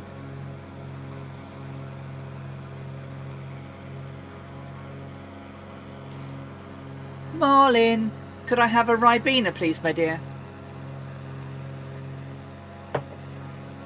With some ice in. I'm starting to melt. Let's have a look at my tanks. 23 on the left, 25 on the right. We've got about 429 nautical miles to go. So we're in West Nusa now. Just north of Koepang, which is down there. That's Koepang.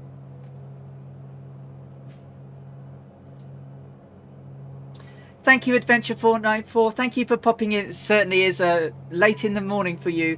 Sleep well, and you take care, and I'll see you soon. Brian wants one too, Porky. You take care, my friend. See you soon. Oh, it's so lovely that people come along to visit from all over the community. It's so lovely. Isn't it brilliant? I think it's brilliant. I think it's brilliant.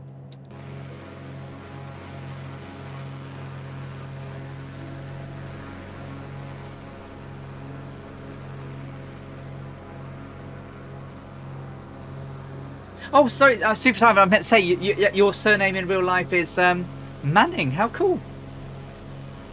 How long have I got left? A little while.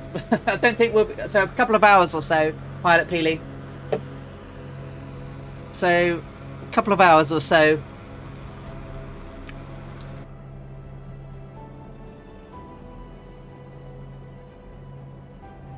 The total, we're over halfway now.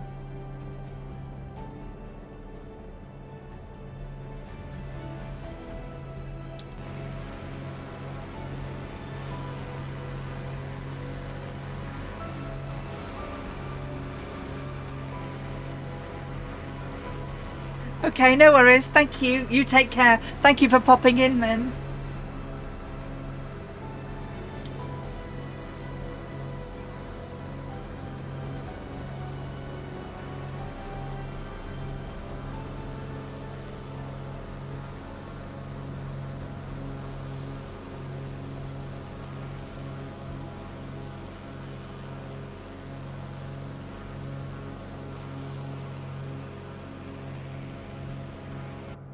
Yes, we are.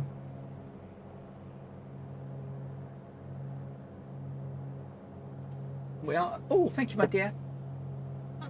Thank you.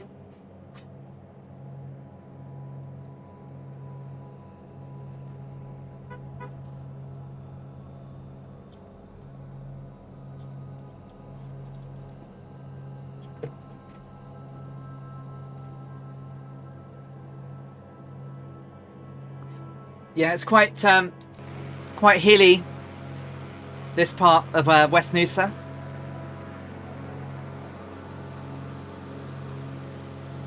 Yeah, about 2.5 hours, right? Aditya, hello. I'm waving away here with no camera on. Hello, Aditya. How you doing? We're doing good. I'm a little bit croaky. I've been doing lots of yakking, boring everybody with my yakking. We are good. We are over West Noosa.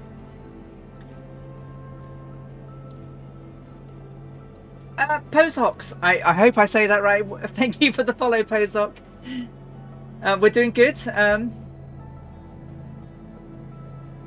As the fuel load, do you notice any changes in this plane's? Yes. Yeah, she's lighter. She speeds up. It's not super noticeable, but yeah. She lies. She's not boring. That's very kind of you to say so. Very kind indeed. Not as dramatic as you would in real life, I don't think. You certainly feel the weight of the aircraft changing when you're flying in real time. 4 towers in and we're not bored. Well, we've got some beautiful scenery though, right? Look at this place. This is West Noosa, Tenggara. We left Bali behind a little while ago. Look at this. It's like it's a plateau, isn't it? This is like a table plateau. Not quite flat though. And the company is brilliant. It is absolutely brilliant. I couldn't yak for all this time without you guys. God.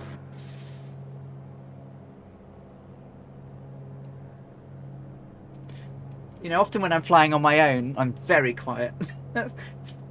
Unless I put VR on and then I'm yakking away to myself, just going, I can't believe how good this is. I can't believe how real this is.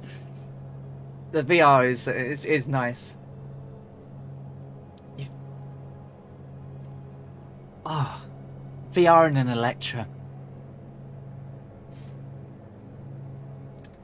Hello, if anyone's watching this and you make aircraft, can you make the Electra 10E, please? Afternoon to you, Pozox. Welcome, welcome. You joined us on leg 26 of the Amelia Earhart memorial flight, where I'm trying to recreate her flight around the world as near as I can to the route she flew, to the airport she landed at, trying to recreate weather as best I can, but I can't set the time back to 1937 in sim, so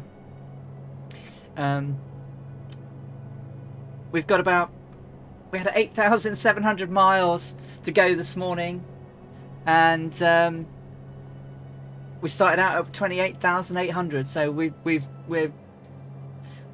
be over 20,000 miles flown in real time,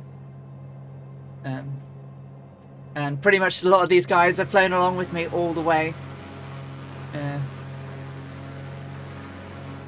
We're only here to make sure you do the whole trip and you don't bunk off. Oh, cool.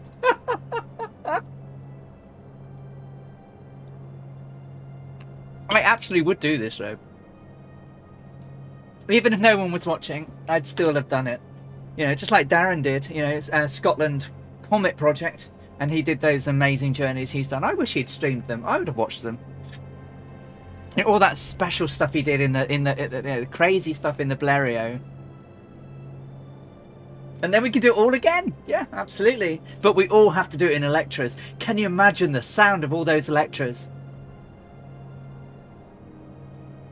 Yeah, beautiful, beautiful sounds.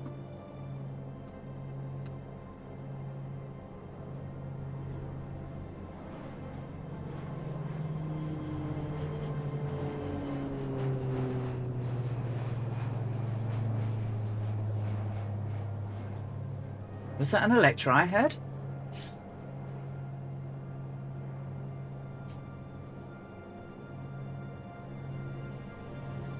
Yeah, Merlins. Yeah.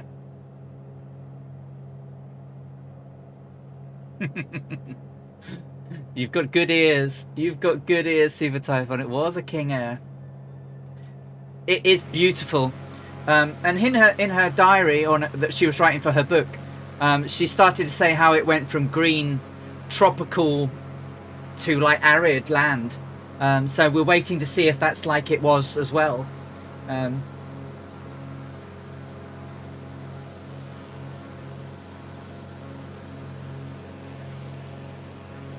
Yeah, very much so.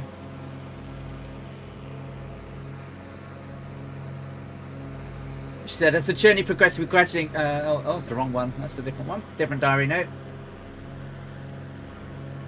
What's this one? As after we left Java, the geographic characteristics began to change. From lush tropics, the countryside became progressively arid, which I think we're seeing, right? We're seeing lots of more ground. The appearance of Timor is vastly different from Java. The climate is dry and the trees and vegetation is sparse, which we'll see in a couple of hours. But certainly it's not wall-to-wall green that Java was. There's Pilot Fest. Pilot Fest has joined us. Hey Pilot Fest, welcome along.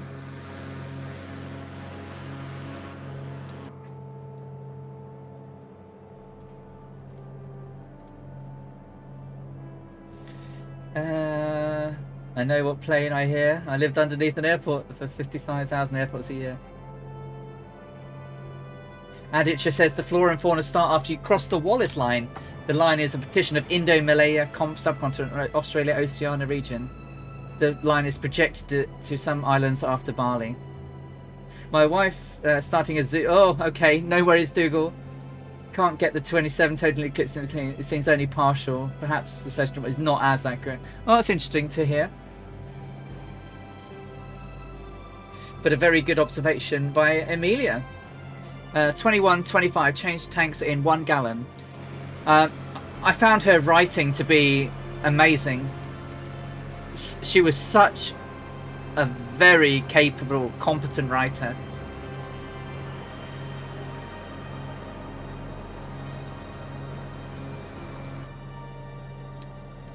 $21.25 on the nose. Bear with me, guys. I'm going to do something a little bit cheeky. I'm going to do a quick save if that's okay. So I will slow down a moment.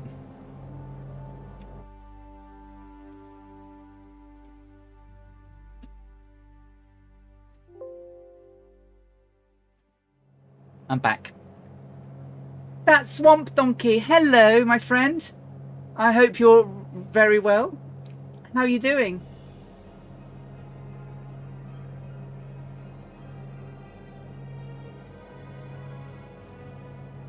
Yeah, exactly. I mean, I'm. You're very welcome, my friend, and I hope your lovely wife is well, and that she hasn't stolen any peanuts.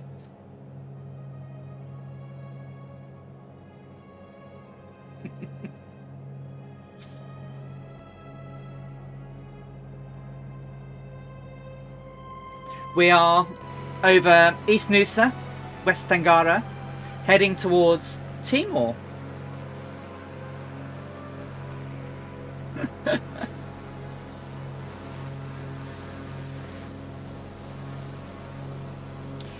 As always, I'm surrounded by my friends, the Fireflies, and our lovely viewers. We have still quite a long way to go. We are North Europe, that's Swamp Donkey, as always.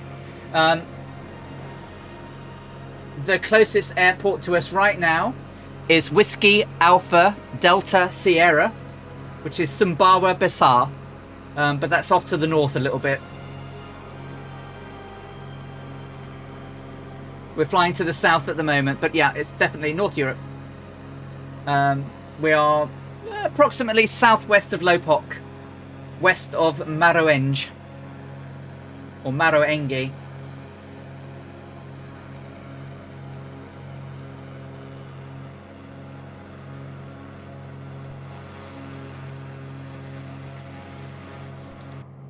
One gallon till change tanks. Might need match or just spawn in on me.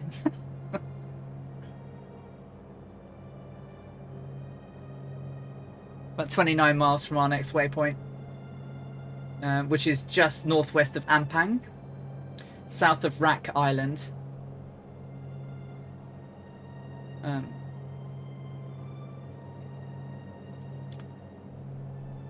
Isn't it amazing out here? I've said that word so many times. Bumpy, a little bit bumpy out here now with these hills.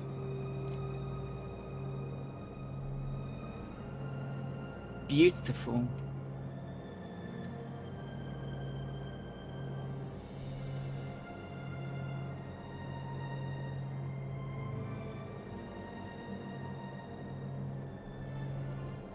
Even the turbo arrow hasn't got the legs to catch it. And I'm running economy mode.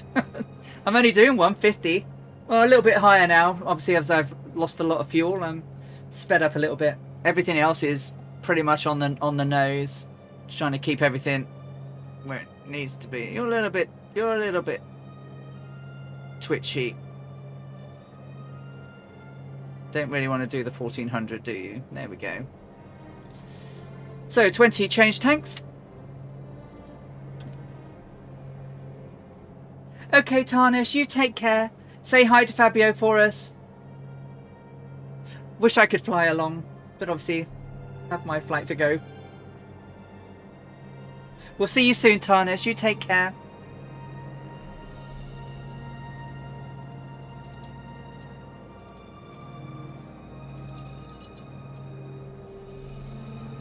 Indeed, the fabulous Fabio.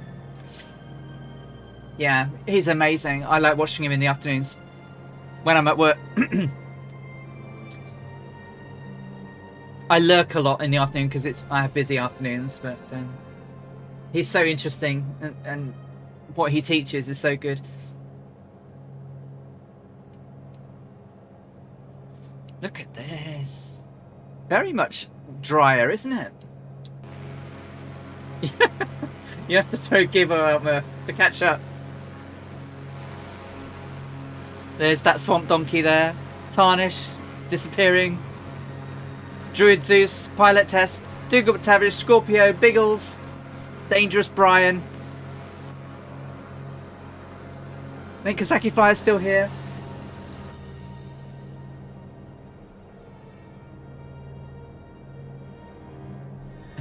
Oh, she calls her CDL Seedle.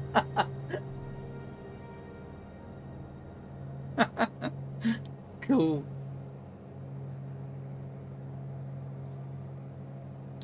Poor old Gibbo getting thrown out, eh?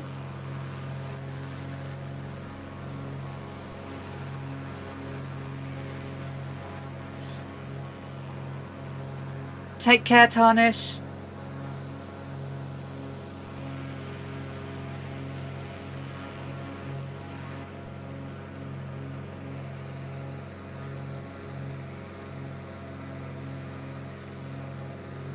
I'm definitely going to bring a microlight out to Indonesia, though. Fly around in some VR in a microlight in some of this scenery.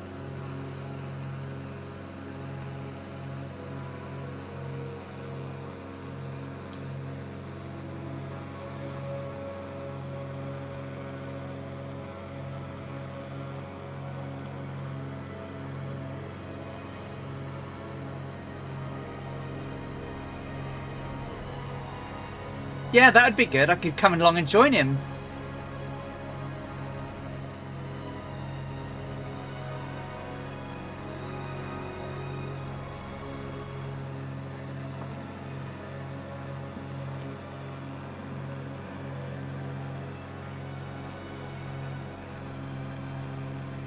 I have to wait for my shout out thing to be pulling up. Oh, you're right. We do see this part of the world again in the Stearman. Yeah, we absolutely do. Slightly different route. We definitely go to Surabaya, but we don't go to Koepang.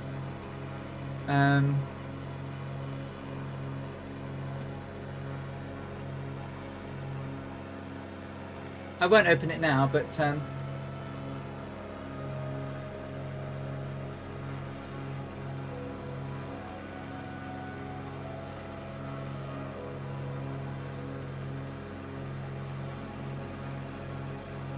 okay, 379 miles till destination. We're just coming up on our waypoint, and Sumbawa, just north of.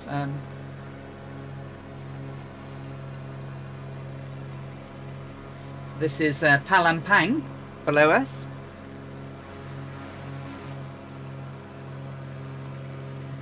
You're welcome. That's more. I finally got my Twitch tools working, so that my shout outs work. But when people come into the stream, I have to wait for them to be here a little while before I can press my button, because it fills it. So if I press my shout out button, it will tell me everybody that's in chat, everybody. So it brings all of their names out into my stream deck, and I can just press on them. I will, perhaps one evening this week we can catch up, and I'll show you how to do it. There's a trick to it. I'm not sure I understand. But yeah, I can see all the people that are in chat. I can see all their names. I can give them shout outs, even people, you know, that aren't speaking. I can see them, so I can say hello. You know, like. Obviously, I could say hello to loads of people, but it would just try and say they're playing some games. I know, right? Squirrel's incredible. But he does more than just flight sim, doesn't he? He does lots of... pretty much sim. He does farm sim, truck sim, car sim.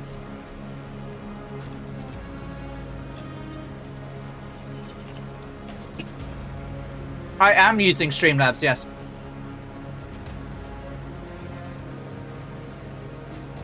And iRacing, yeah. Oh, he's more than a pretty good simmer. You know, he's a real world pilot. He did some fantastic YouTubes on how to do night VFR flying. Really good.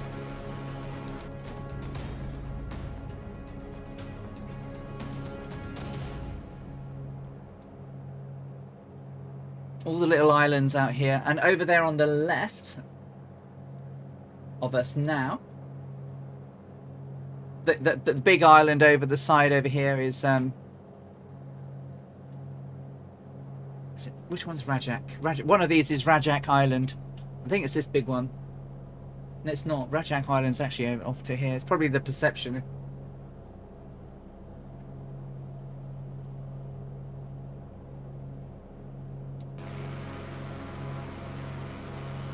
Incroyable. But it's so many great simmers.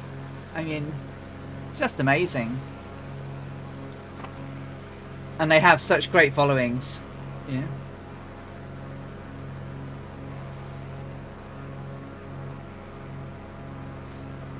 Yeah, me too. Scorpio, yeah, his YouTube videos are really very helpful. Quite a few people I've liked.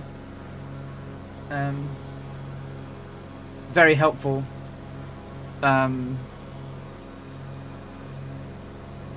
With terms of, you know, getting it set up. The next leg is 87 nautical miles at 87 degrees. It certainly is. Couldn't have planned it if I'd wanted to.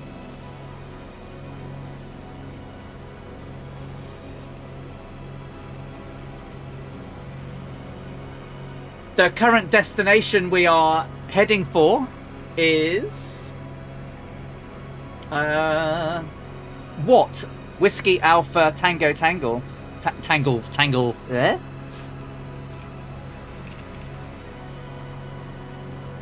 Whiskey Alpha Tango Tango, not Tangle, Tango.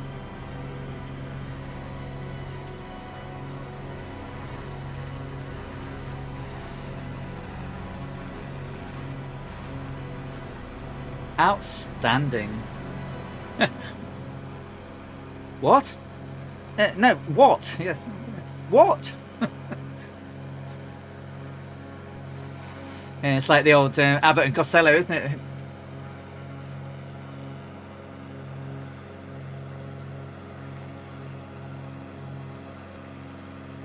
Wasn't it who's on first base?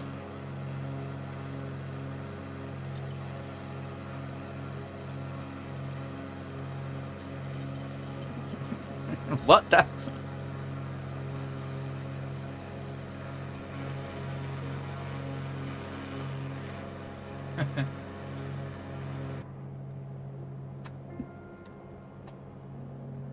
Those are my peanuts. Snugs can't have them. Yeah, ballpark peanuts.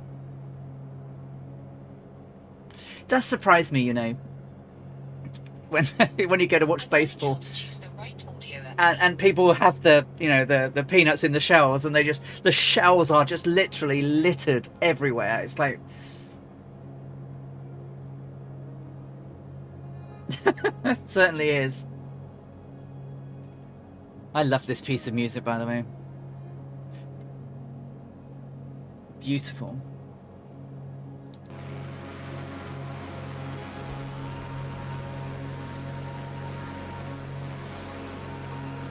And Captain Arash has joined us and is zooming up on the inside.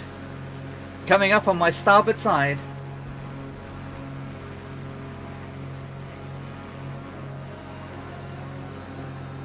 It's lovely down here, isn't it? But she was right. It is getting arid, more arid.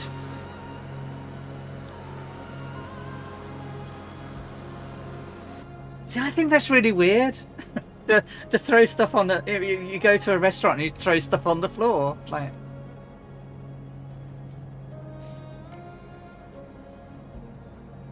Beautiful.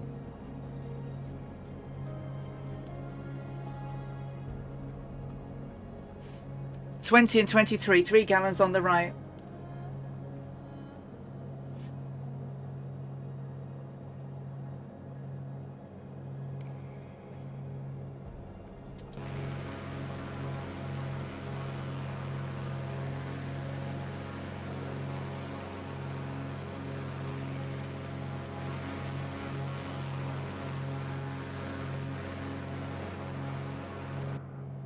Oh, we're back onto food, aren't we? We're back onto food. We're now talking steak.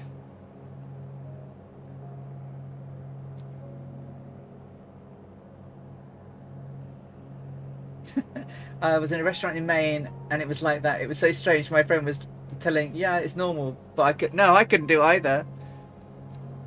My upbringing would not allow me to do it. I mean, it's even like when you eat mussels. Right, mussels are messy, but I always ask for a separate bowl so that I can put all the shells in. But I don't just chuck them in. I try to do it neatly, and I use the shell to eat the mussels with.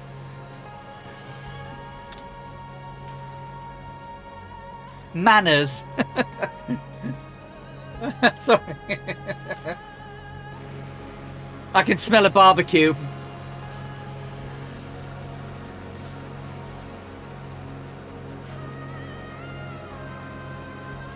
Oh, gumbo. I do like gumbo.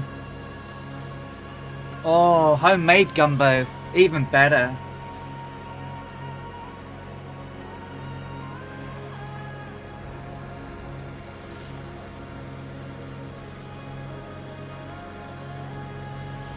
Oh, Murph. Mrs. Old Veteran makes a mean gumbo, I am told.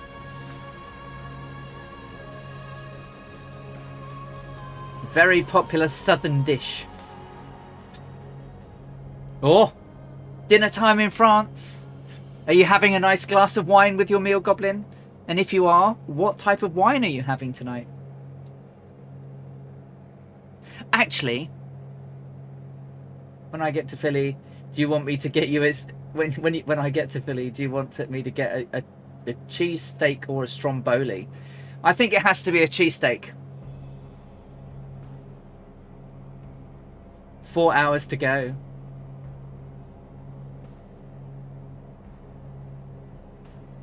Ooh.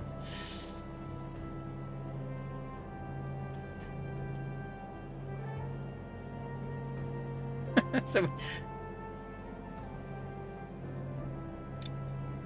for my beverage of choice this evening, the lovely Bok Panda went out yesterday and she managed to snaffle me some Flensburger, which is some beer from Flensburg in North Germany.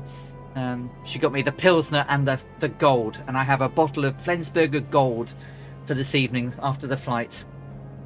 I am looking forward to that greatly, to go with my salad.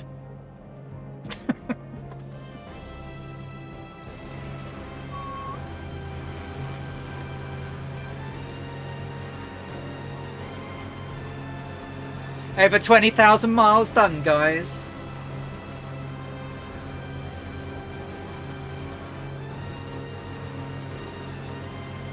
Oh! Only on special occasions. Oh. Ooh.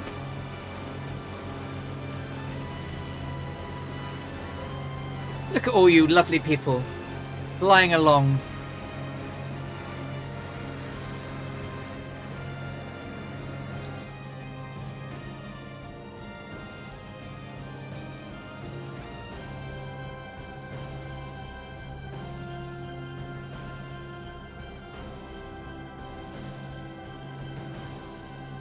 Except the special occasion being that we have wine. Yes. So, what's the special occasion? We're having wine is the special occasion.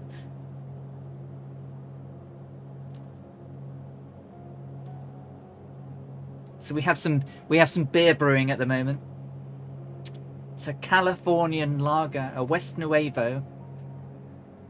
And it's we stop the brewing tomorrow evening and we start conditioning it, and it should be ready at the end of the month.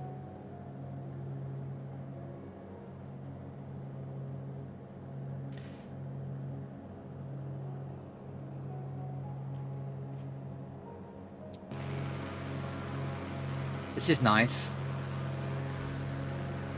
How many frequent flights? A lot.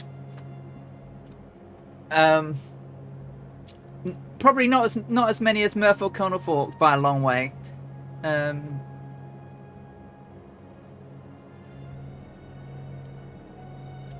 Sims stopped recording mine for quite a while, so there was lots it didn't record. I'm just shy of 500 hours at the moment.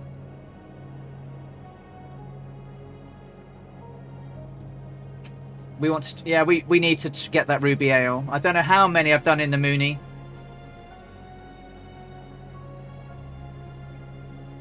Can't even see back there now. You used to be able to see the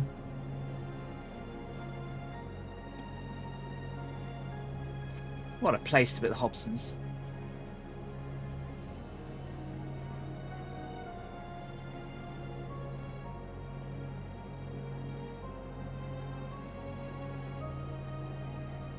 It's not even that much in the Mooney, is it? For those it's counted. It did reset at one point.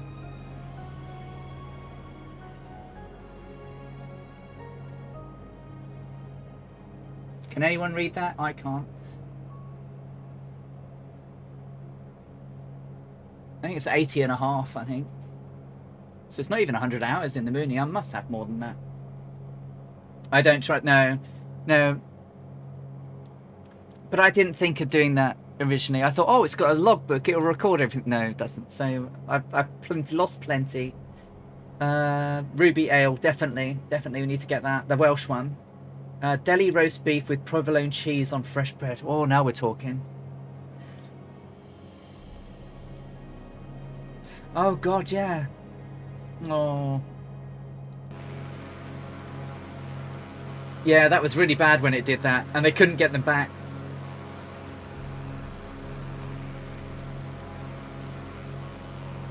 So I'm gonna say this is Bleema. Still part of West Nusa. Mohammed Salahuddin, Mohammed Salahuddin Airport. Whiskey Alpha Delta Bravo will be coming up on our starboard side, which is northeast of the town of Tente.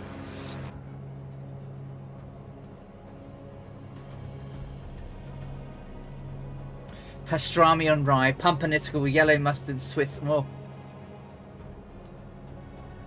Yeah, indeed. Luckily it wasn't money.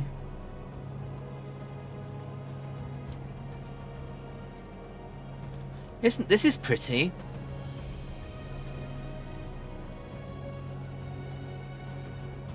This is pretty.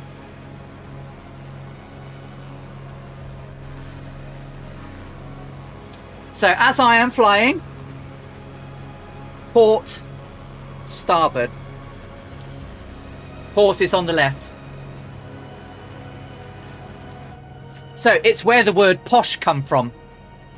So you know posh means hoity-toity, rich, expensive people. Posh.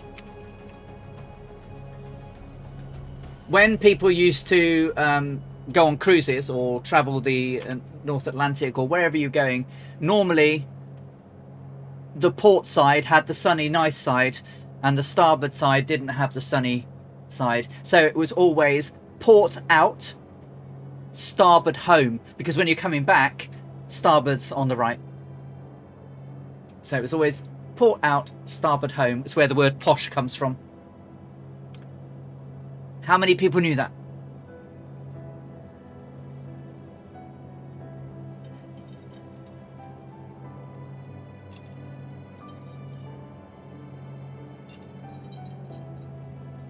Nice one, Scorpio.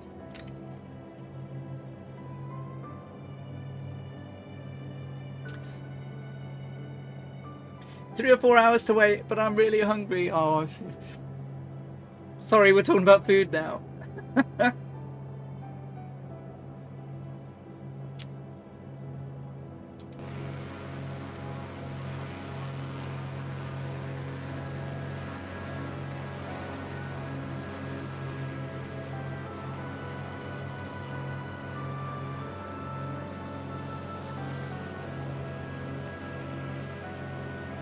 Yep.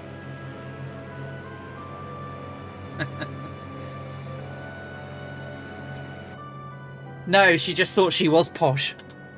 But yeah, she thought she was hoity-toity. That's why, you know, upper class, posh. So pretty much, yeah, that's what posh means. So, upper class. Because the port out and the starboard cabins on the way home were most expensive. So only the people with money could afford them, really. The best cabins. Used to charge a premium for them. 1 gallon till change tanks. P's and T's are in the green.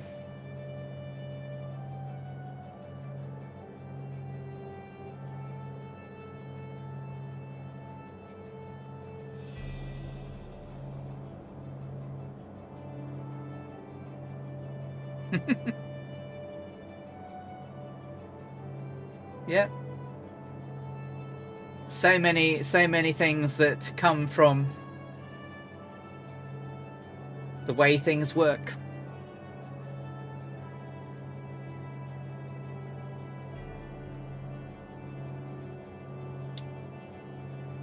So 4 hours 31 through the flight. We are about 50 miles from our next waypoint. and we have 327 nautical to go.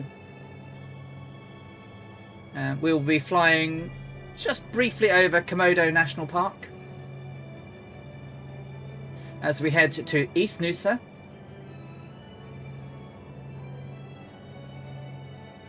Americans use SOPA.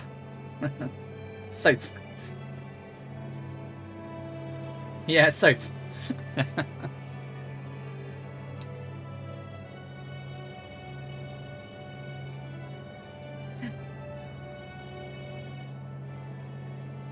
Oof. Hey Speedbird on Twitch, how are you doing? Good afternoon to good morning to you. How are you doing?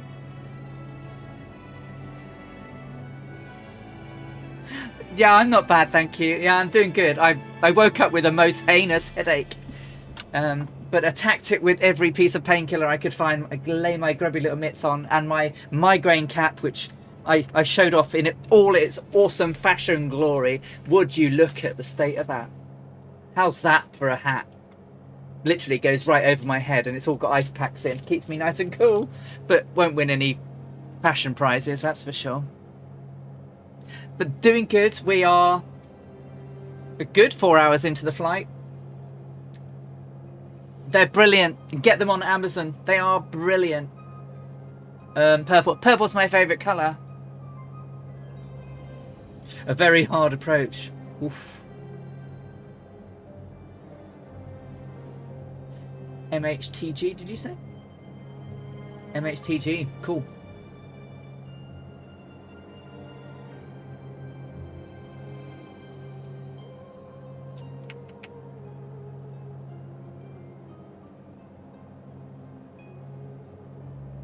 Ton Contin, yeah.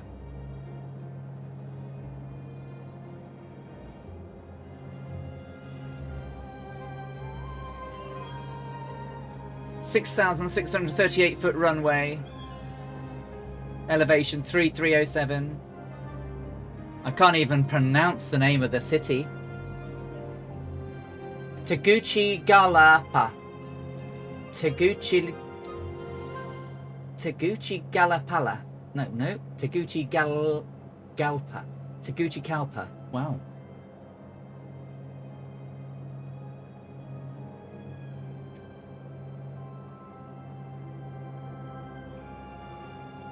Oh, Honduras.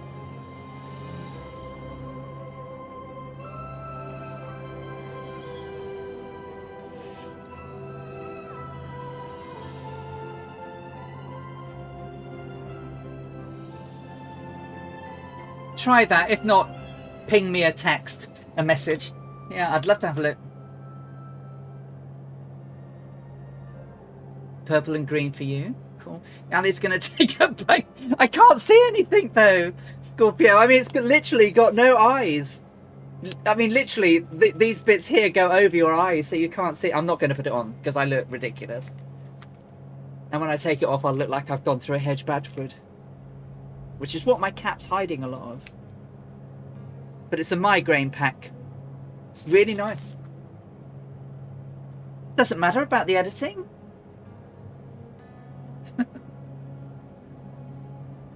Oh, Biggles, you take care. Thank you very much for coming along and flying with us. You take brilliant care. Have a great rest of your weekend. And thank you for flying along today. See you, Biggles. Yeah, so I do have a light going on in front of me at the moment, as you can see. But I've set it quite... It's not actually as blinding as the sun would be.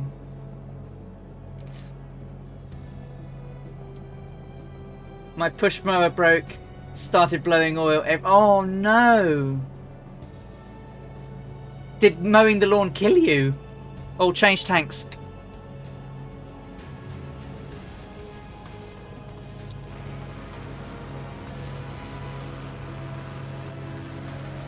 Oh, I hope you're doing... It's like 7... Oh, great.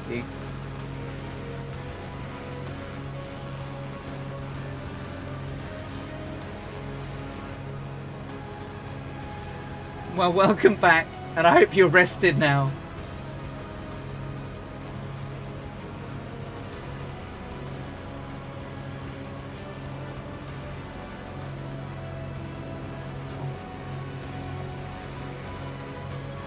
So the town, oh, it's big. So Warrarada is here on the left. Just through the cloud gap is Warrarada.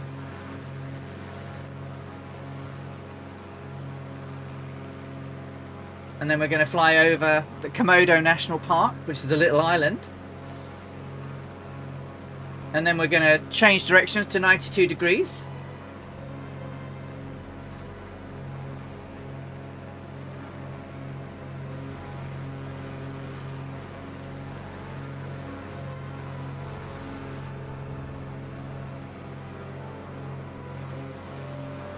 Lovely. I have it, but I'm not currently using it now. I do have quite a lot of stuff running when I'm streaming, so I've tried to reduce the amount of stuff at the moment just because I keep having crashes.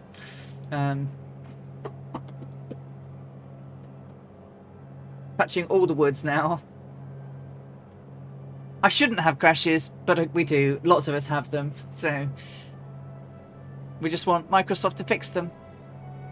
Someone's found where it's coming from, but it's a library to do with coherent draw, would you believe?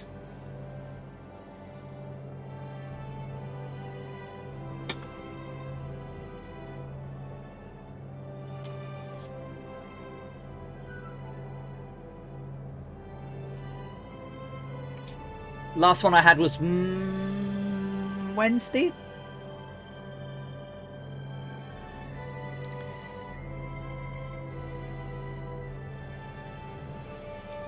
I think I had one on Colonel Fork's stream on Tuesday when I flew the Stearman. But I'd landed and was just parking up when it crashed, but it remembered everything. Two Cats, thank you for the follow. That's really lovely. Hello and welcome. Thanks for joining us. We've got a little while to go today. 306 miles to go. As we're flying over Indonesia, heading towards Timor.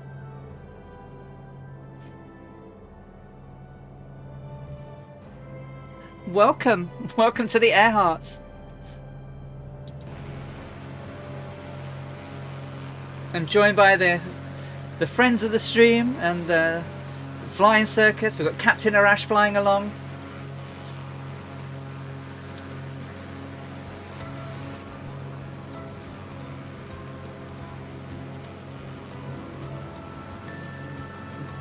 This time next week we will be in Australia. We will should hopefully have arrived in Darwin.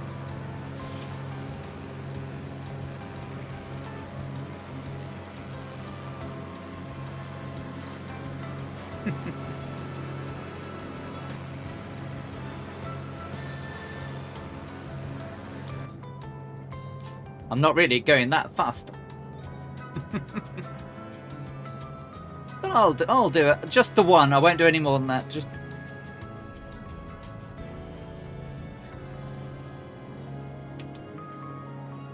There you go. I'll do one barrel roll.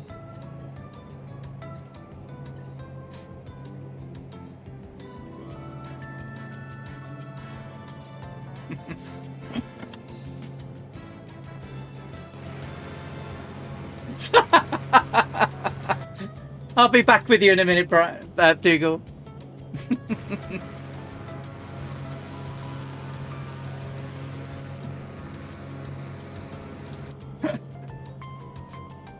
No, I'm not a Thunderfly. I will never be a Thunderfly. They are too good for me.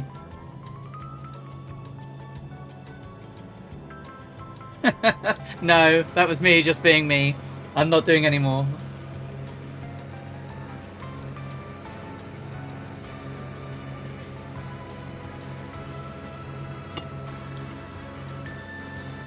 She certainly did do some aerobatics. But she didn't do it on this flight, no.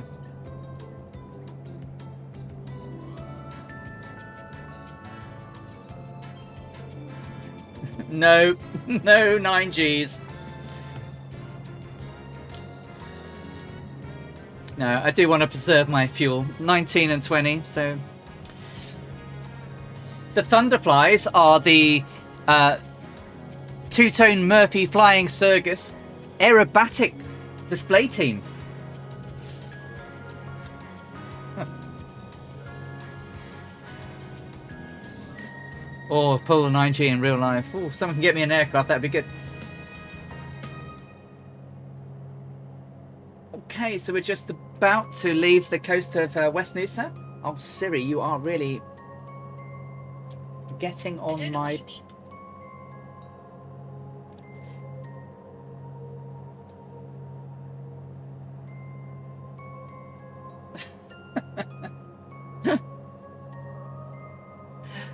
the Thunderflies are brilliant.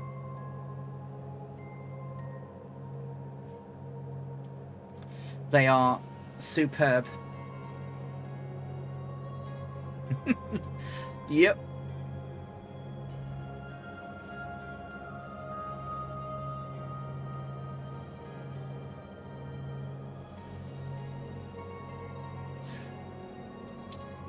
I will do some S-turns on my non-recreation streams. But did some S-turns in the Mac loop.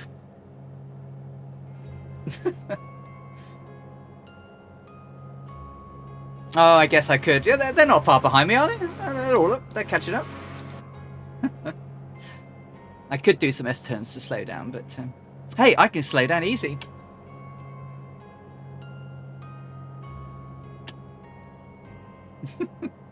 There we go. See, they've caught up now.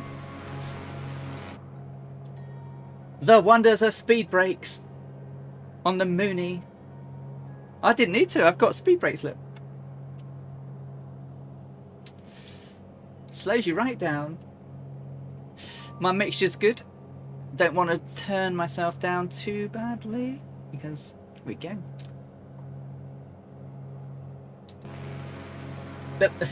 Pretend they're not there, yeah. Right, so we are now crossing over. So ahead of us, off the nose, is Komodo National Park.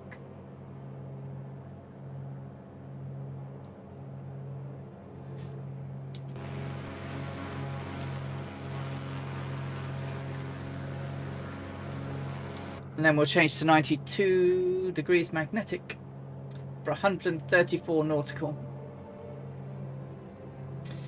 And then from there, we will cut down 123 degrees magnetic across the Savu Sea down towards Timor and arriving at El Tari airport, which is to the east of Koepang.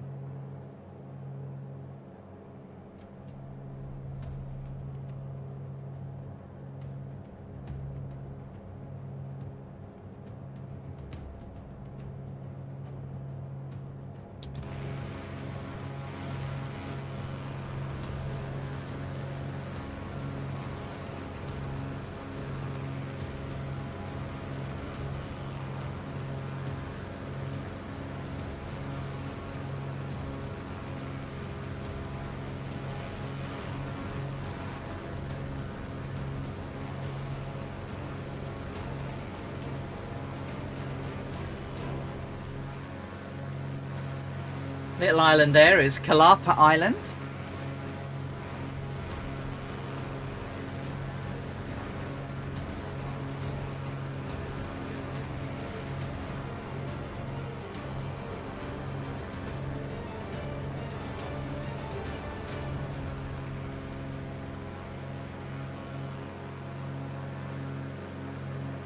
They are big though, aren't they, the Komodos?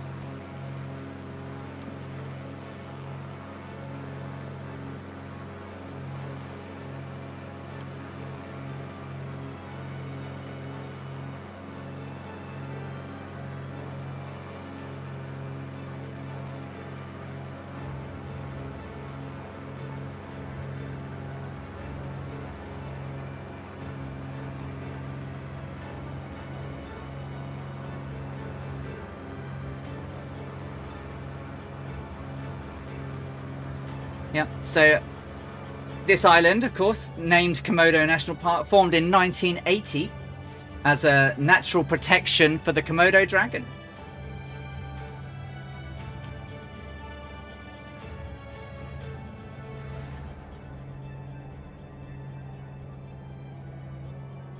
It's part of the Lesser Sunda Islands, bordering East Nusa Tenggara and West Nusa Tenggara.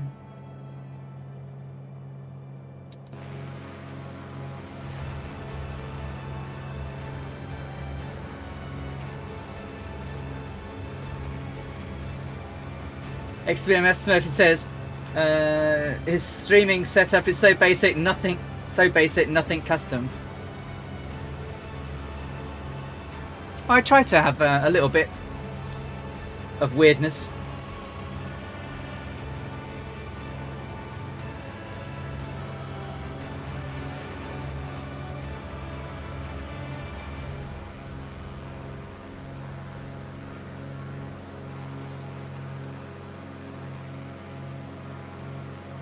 But their septic bite, yeah. Give a very nasty bite, don't they?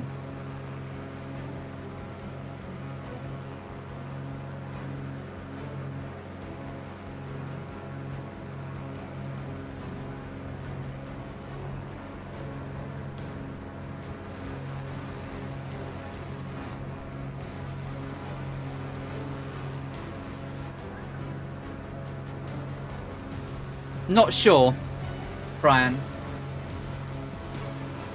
They might be over on Fabio's.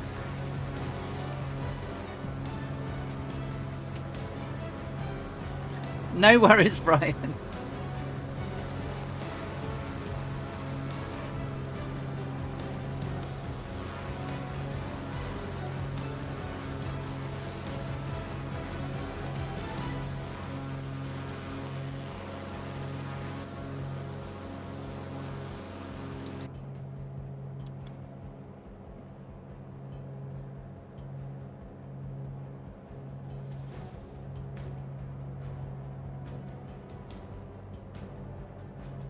Okay, 50 seconds to our waypoint.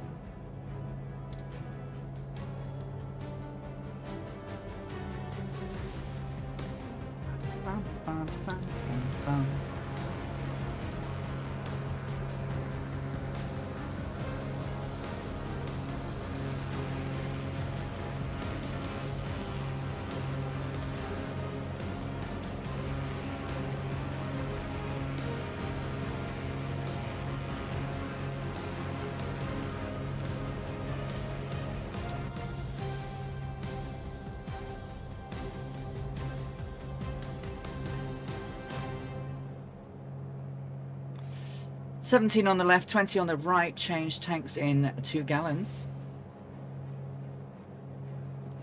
We are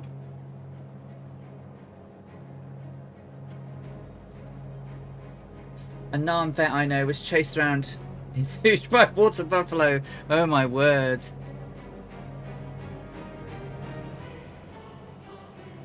I mean, they're quite feisty, water buffalo.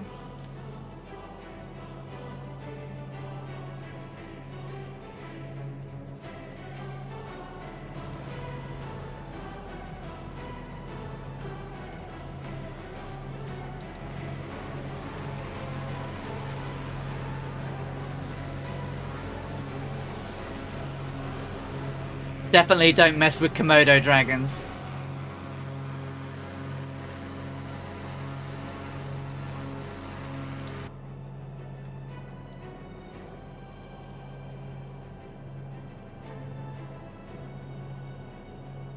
Well, 152, 168 ground.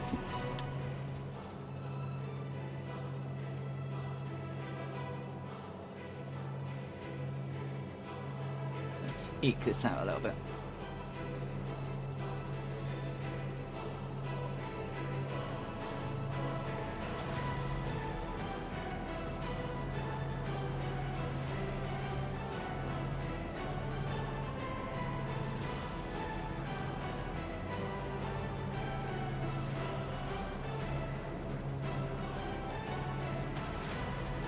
£600 per square inch bite. Crikey.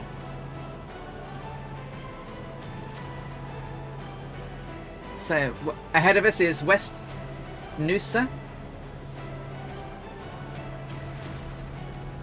Past the island of Rinca. Padar Island to the north.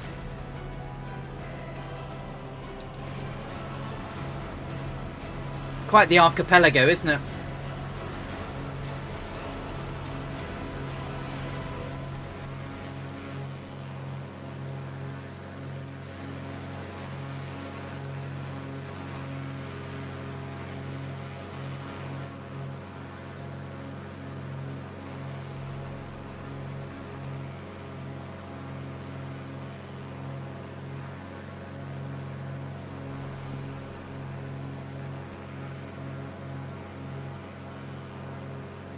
So this is Rinca.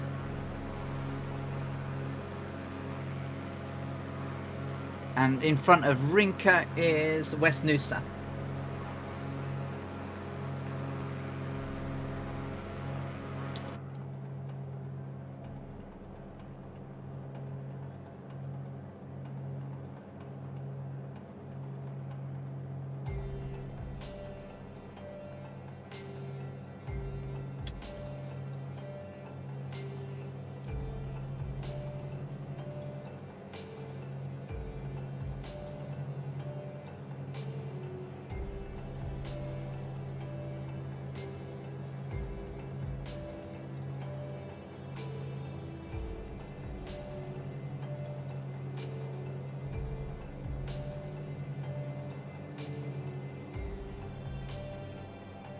Oh, I need to change that message, don't I? 3 weeks now.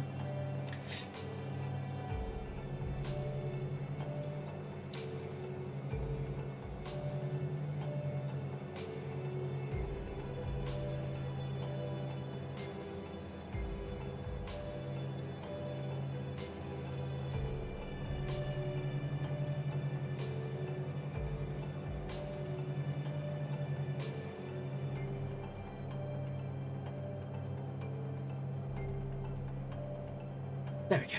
That's a bit better.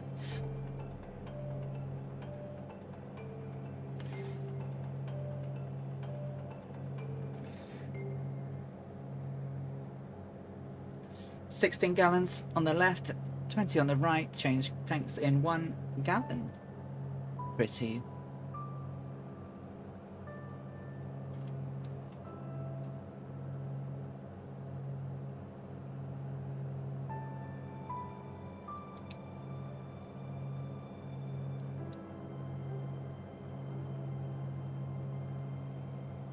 Really quite windy up here.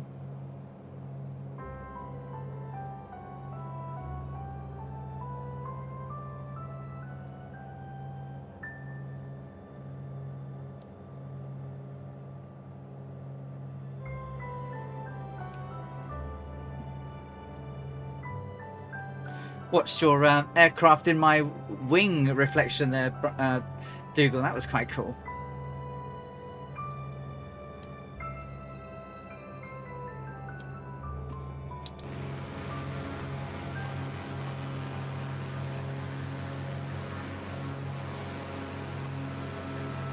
I bet that was a volcanic crater at one point. Nine Tango. Hello, how are you doing? Yeah, I'm flying the Mooney M20R Ovation, but I'm running a special livery that was designed especially for this stream series by Gibbo Ireland of the Two-Tone Murphy Flying Circus, and it can be downloaded for free over on twotonemurphy.com downloads. And it's a stunning livery.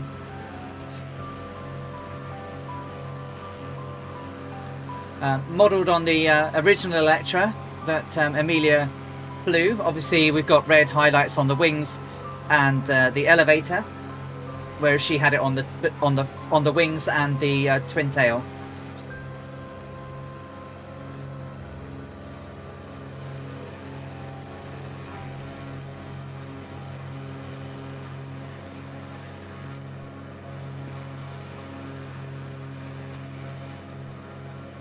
No worries, Kazaki. I'm having a few sound stutters and stuff, so I hope it's not coming across too badly on the stream. 16 gallons on the left, 20 on the right. Change gallons tanks soon.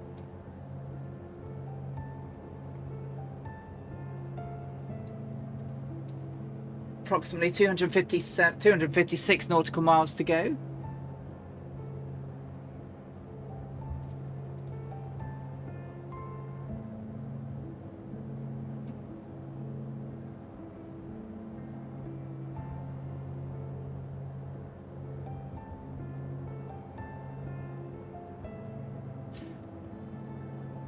And this is East Nusa Tenggara.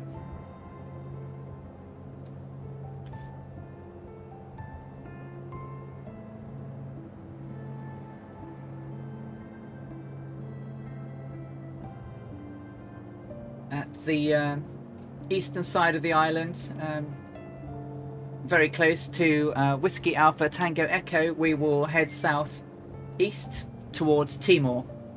So across the Savu Sea. It's 143 miles across the ocean. Or the sea even.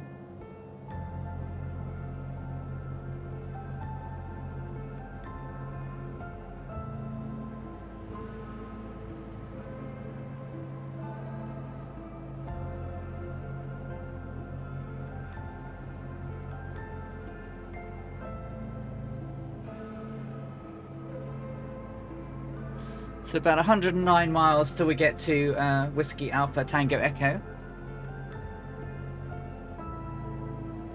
39 minutes. Just coming up on 5 hours.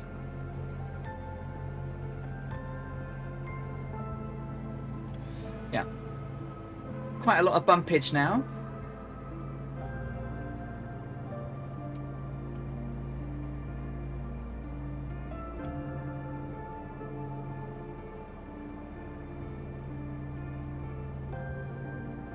$15 gallons, change tanks.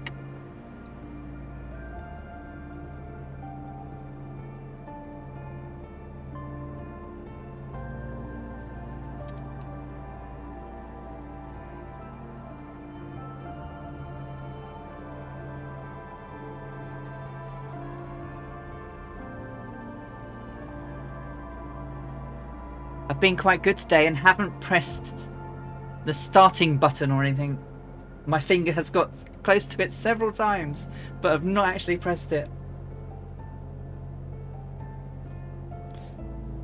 I think I'm being very, very, very good at not pressing that button.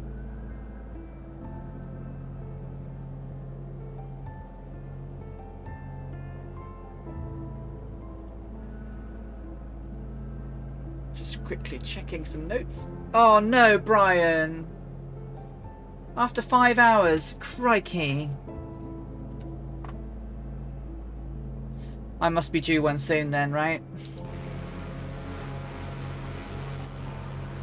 Guys, just to give you a moment, I'm going to press and save it. So I'm going to slow down very briefly. Changing now.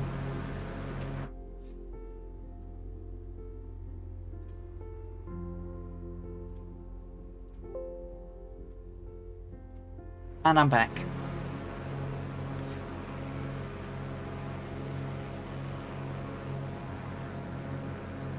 Oh, you've ordered them, have you? Your airport must be slow. Oh, close, yes. 36 minutes. Oh, thank you for following Frankenstein MD. Welcome along. You've caught us as we are. So currently that's all I do, Frankenstein. Yeah, absolutely. Nice to have you here. Yeah, we're on leg 26 of the Amelia Earhart round the world flight. She will not, she doesn't make it, but we are going to complete the journey. We've been doing this now for every Saturday for 26 weeks. Following that, I'm going to recreate the flight Amy Johnson did from Croydon to Australia. And I'm going to be flying that in a Stearman because that's the closest thing speed-wise that I can get to a Gypsy Moth because that's not in the sim yet. So I'm looking to focus all of the flights on females that made aviation history. I'm waiting patiently for the Vega 5B that Wing 42 are working on, but it won't be out until Q3, Q4 this year. And then I will fly the Amelia Earhart's flights that she did in the Vega, which is a lot of them. So her first Atlantic crossing, her east-west, west-east Grand Circle navigation, first flight of a woman solo from Hawaii to San Francisco, first solo flight from California all through Mexico. So yeah, that's what I'm hoping to do. That it'll give me a little bit of a, slightly different slant to what a lot of people do when they're streaming. So yeah, try and bring up history as we go. So I've been trying to do it in real time, in as close to real weather as I can, but I don't have all the... I'm going on her diaries, the notes on the Purdue archives, information that I've located and found around the web, watched films, read books, but we're trying to, include things like, we left Bandoeng today. There's a picture of the aircraft at Bandoeng with Amelia on the aircraft. She used to get in and out of the hatch on it. This is the information sheet that she had all the information about how much fuel she was going to take on board, how much oil, who the ground crew were, pictures of all the oil and fuel that was all in barrels with her name on it. You can see it here, another barrel with the name being refueled, and try and sort of recreate her that this is the plane was being worked on in Bandoeng because it had an incredible amount of repairs needed.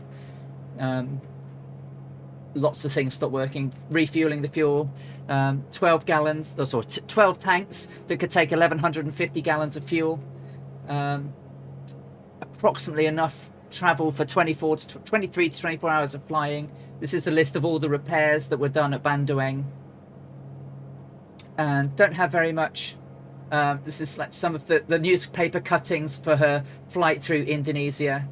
The picture she took at Koepang of the fishing village. And the Electra flying over Java, which was taken by a KLM plane as she took off. So don't have too much for Koepang, because she did literally only had 3. I could only find really 3 pictures, and none of her or Fred. But each flight where we've been, where she lands, I try to get photos and information about the place she was and that particular leg of the journey. Do I need to change tanks? No, I'm good. Change tanks in 3 gallons. This is the route we've been taking. We started off in Oakland. We flew down to Burbank, which was the home of Lockheed back in 1937, where the Electra was manufactured. Then over to Tucson, where the left engine caught fire. Then over to New Orleans. New Orleans to Miami. Miami to San Juan in Puerto Rico. And then from Puerto Rico down to Macharan. It should have been Carapito, but there is no airport now in Carapito, so we couldn't land there. Macharan's the next town over, so that's close. Then we went from there to Paramaribo in Suriname. From Paramaribo down to Fortaleza. Fortaleza to Natal. And then we did the Atlantic crossing from Natal all the way over to St. Louis in Senegal. Then to Dakar. And then across Africa via Fort Lamy, Khartoum, El Fasher, Assab.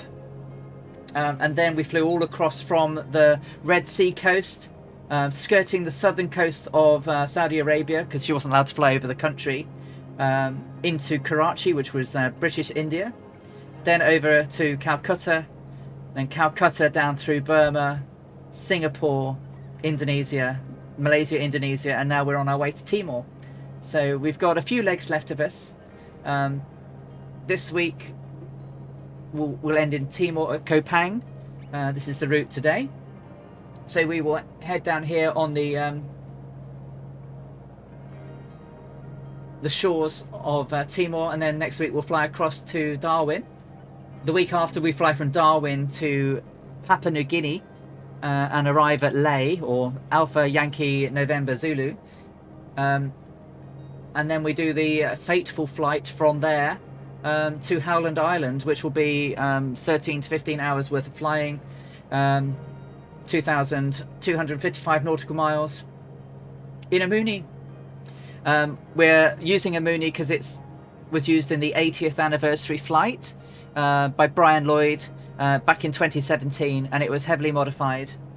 And had a 200-gallon tank capacity, so it could have a nautical range of 3,003 nautical miles. So whilst we can't put 200 gallons in, I'm managing the fuel so that I'll refuel in air, but we won't use more than 200 gallons. So once we get to Howland Island, we have some special scenery Some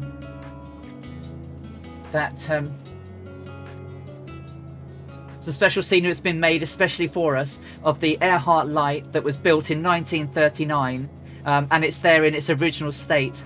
During World War II, Howland Island had a town on it called Itasca Sound, and it's technically US territory, so the Japanese bombed it and the light took a lot of damage, but we have it in the sim like it was the day it was built, as a memorial to Amelia and what she did. So we will land there, we will all take some nice pictures and pay homage, and then we'll carry on the flight from there to Honolulu, and then from Honolulu to San Francisco. So got a long way to go. We had 8,718 miles to go as Wheels Up earlier today. And I'm joined by the Fireflies of Two-Tone Murphy's Flying Circus and Captain Arash, another Twitch streamer who I love to follow.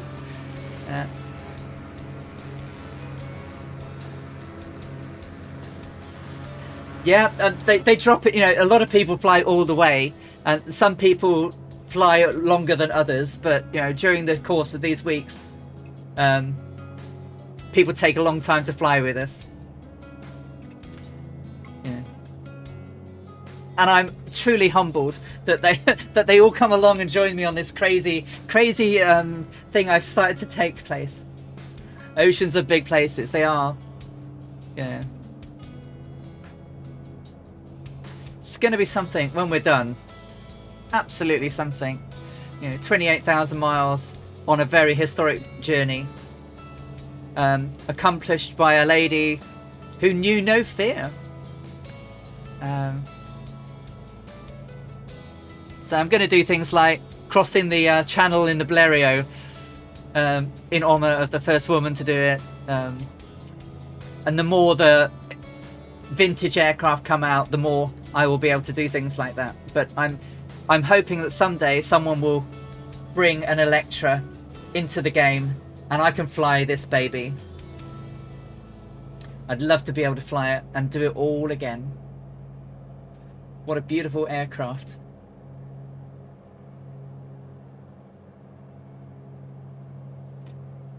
Very much an anomaly. I read out her wedding, a pre-marriage letter that she made her husband to be agree to. I mean, literally didn't think that women should be held back. Believed that women could do anything that if they put their mind to. Was running her own airline, lecturer for a university. Ran her own luggage company, in addition to doing all of these crazy things in an aircraft. And she didn't really take that much interest in it when she was younger. I mean, the first fair that she saw an aircraft at when she was 10 years old, had no. Her father offered to pay for her to take a ride in it, and she would rather have gone on the carousel. It wasn't until her teenage years that she got buzzed by a biplane at another fair, and made up her mind that she wanted to have a go, and had her flight, and that was it. She became the first woman to cross the Atlantic in an aeroplane, but only as a passenger, and she likened her journey to to being that of a sack of potatoes, as in luggage, and that one day she would like to do it herself, and of course she did. Which she did in the Lockheed Vega 5B, which is coming out in Q3, Q4 this year, and then I'll use that Wing 42, who made the Blériot for Microsoft Flight Simulator 2020, are working on that, and I am expecting great things. They've done it in P3D and FSX, and the P3D version was superb. If you look up on YouTube, Oz Flight Simmer did a review of it, and it's incredible. Back in the day when Oz was doing P3D. So I will away me for a bit and just have a look at the lovely scenery. We've got 2 gallons still change tanks for a bit.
It's good though, isn't it, Super Typhon?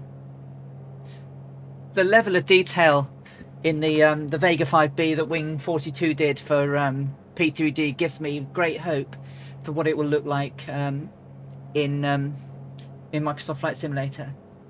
Can you imagine, with all the PBR texturing and everything, the level of quality they could get out of it, especially with the work that they did on the Blériot, which was astounding. For a historical machine that's not that complex, they put so much detail into it.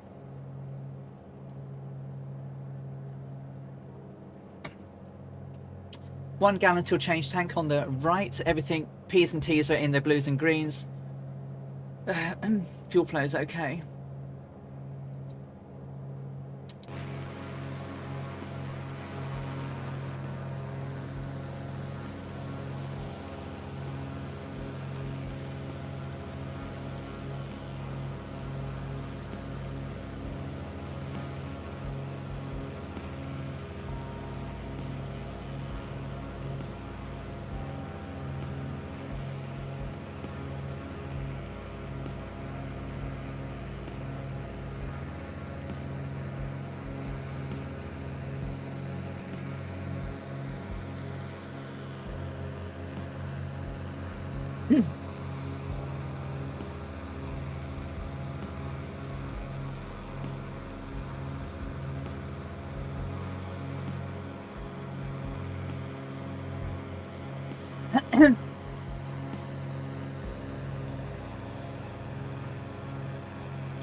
Dangerous Brian is back with us.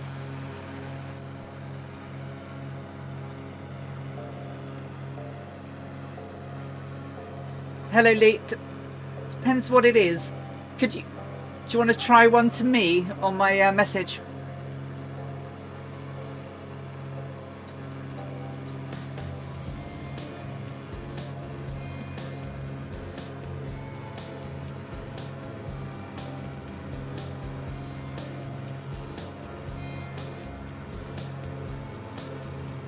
I will try, but my bot doesn't normally like it. Let's try.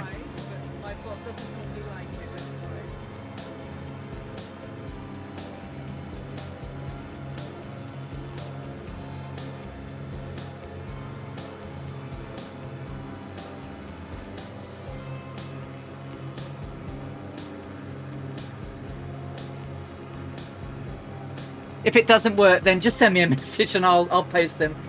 My bot is very temperamental.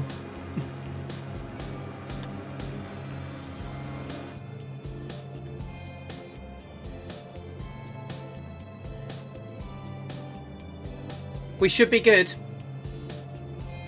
Yeah, see, it doesn't want to do it, even though I've used the permit command. There we go, let's have a look.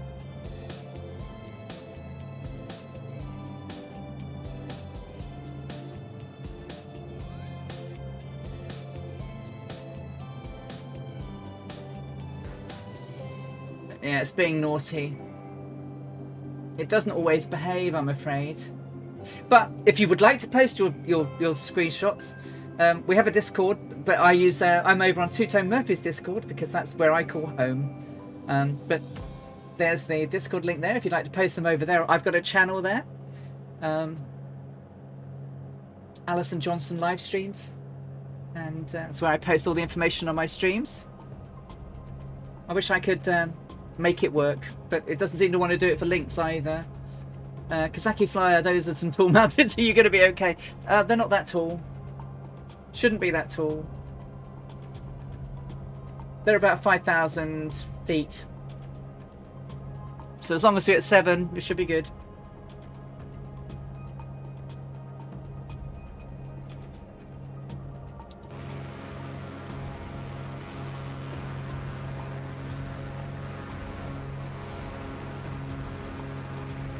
A lady alley bot. I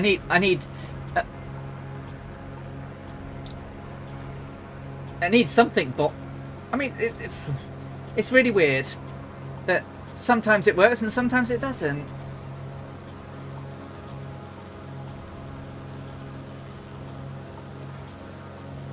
Yeah, I think it's gone to sleep, hasn't it? Oh no, it's doing something now. No. Sort of.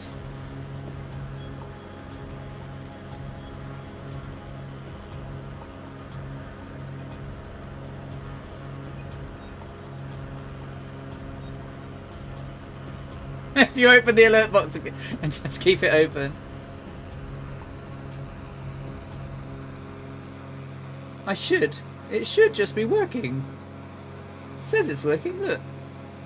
See, it's working. I don't know why that I don't know why it does that. See, Sperry is working.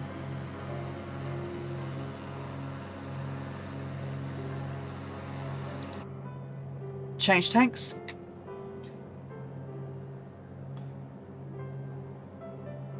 So about 15 minutes till we get to November Delta Echo, which is our turning point to head southeast. That's a very big hill ahead. I don't think we get that far.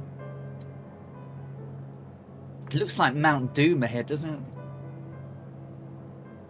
I'm good, Sperry, thank you. See, you are working. Why don't you permit people?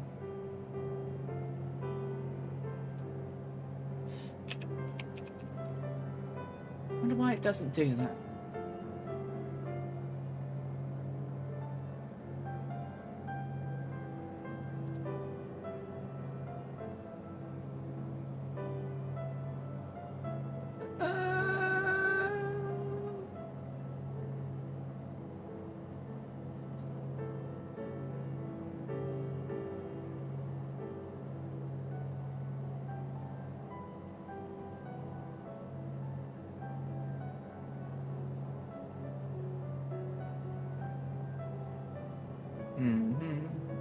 No. Weird. Sorry guys, I can't seem to get it working. I will have a playoff stream today. Let's see if I can get it going.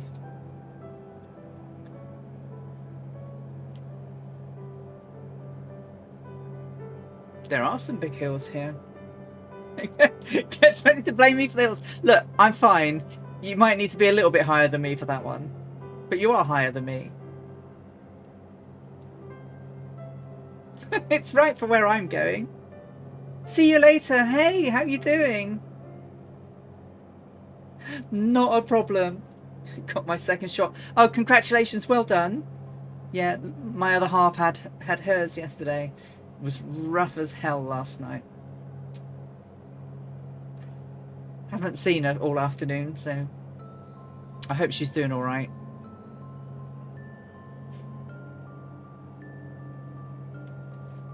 But she came up, she looked really rough just as Murph was starting to stream. And then the next thing I know, she's in bed. The next thing I know, she's asleep. But she was very, very hot.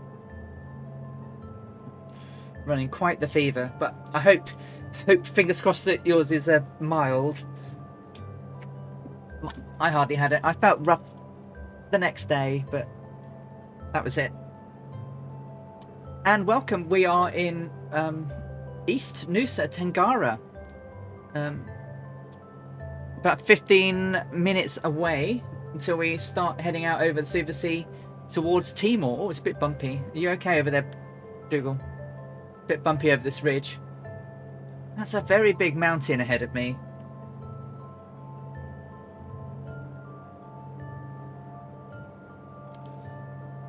You might want to be behind me for this mountain. Because I think I'm going to skim it, but you might not. Another cone volcano. That, yes, isn't it though? It's been amazing down here. Ooh, who are you? That's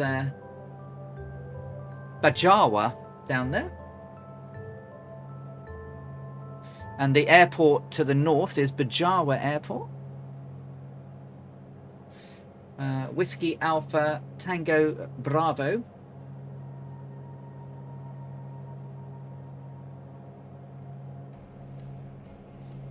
Oh, thank you for following Aviator TRTR. That's really kind of you. Thank you. What's that? You're wearing pajamas? No, I don't have pajamas. I've got a parachute, just in case we get too close to that hill. Thank you for following and thank you for joining us this afternoon. That's really kind of you. Thank you.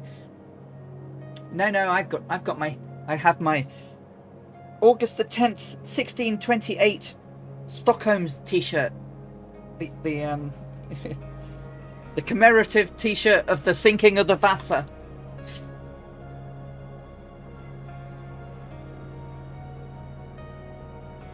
This is nice. Still not quite as arid as she said it was. This is certainly less.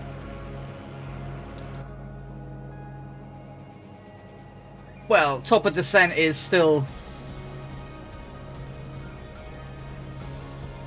130 odd miles away. So, yeah.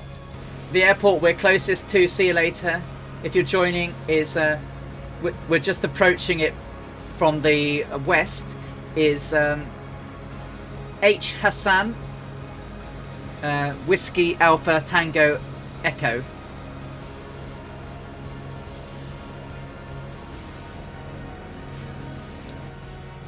Yeah, you might want to get behind me for this mountain. I might skim round this one. I think I might have No, I'm fine. I'm fine.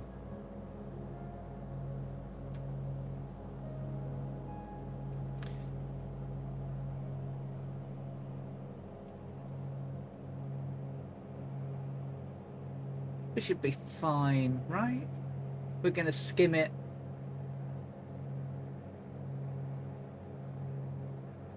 I don't know, it's quite close. Ebelobo, apparently. It's 2,100 meters high.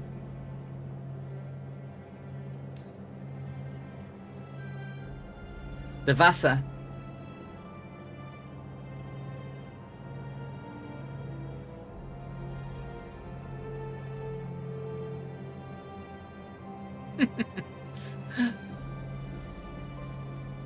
Oh, what is quite some way away, isn't it? Isn't what where we're that's where we're headed. We're headed to what? Yeah, we're coming to what? So you'll join us up, and then we'll head back.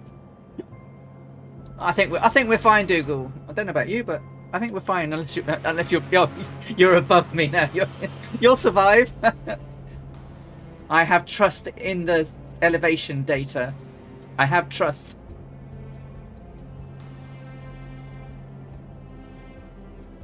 You not silly. No.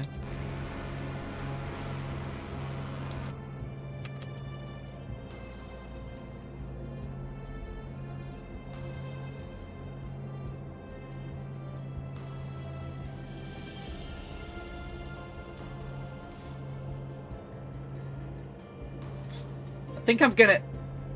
Yeah. I think I'm going to skim the trees on the side. Dougal's taking no chances. He switched sides. We're all good.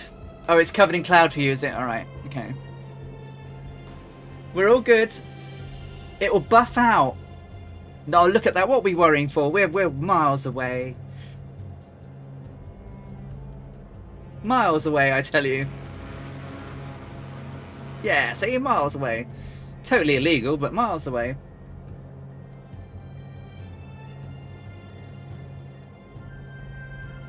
Awfully bumpy. Like I say, totally illegal. Cool, that'd be a good place to drop a cub on, wouldn't it? Nah, look, we're fine. See, we're fine. Miles away from it. Certainly dump a cub on the top of that, though. Look at that. Isn't that amazing? A new landing challenge right there in the cub. Although a cub can pretty much land on a postage stamp, right?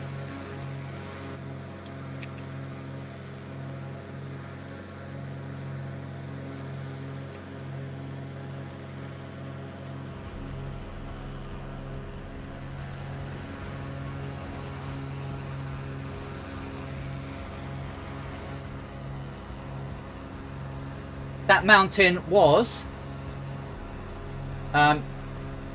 Ebolobo or Abu Lobo Puncak Gunung.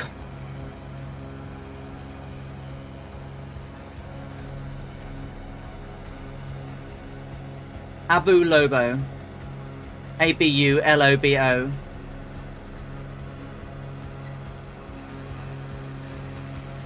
What an amazing journey we've had.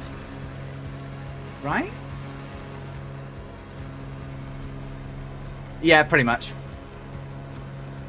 But he wasn't following my my directions.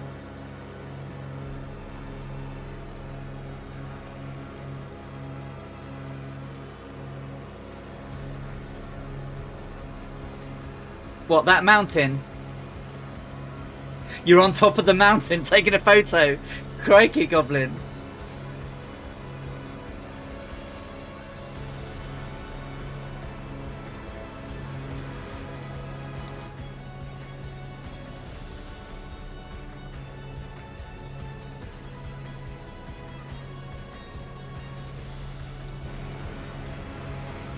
This is lovely.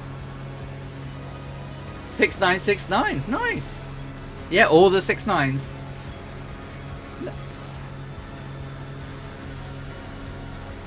This is pretty incredible, isn't it?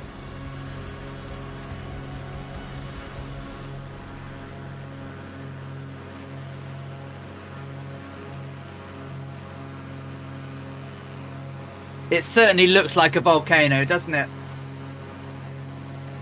I wonder if that's the photogrammetry not being quite right.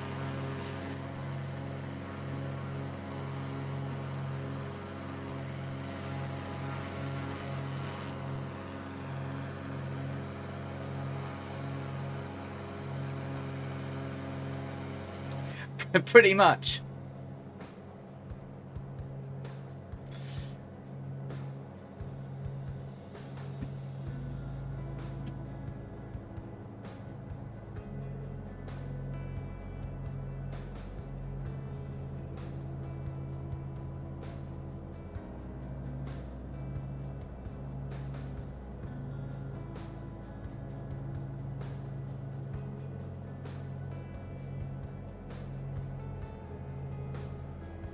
There's a place just there on the corner in that little bay there called Pigad Jawa.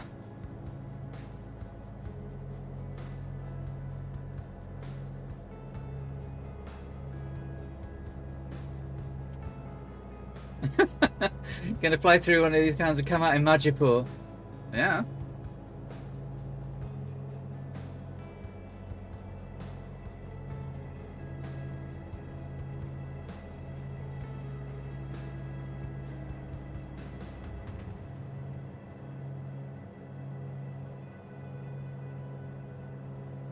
So we've got about 159 miles to go. About 139 till we descend down. Might descend a little bit earlier. It's going to be, once we get past over the sea, it's going to be really low, and the airport's only at 300. The airport's about 158 nautical. Super Typhoon. We're just coming up on the big turning point now. Just ahead of us on the there's the sort of the valley between the rocks on the ocean, and the island side is where we turn southeast and head towards Timor, where it's pretty direct from there.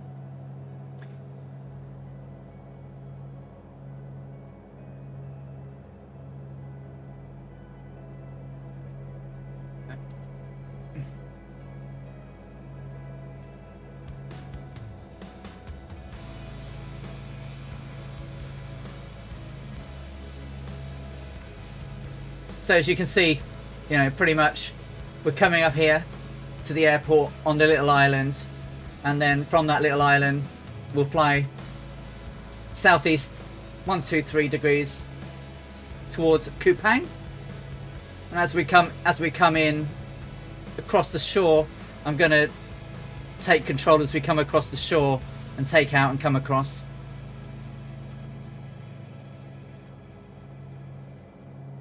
So we're going to come in on runway 07 because we've got a wind coming out of 09. So that'll be nice and easy. When I say easy, it'll be straightforward. So that's how we'll come in. But yeah, we're now going to go across the sea. And then the following week we'll fly across to YTST and then across to Darwin. So we'll sort of do a dog leg across to Darwin, and then the week after that we'll fly sort of northish over the West Arnhem mountains, and then we'll take a course over to Leh. But Leh is over here on this little entrance here, but she actually flew across the mountains and then came down the mountains and down the valley. So that's what we'll do.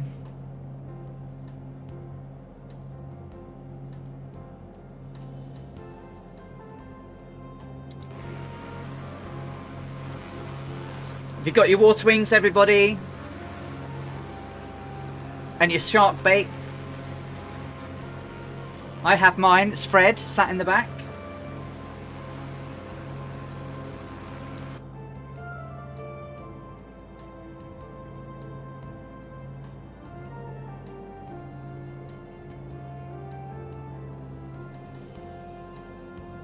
Okay, so 7:30 now.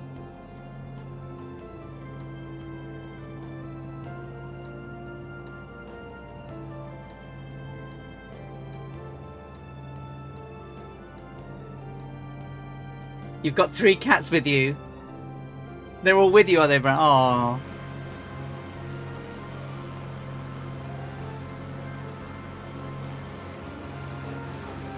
Oh, you've got 3 cats as shark bait. Now I get it.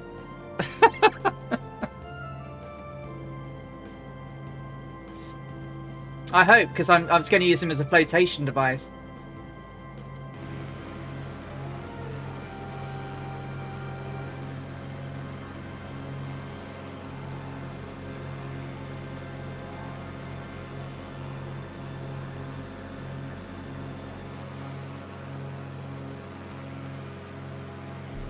Okay, we're getting ready now to just across the little peninsula here, and then we'll start going southeast across the ocean.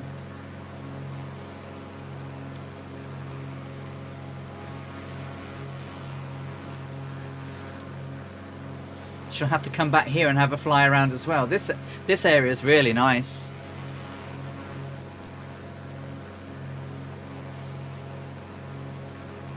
Good airport down there.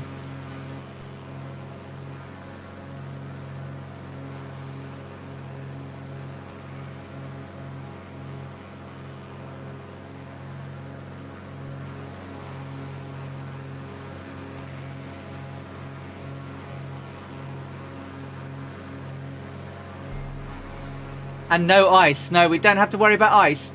Just sharks. So all we really need to worry about is sharks. Try Patagonia sometimes. Yeah, I will do. I've done a little bit, but not much. And here we go, guys. Let's cut down now.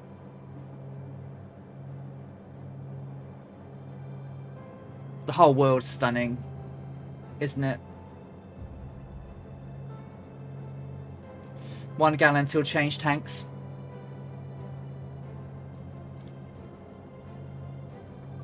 Okay, so 50 minutes.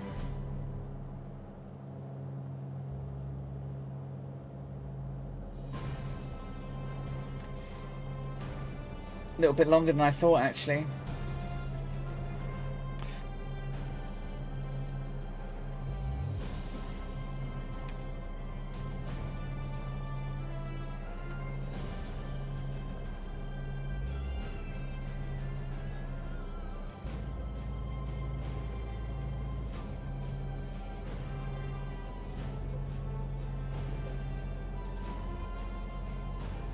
Right.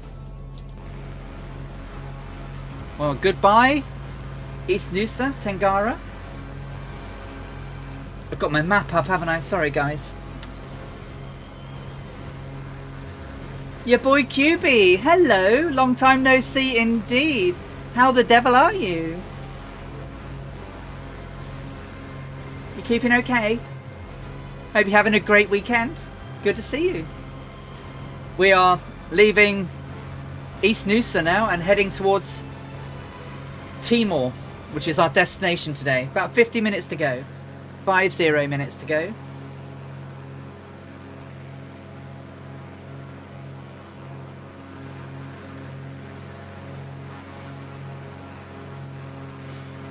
What a beautiful islands.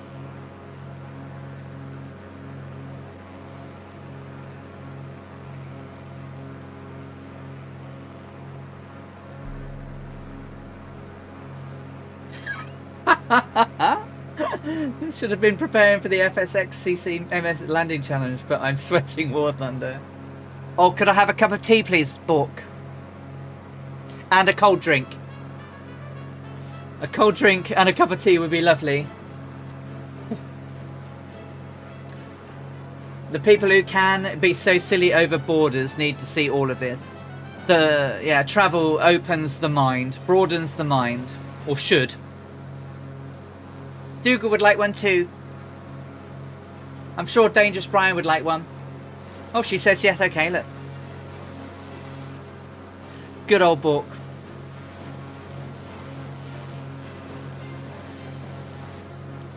That way be mountains, Brian. That way be mountains.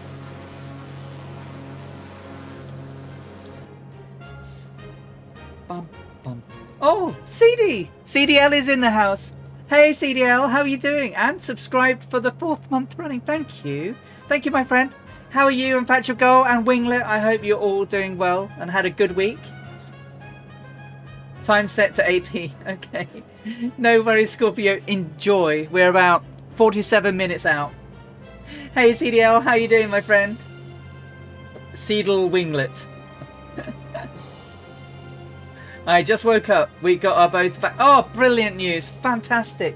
Same as See You Later. See You Later had his second one today. My other half had hers yesterday. I had mine a couple of weeks ago. But great to see you. Hey, Bort. That's my glass.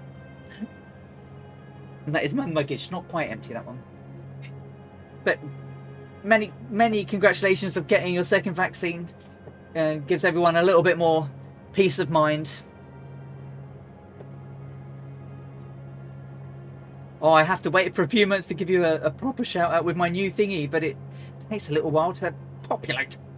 I shall come out of there and I shall do the normal. Everyone knows CD, I hope, but I love CDs, streams. I do get to see them every now and again, but you've got to go and watch the What the Flock quiz show, because someone really nice appears on there from time to time, and I think she's back on the 20th. She's definitely worth a watch. In her team at the Earharts. The quiz show's brilliant. I love it.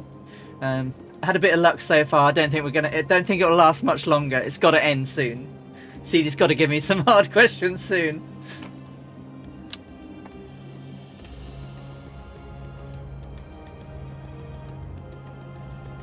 Definitely watch the quiz show on the 20th. Yeah. Oh, and also, yes, well reminded actually. So, the latest event that CD is organising for the latest endurance challenge is open for registrations currently, right, CD? You're still open for reg?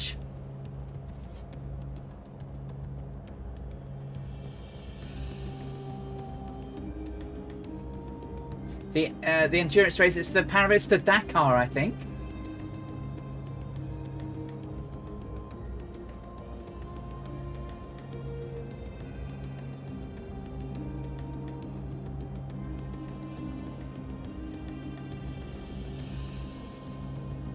If you are it's taking place on July 3rd, and it's the Paris to Dakar Rally air race. 2,277 nautical miles, estimated taking to 19 to 20 hours with a ground speed of 120 knots. And this time they are supporting the fantastic work that Médecins Sans Frontières, the Doctors Without Borders, are doing. So if you are up for a challenge and looking to do this, then you know the registrations are now open, and go and I've just done it for you. I hope that's okay. But normally you can, CD. You're a VIP, so you should be allowed to post links. But sometimes it doesn't work. Is that the right one? The registration thread with all the rules?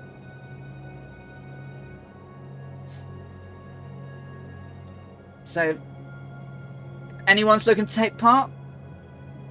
Go and sign up. If you can't take part, remember to go and watch on the 3rd of July and help support the charity raising for Médecins Sans Frontières, who do a fantastic amount of work looking after people around the world.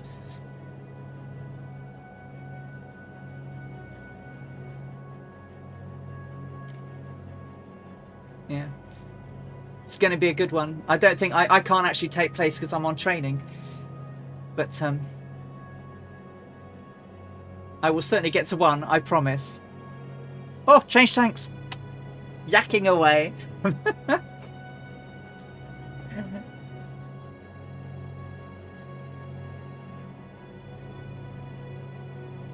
The second, I didn't think the second vaccination that I had was better. You can, and you am. Brilliant, Dangerous Brian. Sounds like there's at least 2 guys going. Kazaki and Dangerous Brian. I don't know about Captain Arash. Captain Arash is with us today. I know he flew the Australia one, and I know it was very tiring. Are you fancying a crack at this one, Captain Arash?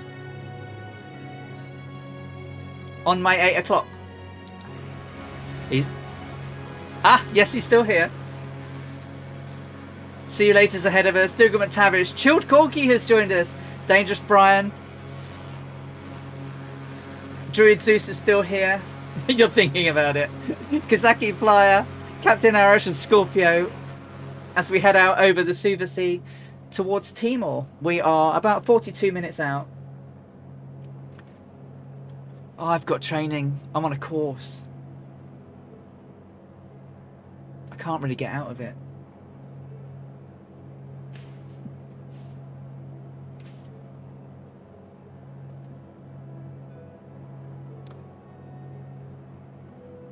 "42 minutes till arrival."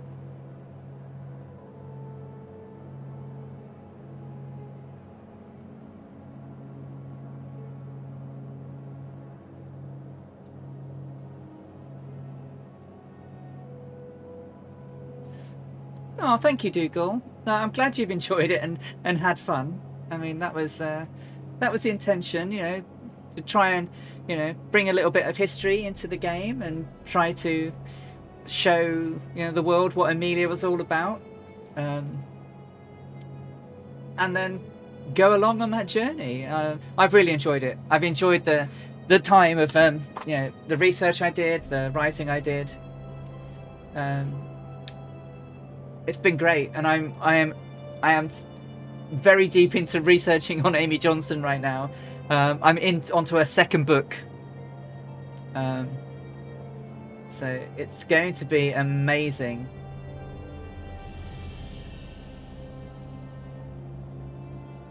It's going to be amazing because I'm doing it in the Stearman, which is going to be there's going to be a little bit more VFR in that one. Because she certainly didn't go over the Alps on her first trip. Which if you'd have done a...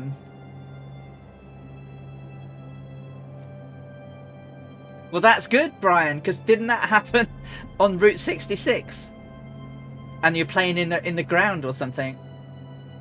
I did about 3 months worth of research for Amelia's flights. I started in October, and my first flight was on the 31st of January.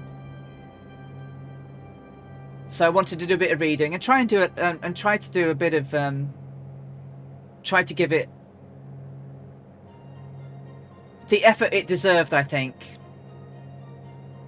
I like to think I've given it a good shot at bringing her legacy to the forefront, and to talk about it and the things she did, the achievements she made.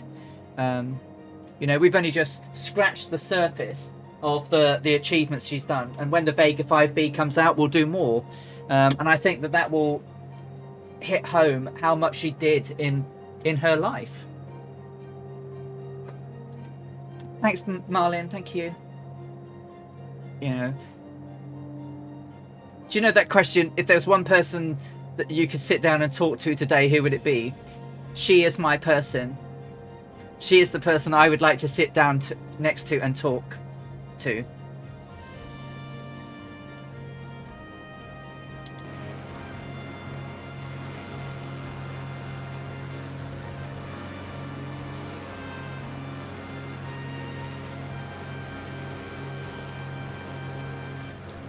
No, I'm good, Sperry. 4 gallons on the right till change tank.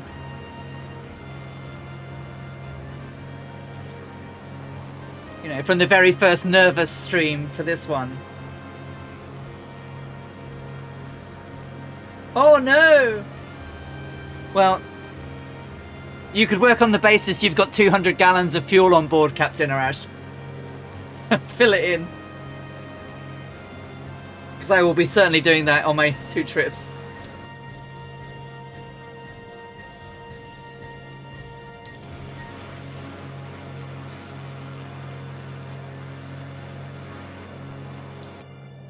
Well, I've got to try and avoid getting QWERTY on my forehead in 3 weeks. Yeah, 3 weeks. Yeah, so my rules on this flight is that the Mooney that was flown in 2017 was specially adapted and had a 200-gallon tank capacity, so it could have an effective range of 3,003 nautical miles. So that is part of my rules. No more than 200 though. Remember Amelia, when she took off most of the time, especially on this flight, she was full. So 1,100 gallons she was carrying on this flight.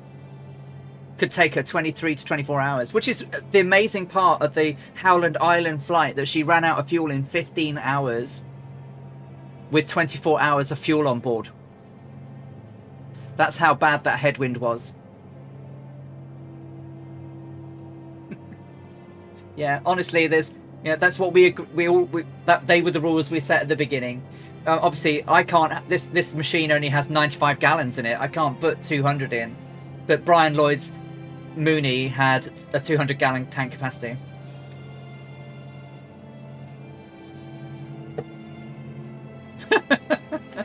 It's got a rubber duck. She's got a swim ring with a rubber ducky. That bloody rubber ducky goes everywhere. Thank you for the tea, Bork. So about 36 minutes out now, 102 nautical to go. Look at the flying there, guys. Look at the flying.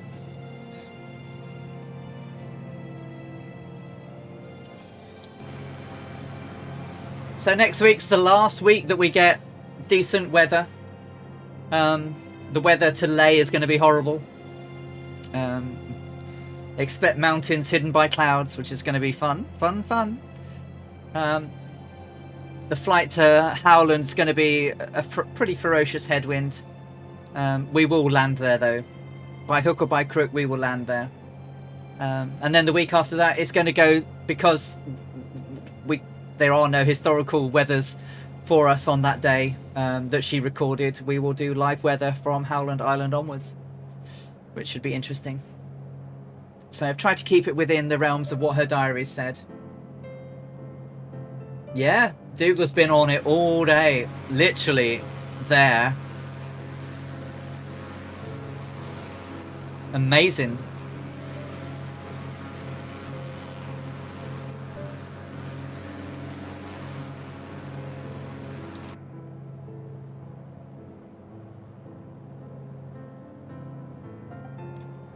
So we'll have achieved over 20,000 nautical miles now. Has there been a film? Well, yes and no. There's a fairly recent film called Amelia, starring Hilary Swank and Richard Gere and Ewan McGregor, that has the Electra in it that I keep showing the picture of, which is now in the Seattle Museum of Flight. It's actually not bad.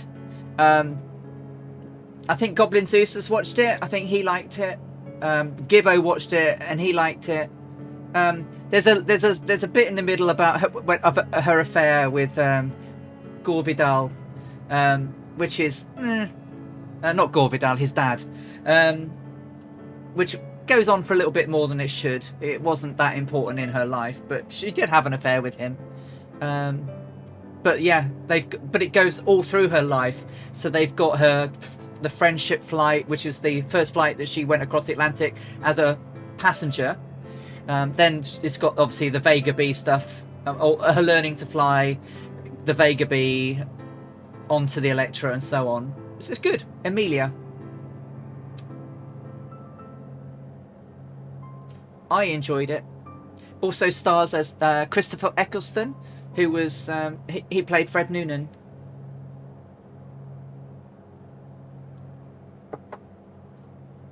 But it's not just this flight. It certainly is part of it. And there's quite a lot of Electra in it, which is nice. Richard Gere plays George Palmer Putnam, her husband. It's good. I think it's worth a watch. The affair bit, meh. Yes, it was a nice movie. It determined the spirit. It certainly did. It certainly did show her spirit. I mean, you know, what an incredible lady. Literally, no fear. You know, never wanted to be. Nothing was impossible. A link to the Doctor at last. Yeah, there you go. So Fred, perhaps they were rescued by the TARDIS, and they went on to become companions of the Doctor.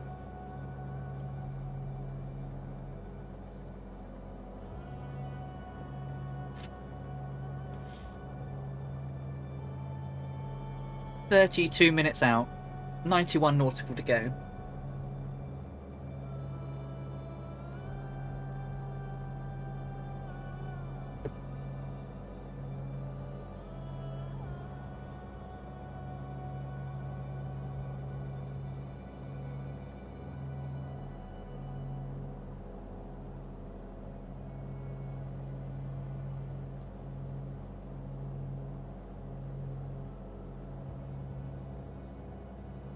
She didn't crash.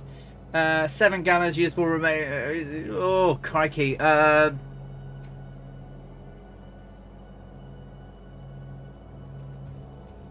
Not very much. Might get you there. You might be able to glide in. I think you're coming in on fumes, Captain.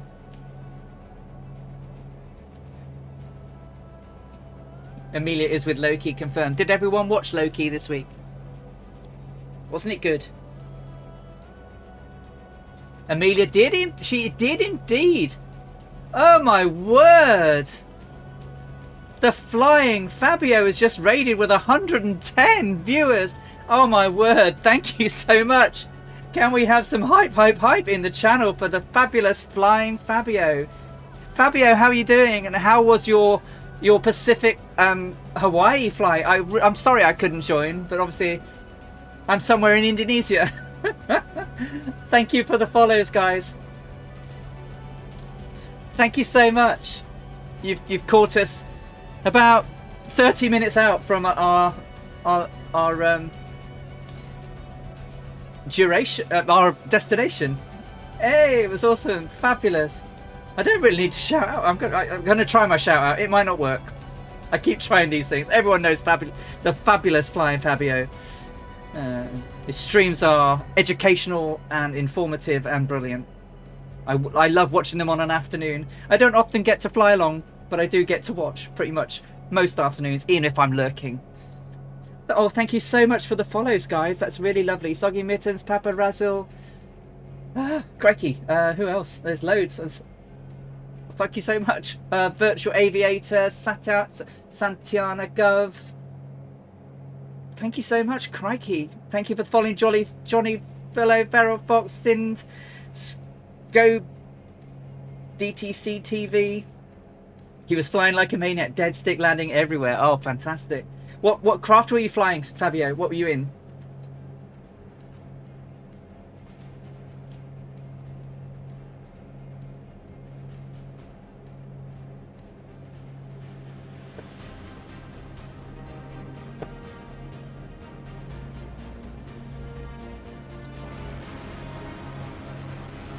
Ah, the P40B, nice.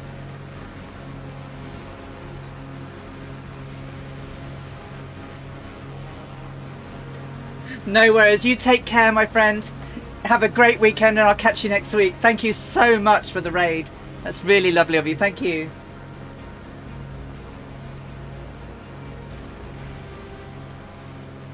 So we're roughly how far across the Suva Sea? Pretty much halfway over now.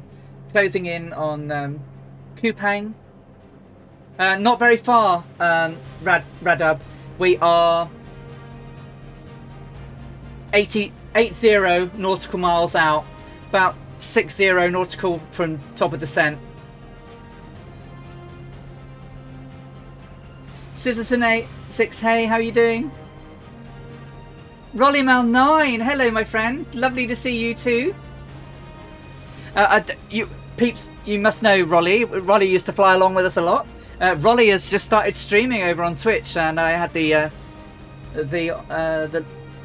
luxury of catching him the other night. That was really good. I am well now. I had a really bad headache earlier, but I'm good. Well, I've got about 22 gallons. I should be okay. So 77 miles out. We'll float it in, and if we don't, it'll buff out. I'm just trying to eke out as much fuel as I've got just for a bit. Good weekend. Yeah, good weekend. Lots of flying going on. Surrounded by the fireflies, Captain Arash, streamers, chatters, viewers. What more could you want, eh? What more could you want? As we cross the Suva Sea, headed towards Timor to complete leg 26 of the Amelia Earhart Memorial Flight. Not many more to go.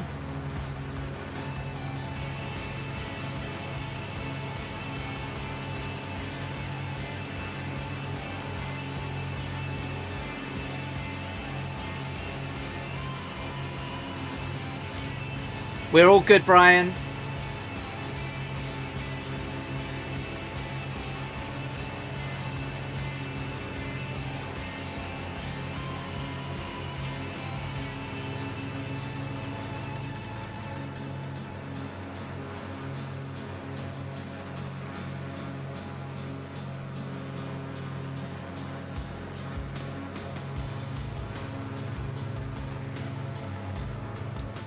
Wasn't it a good one?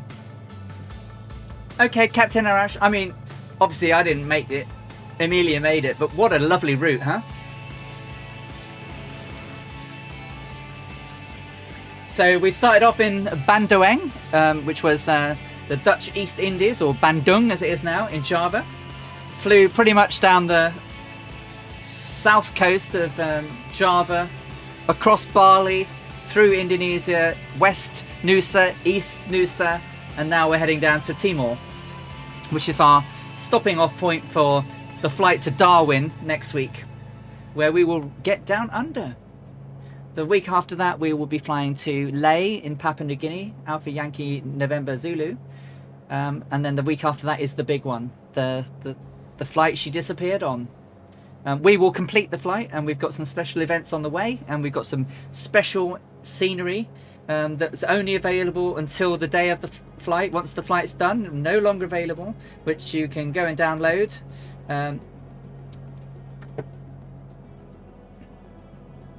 The link's over in my channel on Two-Tone Murphy's Discord. It has a recreation of the Earhart light built in 1937 as an honour memorial to Amelia. In modern day, it's quite damaged from the bombing the Japanese did of Howland Island in 1939 in the Second World War. But I wanted it such that it was as it was when it was built, as a as an honour for when we all land there. Welcome back, Pilot Peely. We're about 24 minutes out now. 24 minutes out? Yeah. 1 gallon till change tanks. 67.7 nautical. And as we get towards the Timor coast, we'll take a swing down over Koepang and then in on runway 07.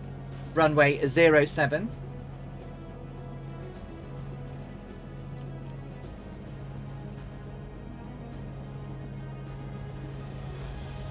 It's been wonderful. It's been the Indonesia, Java, Bali, East Nusa particularly was nice.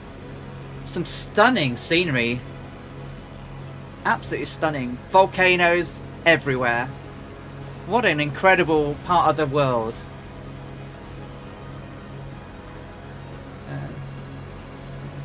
As you know, I didn't spend a lot of time I've not flown this route at all before we took it, so, and neither did Amelia, so I'm seeing it. There's a couple of places I've been to in flight sims. Oh no, Tarnish. See you in a minute. That reminds me. Okay guys, I'm going to do the next thing.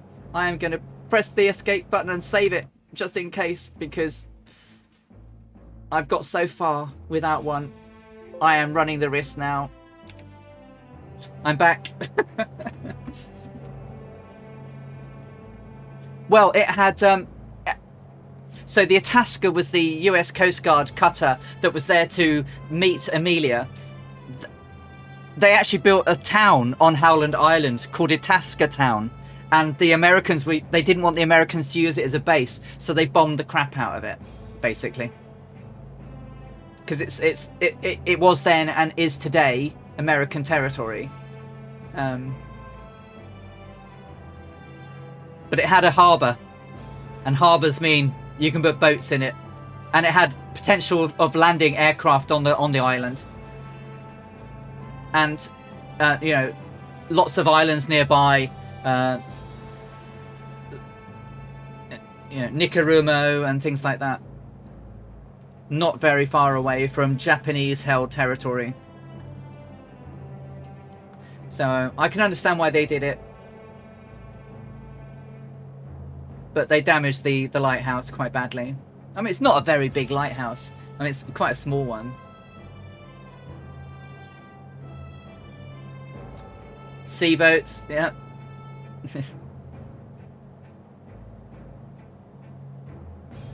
Sea boats. Poor old Merv. I'm quite surprised I haven't had one. It's 6 hours in and not had a CTD. I've had some this week, so At least I've saved it this time and I can load straight back in. So 10 and 11. Just in case. Once I land, I don't care. It can crash all the lights. But I need to land. Okay, 10 and 11. 20 minutes out. 58 nautical to go. How close are we to where we should be? Starting to get down a little bit. A little while out. We'll come in low over Koepang.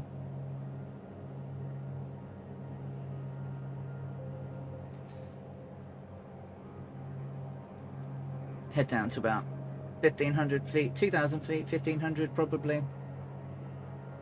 Oh no! Well, not oh no for me because I can't have any. But oh, lovely! Bread and butter pudding has arrived in front of Dougal. Bread and butter pudding, ladies and gentlemen. He is well spoiled. Is our Dougal? Well, does bamboo count as wood? No, I don't think so. But it's very strong. Oh man, yeah, we're all coming round for this is the 3rd week running. You magically transferred the last 3 gallons in one tank to the other, so you've got 7 in one. I'm just trying to say, you should be able to make it with 50 miles to go. You should be able to without adding extra fuel. Yeah. So I normally fly when I'm doing the long ones where I do have to refuel in flight. I normally take it down to about 5 gallons each. And then I refuel because obviously this Mooney's only got 95 gallon capacity. The one that did this flight had you know, a 200 gallon or 3,000 mile range, which, you know, is double what we've got. But we should be able to do it. Should be able to do it. The headwind should have died off a little bit. We're slightly crabbing a little bit, yeah. Scorpio's back just in time to share Dougal's pud. Change tanks. Oh god, yeah, you would have turned around, absolutely, yeah. We're not flying real world rules really, because obviously back in the day she had enough fuel. Like she had 23 to 24 hours of flight capacity out of the fuel of her aircraft.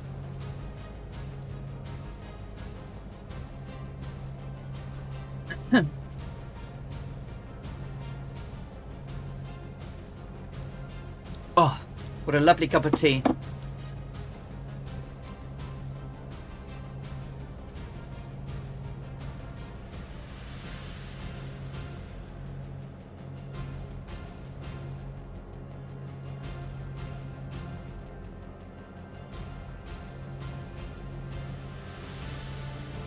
If you don't succeed, someone else should try.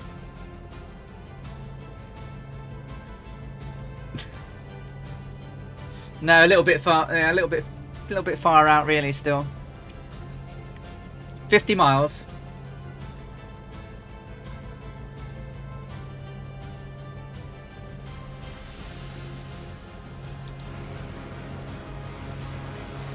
Look at how many we've got with us again.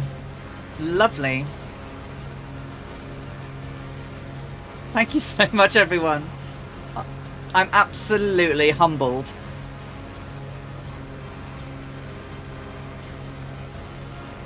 I don't think I'll ever quite get used to it, you know.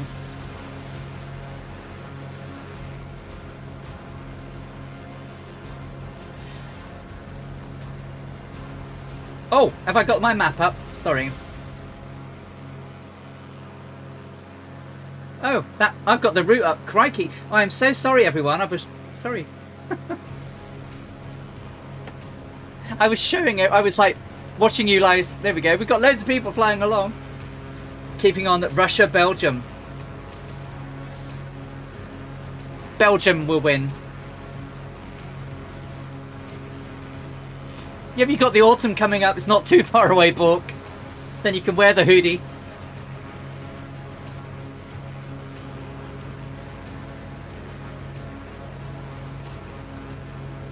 Salmon, leek and cheese Wellington in the oven. Veggies on hob, lemon cut, table set. CDL, it's the European Championships. Euros. It's on for the next few weeks. First match kicked off last night. Turkey versus Italy, and Italy won 3-0. Haven't seen the games today. A nice drink to go with it, I think, is all you have left to go. That sounds delightful. We're all going around Scorpios now, so we'll have pudding at pudding at Dougal's, and then we'll go around to Scorpios for the main course.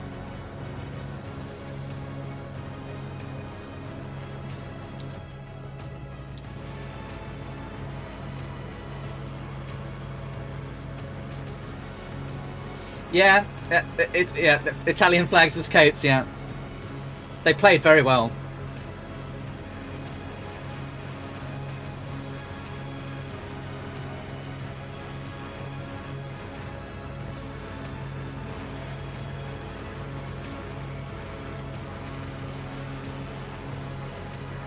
Oh, hey, Johnny, yes, he did. Yeah, well, I know he collapsed, and I know he's in hospital.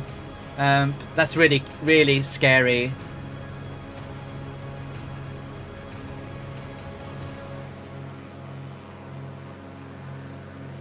I hope he's okay.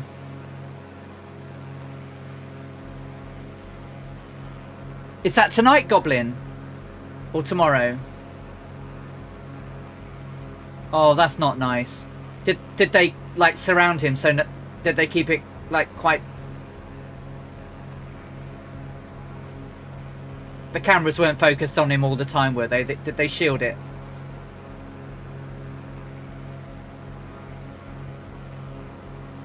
I hope they shielded it.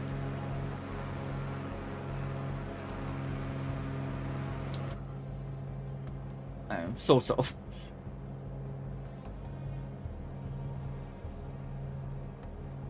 Oh, right. I was just thinking more, not necessarily that people shouldn't see it, but you know, if he, and I hope he makes a full recovery, it's not something he'd want to see, though, is it?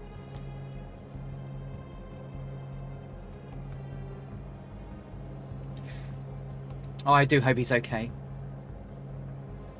Tuesday, France, Germany. That'll be a game and a half, won't it? Right. Okay, so we're about 13 minutes out. I just need to do a quick prep. I will be right back.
Johnny, we're actually we're out in the middle of the sea.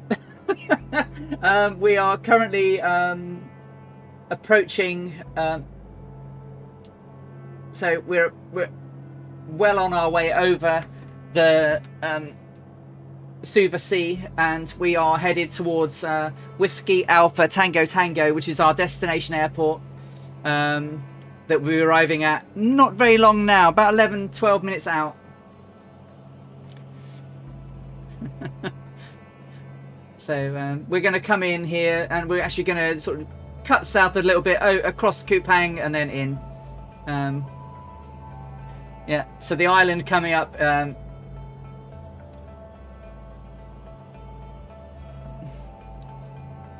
is Timor. It's the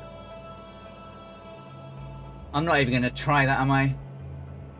Polo Day, and Solomon. North Europe server. But we are nearly at our destination, where we'll be doing a descent shortly. Have a quick look as we fly over Koepang, and then straight into the runway for a landing. We've been going for a little bit longer than I thought. So we've been going for about 6. Well, not flying for 6 hours 17, but we've been streaming for 6 hours 20 minutes now. And there is Timor ahead of us. Cool. All right, Johnny. It's lovely to see you. Whole load of us coming in. There's Timor, guys. You can start packing your rubber rings with your rubber duckies. We don't need them, or shouldn't need them. Famous last words. Okay, 8 gallons on the left, 10 on the right. 3 gallons still change tanks. Everything else is pretty good. Just eking a little bit more fuel out. Let's see if I can do that. Oh, no, it's right on the edge. Well, that'll do.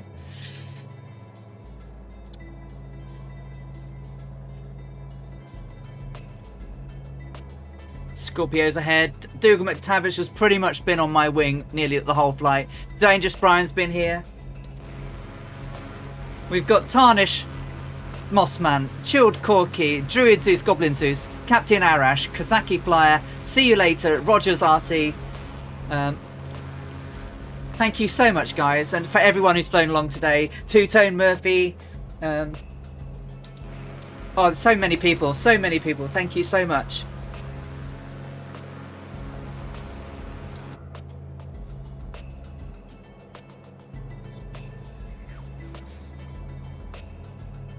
I don't need to change tanks yet, but I'm going to start going down. Where are we going to go to? Well, about 3,000 feet.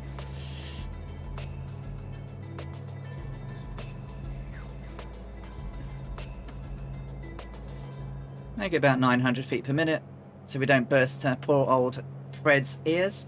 And as we go down, I'll start to manage the manifold pressure and the EGT. Make sure that we don't overdo it. Oh, thank you so much. Without you, Murph, I wouldn't be doing it. That's for sure. You know, you gave me the belief I could do it.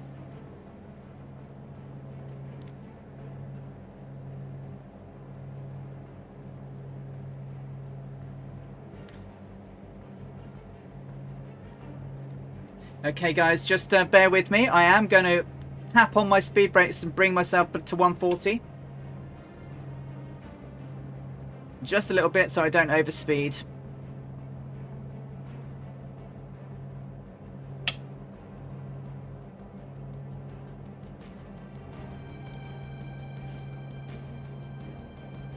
And there is Timor ahead of us. We've come all this way, nearly to Australia. And Elisa, darling, hello. How are you? Lovely to see you, sweetheart. Oh, I'm so sorry you had the mic. I had a very bad headache this morning, but I was thinking of you all day. Thank you so much for the cheering of the bits. That's lovely. Thank you, darling. I was even showing off to the guys the migraine, because I had my cap on earlier. I'm not wearing it on stream, mind, but I had the migraine cap out that you recommended. That is absolutely a god saver for me.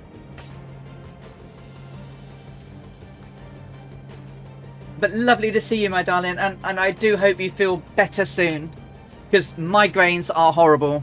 Okay, I'm just tapping my speed brakes again, guys. I don't want to overspeed too badly. There's Johnny F73 ahead of us. Foxtrot 73. Nice, we see you.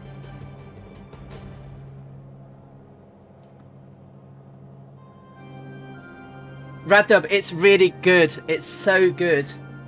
It's basically a cap with gel pads in that you can put in your freezer or your fridge, and then you can put it on your head, and oh, it cools. It's my sorting hat. But it really does make a real difference.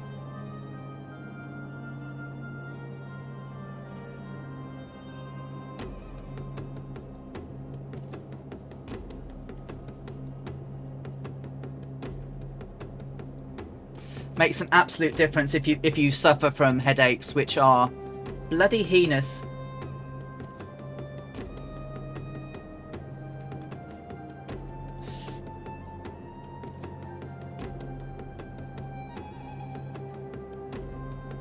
Seven on the left, 10 on the right. Trying to manage my MP. Keep the RPMs up. Let's just make sure we just keep it in the blue and the green.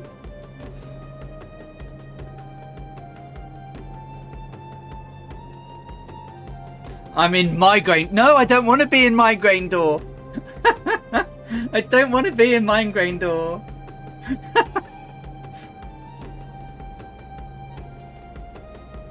Or migraine, or whatever it is, or migraine puff. Oh.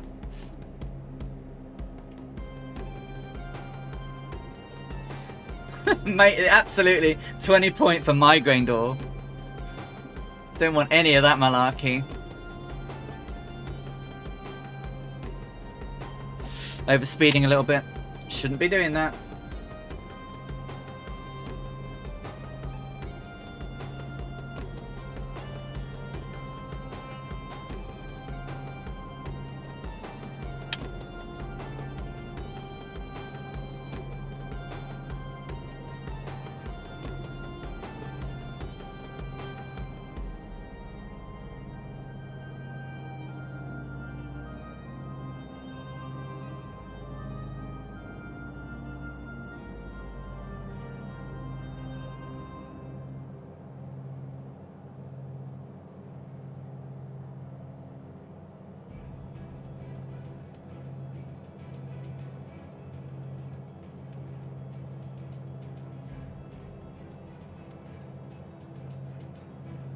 Airfield in sight.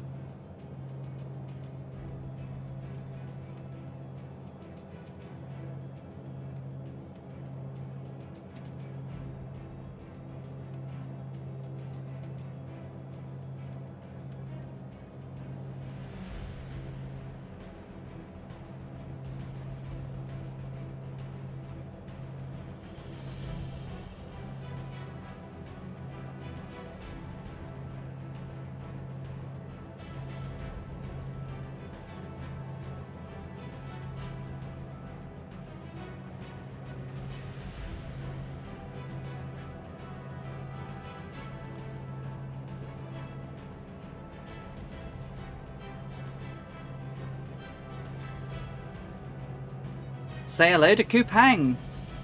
Or Koepang as it was then. This was in Portuguese control, pretty much.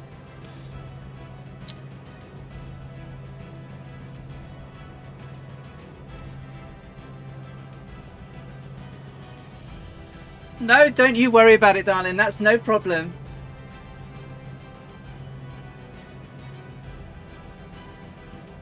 It's not super important right now. You get better.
$990 miles done. 5 more to go.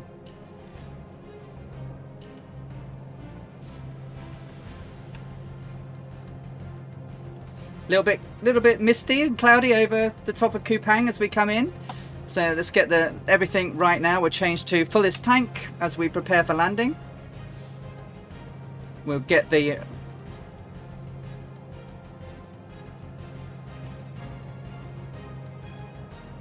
Get the landing lights on. Gear can come down.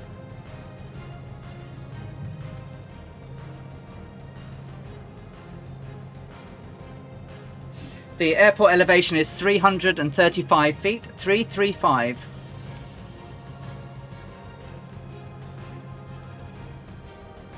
Now behave, aircraft. Let's get the manifold pressure in. Let's get the RPM around 220. Keep it in the green.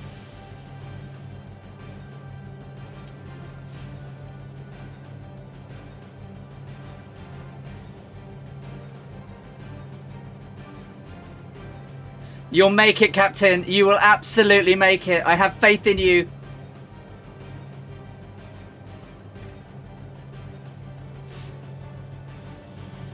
Absolute faith. No, Dougal, no! Not a CTD now.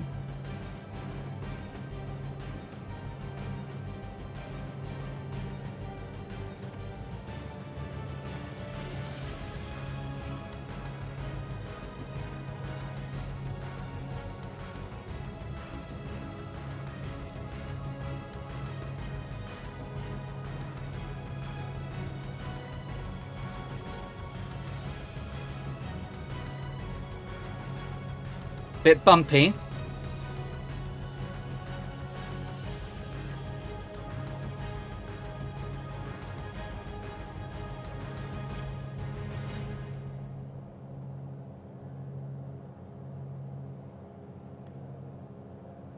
Okay, so you've got offset lights, have you? Okay.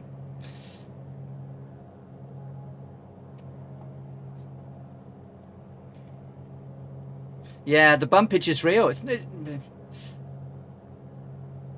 Very much bumpage. I mean, it's a slight cross, but it's nothing too much. But it's really bumpy. Trying to keep coordinated as I come down. Doing it nice and slow.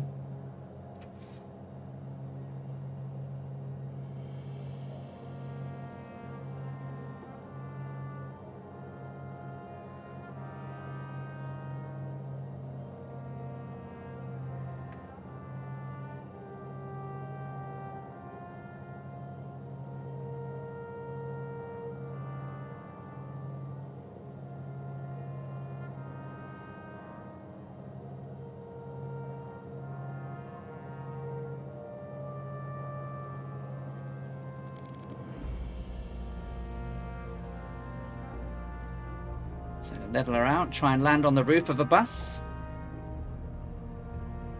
Okay, eyes to the end of the runway. Start to bleed off the speed now. See if we can try and avoid the float a little bit. Oh, it's a bit of a wind there, caught me. Well, that will do very nicely. I'll take that any day.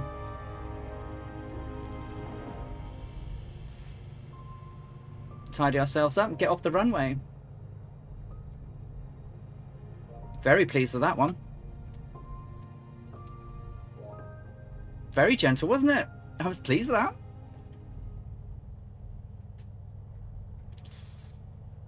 Especially after 6 hours 31. I'm going to break all the rules now and turn around so I can see people coming in. Be very naughty. Quickly do a quick stop, park my brakes, pull those off so we stop and capture it all, and then I can continue. 6 hours 6 minutes. So in total ETE we were 1 minute longer than I thought we were going to be. I said 6 hours and 5, but it was 6 hours and 6. That's pretty stonking. I really do need to sort this. I must speak to Murph about camage. He's the expert and I'm not. Thank you, everyone. Here's See You Later and Kazaki Flyer. Welcome to Timor. There's Johnny F73. Welcome to Timor. Thank you for flying along. See you later. And Kazaki. Johnny. Here comes Druid Zeus now. I've been here all the way. What? I didn't get Oh, Did you try again? no, Siri, I will not try that again.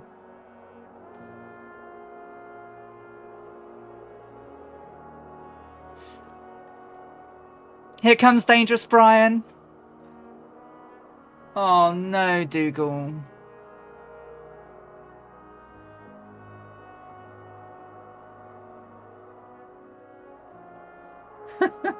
Thank you, Two Tone. Thank you so much.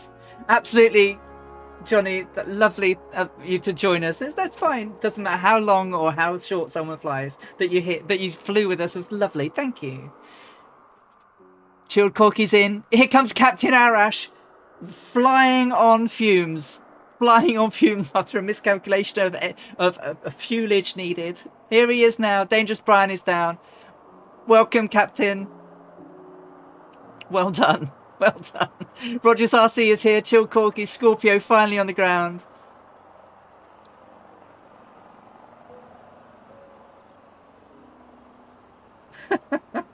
Oh, they're brilliant, aren't they? Aren't they brilliant? Thank you, 6 knots. You take care. Captain Rash, Tarnish is down now. You made it. Bravo, sir. Bravo. Bravo. Tarnish is down as well. 200 feet per minute. I don't have anything, but it looked good. It looked good, Kazaki. Well, what an afternoon that was. Let's get everyone in. Let's get a nice screenshot of everyone all lined up. That would be nice. Captain Arash will probably just squeeze in here with the last remaining millimeters of fuel. Wasn't that brilliant? That was a really lovely afternoon, everyone. The flight, the route was just spectacular. We made it. We're here. Oh no, I'm sorry for you, Dougal, but you know you flew all the way, mate. It guts me that the sim crashes the way it does. I'm so sorry, especially you flew all that time. Quite happy to wait for you to come in if you'd like, but if it won't load, there's not a lot we can do. But thank you ever so much, everyone. Let's just grab another picture of you all, so I've got you all here. Because I need to do that, and I do that, and I then press. No, I don't press that. That's going to go horrible. Do that one, and then press that, and that. Cool. I have a lovely picture of you all. You were definitely Rob Dougal. Thank you ever so much, everyone, for flying along with me today. For the subs, for the follows, for the laughs, for the giggles, the sads. We had some sads, but they were good sads. Yeah, thank you for being here. And the raids. Thank you, Fabio, Captain Arash, for raiding. For people like the streamers that came in, Arctic Turn, that Swamp Donkey, friends from across the flight sim. Thank you so much. It was I'm just truly humbled by the fact that you come along and spend your time with me. I don't know what Colonel Falk is doing tonight, but I think we should give him a visit because the Colonel needs some love. So thank you so much, everybody. See you next week for the smaller trip to Down Under, about 3.5 hours next week, so you can get your feet up early. But thanks ever so much again. You're wonderful. Let me press and hold that and see if that works. It does. So we're about to raid the Colonel. While we're doing that, I'm going to just jump onto my channel so that I can see him. Or I would, if it would let me. And there we go.